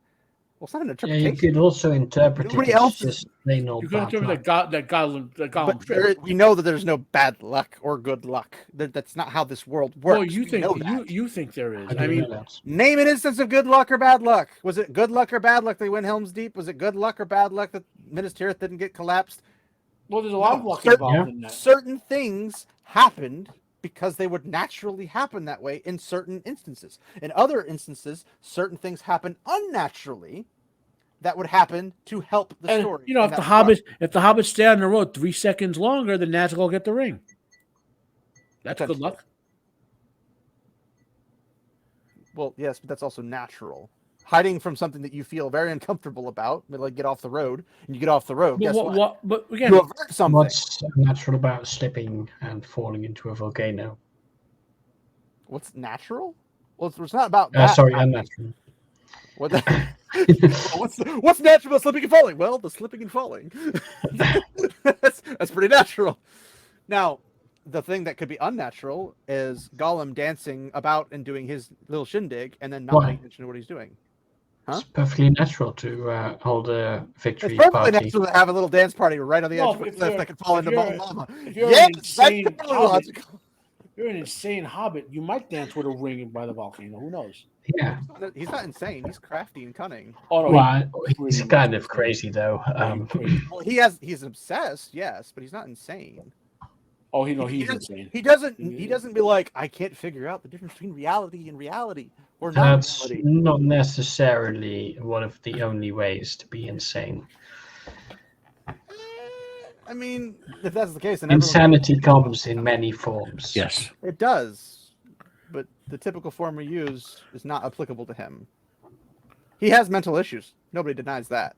But he's not insane, like going nuts. So he's perfectly sane then. If he's not insane, he must be perfectly sane. Yeah. No, I said he had his issues. Obsession Yeah, but is that- not the same thing to do. You are either sane or insane. There's no in between. Why wouldn't there be an in between? Because it's Because a binary. definition, it's a binary. Yeah. Why is it binary? Because That's what- insane definitionally means not sane. Yes. Insane means definitionally not insane. No, it definitionally means not sane. I know what I'm saying. So it's you're either sane or not sane. Can you have mental And issues not sane without is being insane? insane. Can you have mental issues without being insane? Probably not, No, you could. Why wouldn't you be able to? because mental issues make you not sane. No, I would. Mental You issues have- make you unstable. You can have not mental health insane. issues and not be insane. Okay, but Gollum clearly was insane. Like I said, he was obsessed. He was also being driven by the ring. And was he being driven mad? Yes, because he wanted the ring. He was That obsessed level with of obsession is not sane. it. Well, I wouldn't say that level is also natural. That's irrelevant. Well, it depends on what's causing the insanity and if it's him or not. him. Again, it doesn't matter we're talking whether you Well, are if or a aren't. parasite's causing you to do something, it's not you that's insane. It's the parasite that's causing No, you if you're insanity. insane because Okay, no, that's fair. your brain is malfunctioning. So, But then is the parasite insane or just doing its job? It doesn't matter if it's doing its job. It's causing insanity. if your brain is your brain is either sane that What are or we talking insane. about again? How does I that don't make know. sense? We're circling around the fact that like he My point is here's a question. Is a deity that is all powerful, capable of knowing everything, and it has evidence of creation, are they capable of interacting at any point in time? Yeah, probably. I don't know. Okay. Well, you don't have to know. I said, are they capable? Not. I don't did know if they. they're capable. I gave you the requirements. They are they're all powerful, Yes. all creator, omnipresent, whatever, omnibenevolent. You can go through the whole list, whatever. Are as a person or a being or an entity or whatever with those things capable of dipping into the creation and doing something? Definitionally, yes. Okay. Definitionally, they have the capacity to do so. Doesn't mean they do, but it does mean they have the capacity to do so. Mhm. It's reasonable then to say if something happens that is not natural, that is somebody dipping their fingers in and causing something to happen. Yeah, that's That fair. follows logically and But- doesn't piss Well, on anything. That requires you to make absolutely certain that it is in fact not natural. I disagree with the concept that an omnipotent being can interact with anything else that's not omnipotent, but that's a whole other topic. Why wouldn't they be able to? I mean that they're omnipotent. They can do literally everything. But they're very active doing Omnipotent anything. does not mean you can do everything. It just means you're powerful. It means omnipotent. Yes, Omni all everything. powerful. All you can do. powerful does not equate to being able to do anything. It means all strong. That's what it means. It's like the literal definition is all strong. I have the strength to do. That's a definition much you're using. No, that's a Potent, but you me can't comes do from an potent, illogical yeah, thing. to You do can't, things, right? That is And not how. omni means That is not everything. how So you can do Abrahamic religions everything. design it. That's not how it's defined in many forms of fiction. That's a particular definition you're using, which when is I valid. have lots of power, can I not? Can I do something that I can't do? Whoop, shoot. Whoop. Sorry, knock The something argument with omnipotence, if again, is when you choose to do something, does it automatically cause what you're doing to occur? Well, the classic thing that has been used time and time again is, can God create, an omnipotent God create a boulder so big that he can't pick it up? And It's a logical contradiction. So the answer is that's not relevant because that's not what it means. Well, no. The question then would move. I've been down this road a bit before. Is by virtue of creating the rock he can't pick up, does he in fact redefine things such that that reality is now structured in a way that's true? Can a God that's only good and perfectly good do evil? No, because then he wouldn't be perfectly good. Well, we're not talking about morale. We're talking about omnipotence. No. I'm talking about a logical consistency. There are things that God that has power can't do. Omnipotence overrides logic. That's not true. Logic is a subset of reality. Logic is a consequence of something. Reality. At what you perceive as reality, but that's No, because you're not at outside the of reality, hardcore you perceive it underlying reality. I mean, you could argue that by making a rock but that he person can't would move, cease to be something. he If is an making all-powerful, himself no longer omnipotent. so then he wouldn't be omnipotent. But he would Not still have anymore, no. But he would still have the power to make himself omnipotent again. Would he? How do you get to that conclusion? Because he's omnipotent. No, but he removes his omnipotence by He making removes something. remember, he can't do. by Therefore, virtue he's of no being longer powerful enough omnipotent, to be omnipotent. he exists at a point in the past when he can go to the future where he's not omnipotent. Where and make does himself omnipotent time again. come into this? God does not have to be bound by time. We're not talking about. We're talking about omnipotence. Yeah, but that Time is- requires his past version to do something, not the present one. But his Yes. past present, version, and future by are virtue of being time. omnipotent, would Time is a know method that of he's going to reality. nerf himself in the future and could therefore unnerf himself. Yeah, okay, sure. I don't know how you do that if he's outside of time. If he's inside of time, he's inside of a creation. It's irrelevant. He's omnipotent. Time doesn't matter. Omnipotent literally means you can do anything. That's all it means. It does, yeah. You can do anything that's within a logical No, consistency. it means you can do anything. So there's The word nothing itself that doesn't necessarily require that, but maybe the philosophical concept. Well, that comes down to what do you mean by omnipotence, okay? If you have an all-powerful being, they can't not be all-powerful, because then they would cease to be all-powerful by definition. Only in a temporal sense. Why does it have to be temporal? Temporal is a different area. Because they're still If you're omnipotent. outside of time, temporal has no effect. You're putting them inside of time when you say that. No, I'm putting them outside of time. No. Time is something that we You just use use as a scale. before and after. The event of let's say they say I'm going to make myself not omnipotent. All I said was that this person does this thing that logically contradicts what they are doing. Then they can't do it. You can't logically be weak if you are logically strong. You are either No, strong but see, or you are that's where if by doing that, you make yourself no longer If you are omnipotent. eternally all-powerful, how could you possibly not be all-powerful for all of eternity? Because there's no time. But eternal means despite time, outside of time, in time, any like Not. there is no beginning for them. It's literally a beginning without a beginning. It means you have no beginning and no end. The alpha omega, but yes. But it doesn't necessarily mean outside of time. But time Because is a reality scale. That's how we scale like things How happen. Like what we happened scale reality. 4 hours ago in 2 minutes and 14 That's seconds. how we scale reality. That's not how an eternal omnipotent being would scale reality.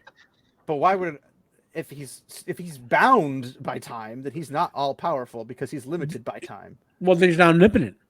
Is he limited by time if he is if he in is all of time? limited by something, if he's omnipotent and he's bound by time, guess what? We're not talking. he We're not- talking he can't be about. powerful. We're not talking about that limited being. We're talking about an omnipotent being.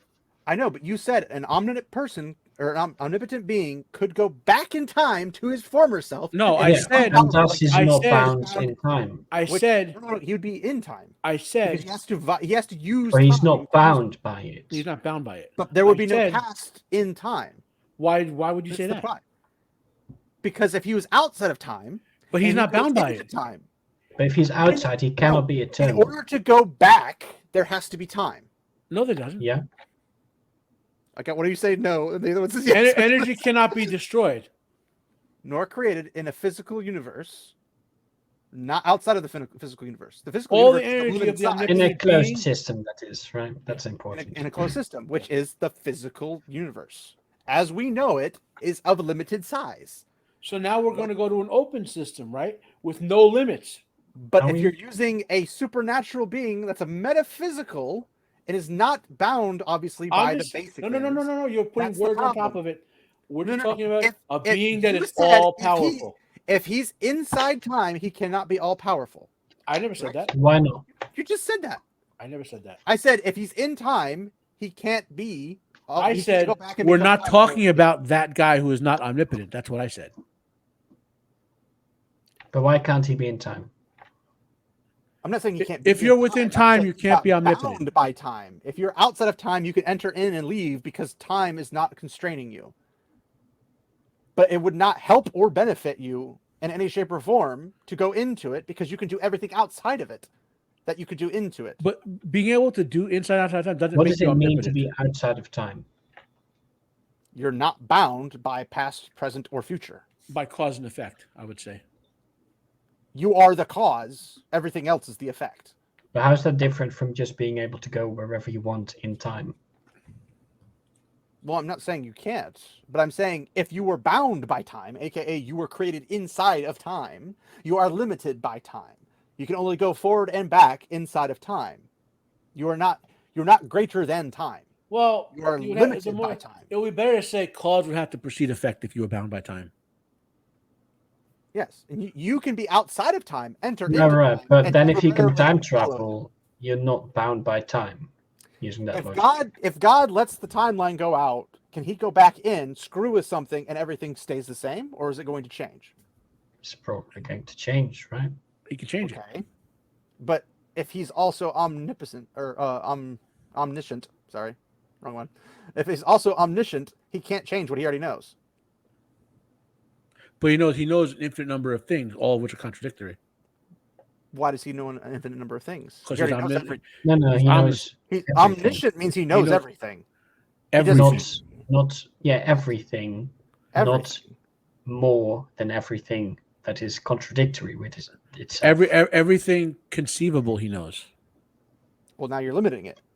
I'm not limiting it. Omnipotent. You said everything that's conceivable. And he's That's expanding limiting. it. You're saying you're putting it through a filter. It's conceivable, therefore he can know it. Why is it not conceivable? There's nothing that's not conceivable. Okay, so if you're all powerful, and there's nothing that can be more powerful than you, then you are stuck in a logical contradiction. You can't do it. If something's perfect, it can't do non-perfect things. Well, that's all other debate. Well, I'm saying there's a lot. A creator, a being, an entity. I That mean, perfect decides comes to with use. a slightly awkward thing that Yeah. you need to define what Conceive perfection- just means think of, okay? To think of. What do you think perfect means?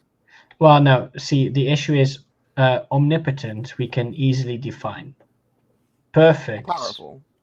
is a bit more awkward because it's subjective, probably. Yeah, it's pretty subjective. Why is perfect? Because is the people can state of have something different before opinions about No, what no, is perfect is the state of something at peak point without fault, right? without fault. Yes. So But if you different find a people lake without a might single ripple in it, disagree about find what a- is a fault or not. So but if you find a lake with no ripples in it, no wind's blowing it, nothing's touching it, it looks like solid glass. Well, if you throw a pebble into it, it causes ripples. Is it in that state of perfection anymore? No. It's no longer in the way it was. So why is the rippleless state perfection rather than the state with ripples? That depends on your design. Hence, it is origin. subjective. Well, no, because okay. yes, you just said it. Which one comes first, the chicken or the egg? Well, evolution would argue it has to be the chicken. It would have to be the chicken. No, No, because an egg because would not other survive. animals also have eggs, not necessarily just chickens. No. I'm saying in the terms of a chicken and egg, the chicken necessarily has to come first because an egg would not survive. It would die because there's nothing to cover it. Well, what if the bird the chicken evolved from was the one that gave birth to the Well, then the chicken. Wait. What? Was it evolved from? Another animal, which was not a chicken, had the egg that laid the first chicken. Well, then it wouldn't be the egg of that chicken. You said chicken No, or it's the the egg. egg the chicken came from, so it's still the egg of the chicken. I know, but evolution doesn't poof like that. It's It's a massive It takes a long time for that to take place. It had Yeah. to. I'm an alligator. Poof! There's a chicken. At That's some not how it point, works. some bird which wasn't a chicken laid an egg which a chicken emerged from. That's the way it had to work. It would take a lot longer, and there'd be a lot of interspeciary type stuff. Well, there might be Eventually. 8,000 birds laying 8,000 chicken-like And animals. they'd be modified until they slowly became a But- chicken. but no- yes. but But none of- only at a specific point where it fits all the definitions of a chicken. Yes. Do we count it as a chicken? But the And egg that's that it one emerged of from, the birds in the line. the egg that it emerged from came before that chicken. I mean, that's presupposing that's how it happened exactly. But Well, where did Sure. the chicken come from if not from in an egg? well, I mean, depending on if you have a creation story. Well, Yeah, but we were talking from an evolutionary perspective. It's almost like Yeah. that. That's always forgotten for some reason. I don't know why. But from a philosophical perspective, if it was just based off of evolution, they would have solved that forever. But that's the reason it's still going. It's because it wasn't just as simple as, well, the evolutionary just went poof, and then that's how it came. Because if it's No able one to knows give birth that. to a chicken, it has to be pretty much a chicken. Because Pretty all much, species- but not. Oh fully. no, I'm saying like, But not I'm saying, quite. Even if you were to say it's a bird, it's like, okay, well, it's a chicken, but it's got a different name because it's not exactly the same shape or size or whatever. Yes. It hadn't eaten enough It, fats. it or would not something. fit the definition of a chicken. It would not. Well, then how would No. it have the properties? How would it give the properties to the egg to have the properties of something else entirely? Because Because whatever that's- random mutation survived in that particular one, it worked out. Yeah. If we assume That would right? be a trillion to bazillion to gazillion million infinitillium. Yeah, that's but why. That's why birds have millions of eggs every year, trillions of eggs every year. And they still look the same for some reason. I don't know why. Because in most cases, the ones that do it don't survive. Yeah, I'm not really into the Yeah, because we Darwinian eat theist all of camp, them. but I'm in the different camp. Well, for well over evolution. 90% of birds die young or in their egg. Well over. Okay, so you're saying that the first chicken that's born doesn't die. maybe chickens are just the perfect. Because literally, if it's that rare of a chance of mutation to happen, all it takes is for a dinosaur to walk by and step on it, and it's there goes your entire evolutionary line of chickens. Yeah, that's how it works. Yeah. So that's extreme odds that go beyond possibility. No, That's no, why- because Probability for that way. something has survived necessarily to get to this point. Yes, but it could have always been a chicken too. But that's a different It story. can't. Yeah, chickens- it was a chicken. Chickens didn't because exist a billion We years have ago. chickens now. Were you there? Did you know? Did you saw all the chickens and all the eggs they had? Maybe. Sage, what are you not telling us that you're a Time Lord? Sage was there. That's Darn, classified. caught again! Pesky YouTubers! Damn it. They For caught anyone, me for again. anyone still listening, after the first hour and a half on these podcasts, the good It stuff. was an hour and happens. 40 minutes, technically. Yeah. Yeah, by the way, talking about that, it's getting really fucking late here. So No, it's not. You're Yes, a Time it Lord. is. You have all the time in the world. And for any yeah, listeners but I lost on, my on target, Mars, where so- Sage lives, it's dark out. exactly, and it's Can you also get me some red, chocolate, right? Sage? Can you get me some chocolate, Sage? Well, You can Can you get get Martian chocolate. No, not Martian. no, they Mars. don't have chocolate here on Mars. Mars is the one who makes M&Ms. What's wrong with you people? Don't you know anything? He's No. hiding his Martian chocolate from us. You bastard! You and your He's there Martian eating his chocolate. M&Ms and he goes, no. We have to invade Mars to get their secret chocolate. Exactly. Yes. Yeah. Well, if you have to go, you have to go, good sir. We might as Mm-hmm. well end it there since Let's we're stuck in a landlock. Yeah. guys doing that next was an interesting what am I discussion, what? at least. I guess. Well, what are you guys doing next week? Give a little. I have no idea. Well, actually, I do. I am I'm gonna going be on- to I'm on vacation, be so happy I'll be that I home. don't have to watch a Wheel of Time episode. I will be that as well on Yeah, top well, of vacation. Almost the whole world is happy about that. Well, most of the world doesn't actually know about the Wheel of Time, so Well, yeah. At this point, I don't know if they're lucky or not lucky. Yeah, they say ignorance is bliss, right? And I Sometimes think I wish I hadn't read the Wheel of definitely- Time. I'd be a lot happier of a person. Every time I hear someone say, I'm not going to read these stupid books because the show sucked, it kills me. Yeah, same. But every time I hear them say, "Well, they like the show, so they picked the books," I'm like, "Well, they're not going to like the show very long." And then, but Hmm. I've seen people who like tried to watch the show, couldn't pick it up, but somebody's like, "No, give the books a try. Just give the books a try." So, despite the show, they went and read the books and they liked them. And I'm like, "How does Wow. this happen?" Magic. And every person I see that's like, "Well, I read the books and I like the show." I'm just like, "Well, that just means you have no taste." And guys- I don't know what to tell you. Remember, I am an unbiased based hater. Mhm. Total He's never truth read the here. books. But there's That's right there in his name. Get out real quick. There is no such thing as objective truths. Therefore, unbiased doesn't really mean anything. But Wait, just point that fuck. out. Matt is Object this. not. Objection! You can't. There's no objectivity. How about you object this? Object But this. then my whole Oh, field God. just doesn't matter anymore. Nothing even matters. I'm an objectivist despite the subjectivist based Matt hater person thingy majigger. No, he's objective as well, right? So it's perfectly fine. He's not. I am. I'm objective. He is subjective. He is subjective, whichever direction Matt is. Well, no. In brief, my contention is we are all subjective. There's no such thing as about brief in this. That's where your subjectivity fails. Yeah, exactly. Okay. I mean, we're 15 minutes in, right? Truth is truth or is not truth at all. Checkmate. Anyway, It's probably guys, true. if you guys made it this far, you actually wanted to pay attention to the fun stuff, which was after the actual review. So Mhm. thank you for hanging out. Matt, what do you got down the pipeline? Next week on Roman of the Empire's live stream, we will be reviewing The Prophecy, Are you Not thinking the Rome again? not the movie about the mutant bears, which is a great movie from the 70s, but the Cocaine movie Bear? about the angels from the early 90s with Christopher Walken, The Prophecy. There's 5 of them, but the first 3 are the Angels ones in the Christopher Walken. outfield, angels? No, Angels in Heaven, Angels.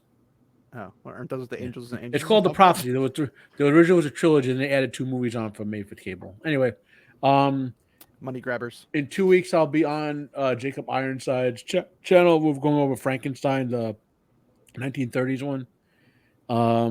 I believe I'm doing in The Invisible Man. I think the week after that with him, and before Halloween we're doing all movie monsters, our favorite movie monsters. So I wish I was a quarter of the popularity that you have, because I'm not that popular.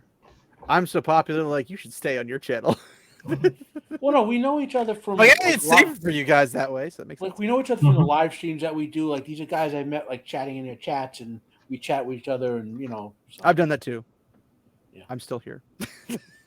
Nice. It's fine. It's fine. I'm an awkward person, and I probably wouldn't do well enough. Well, to we know each other from White Cloaks, basically. Hmm. Yeah, the only guys that really get along with me super crazy is the White Cloaks and Prophet.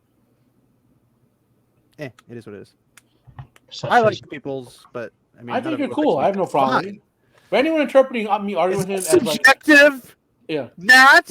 How dare you? You're If I supposed to didn't- objectively like me, not subjectively if like I me. didn't like him, I wouldn't even bother having these discussions. No, you would, because you Huh. like talking about these things and being crazy. But I wouldn't waste time with somebody I didn't like because I want to be around them. You know? That Who makes else is sense. going to waste time like this with you? Yeah. Checkmate. Good point. Yeah. Check this.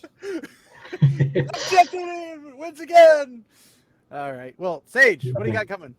Yeah, I'm probably going to hang out in Lady Balefire's Silmarillion stream this Sunday Oh, with some nothing, stuff in the nothing, chat. nothing. Yeah, I'd be around. Not in the actual stream. My problem is I literally just got through a whole bunch of like Silmarillion deep dives. I'm just like, I can't go through that again, and it just like not pull anything from it. It's like, oh, I just did it. If I Yeah, hadn't done I'm it, planning on dropping some Well- epic posts in the chat and then call it a day. wrong. Yeah, that's a cursed stream. The first time we were on our like a Sunday afternoon thing we were Lady doing. Balefire, I can believe it. Yeah. Then the second time I'm in the hospital that afternoon. It's like, Yeah, let's hope nothing happens this Sunday. Yeah. Everyone's in the hospital simultaneously. yeah. Aside from that, A comment. nothing else much going on because well, Well, I don't now know. that we have the Wheel of Time over with, and I can breathe and go on vacation, which is going to be very nice to not have to do anything. Although I had to do all my backup stuff for my podcast, so that's all set automatically. I don't have to worry about it recording it that week. But when I come back, I'd like to do maybe a console wars live stream or something. A console wars live stream. Yeah, like Steam versus Xbox versus Nintendo Oh, versus yeah. PlayStation versus Epic versus Ubisoft versus Rockstar versus everybody. All the bazillions of PC versions there are. There's more PC consoles than there are non-PC consoles. It's sickening. I wouldn't mind them so much if they all stayed on the same stinking console, so I could at least look at them. But no, I can be around for that. I know the tech, but I don't play a lot of video games for the past 5 years. So it's not necessarily about the video games per se. It's about, is it healthy for the economy to have Steam, Epic, Ubisoft, Origin, blah blah blah blah, all these different ones, plus Xbox, Nintendo. Like, is there a balance? Because like Xbox, PlayStation, Nintendo kind of balance each other a little bit. Although Xbox has been dropping the ball pretty hard lately, but they basically balance each other in the economy. So you have choices where if one screws up, you can go to the other one. It's competition and that type of stuff. But when you get to like the Steam versus Epic versus everything else, Steam just does everything better. Yeah, as far as I can and tell. Epic Is an epic fail. Is an epic fail, but it does mess up the market by doing their exclusives. yeah. Well, it's not they mess up the market. I gotta go. My middle-aged bladder is calling. Okay, well, nature has called you, and Rohan must answer.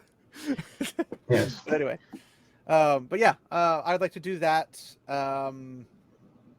at some point after next week. Yeah, I'd be willing to show up. I still have to do my character deep dives, even though I keep getting comments on this. This isn't a deep dive. I'm like, I can't. I'm not ruining the character. I'm deep diving based upon what we have to work with for the early stuff. I can't deep dive and ruin the character and tell you how everything ends and stuff. I'm deep diving with what I can do, and that's how I keep them to like 7-minute episodes as opposed to freaking 50. Wait, 7 minutes?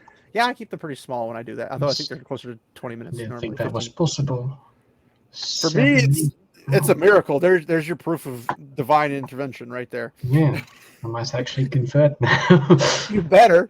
Just not Catholicism for me, please. Yeah, no, I'm officially already Catholic, so. Oh no.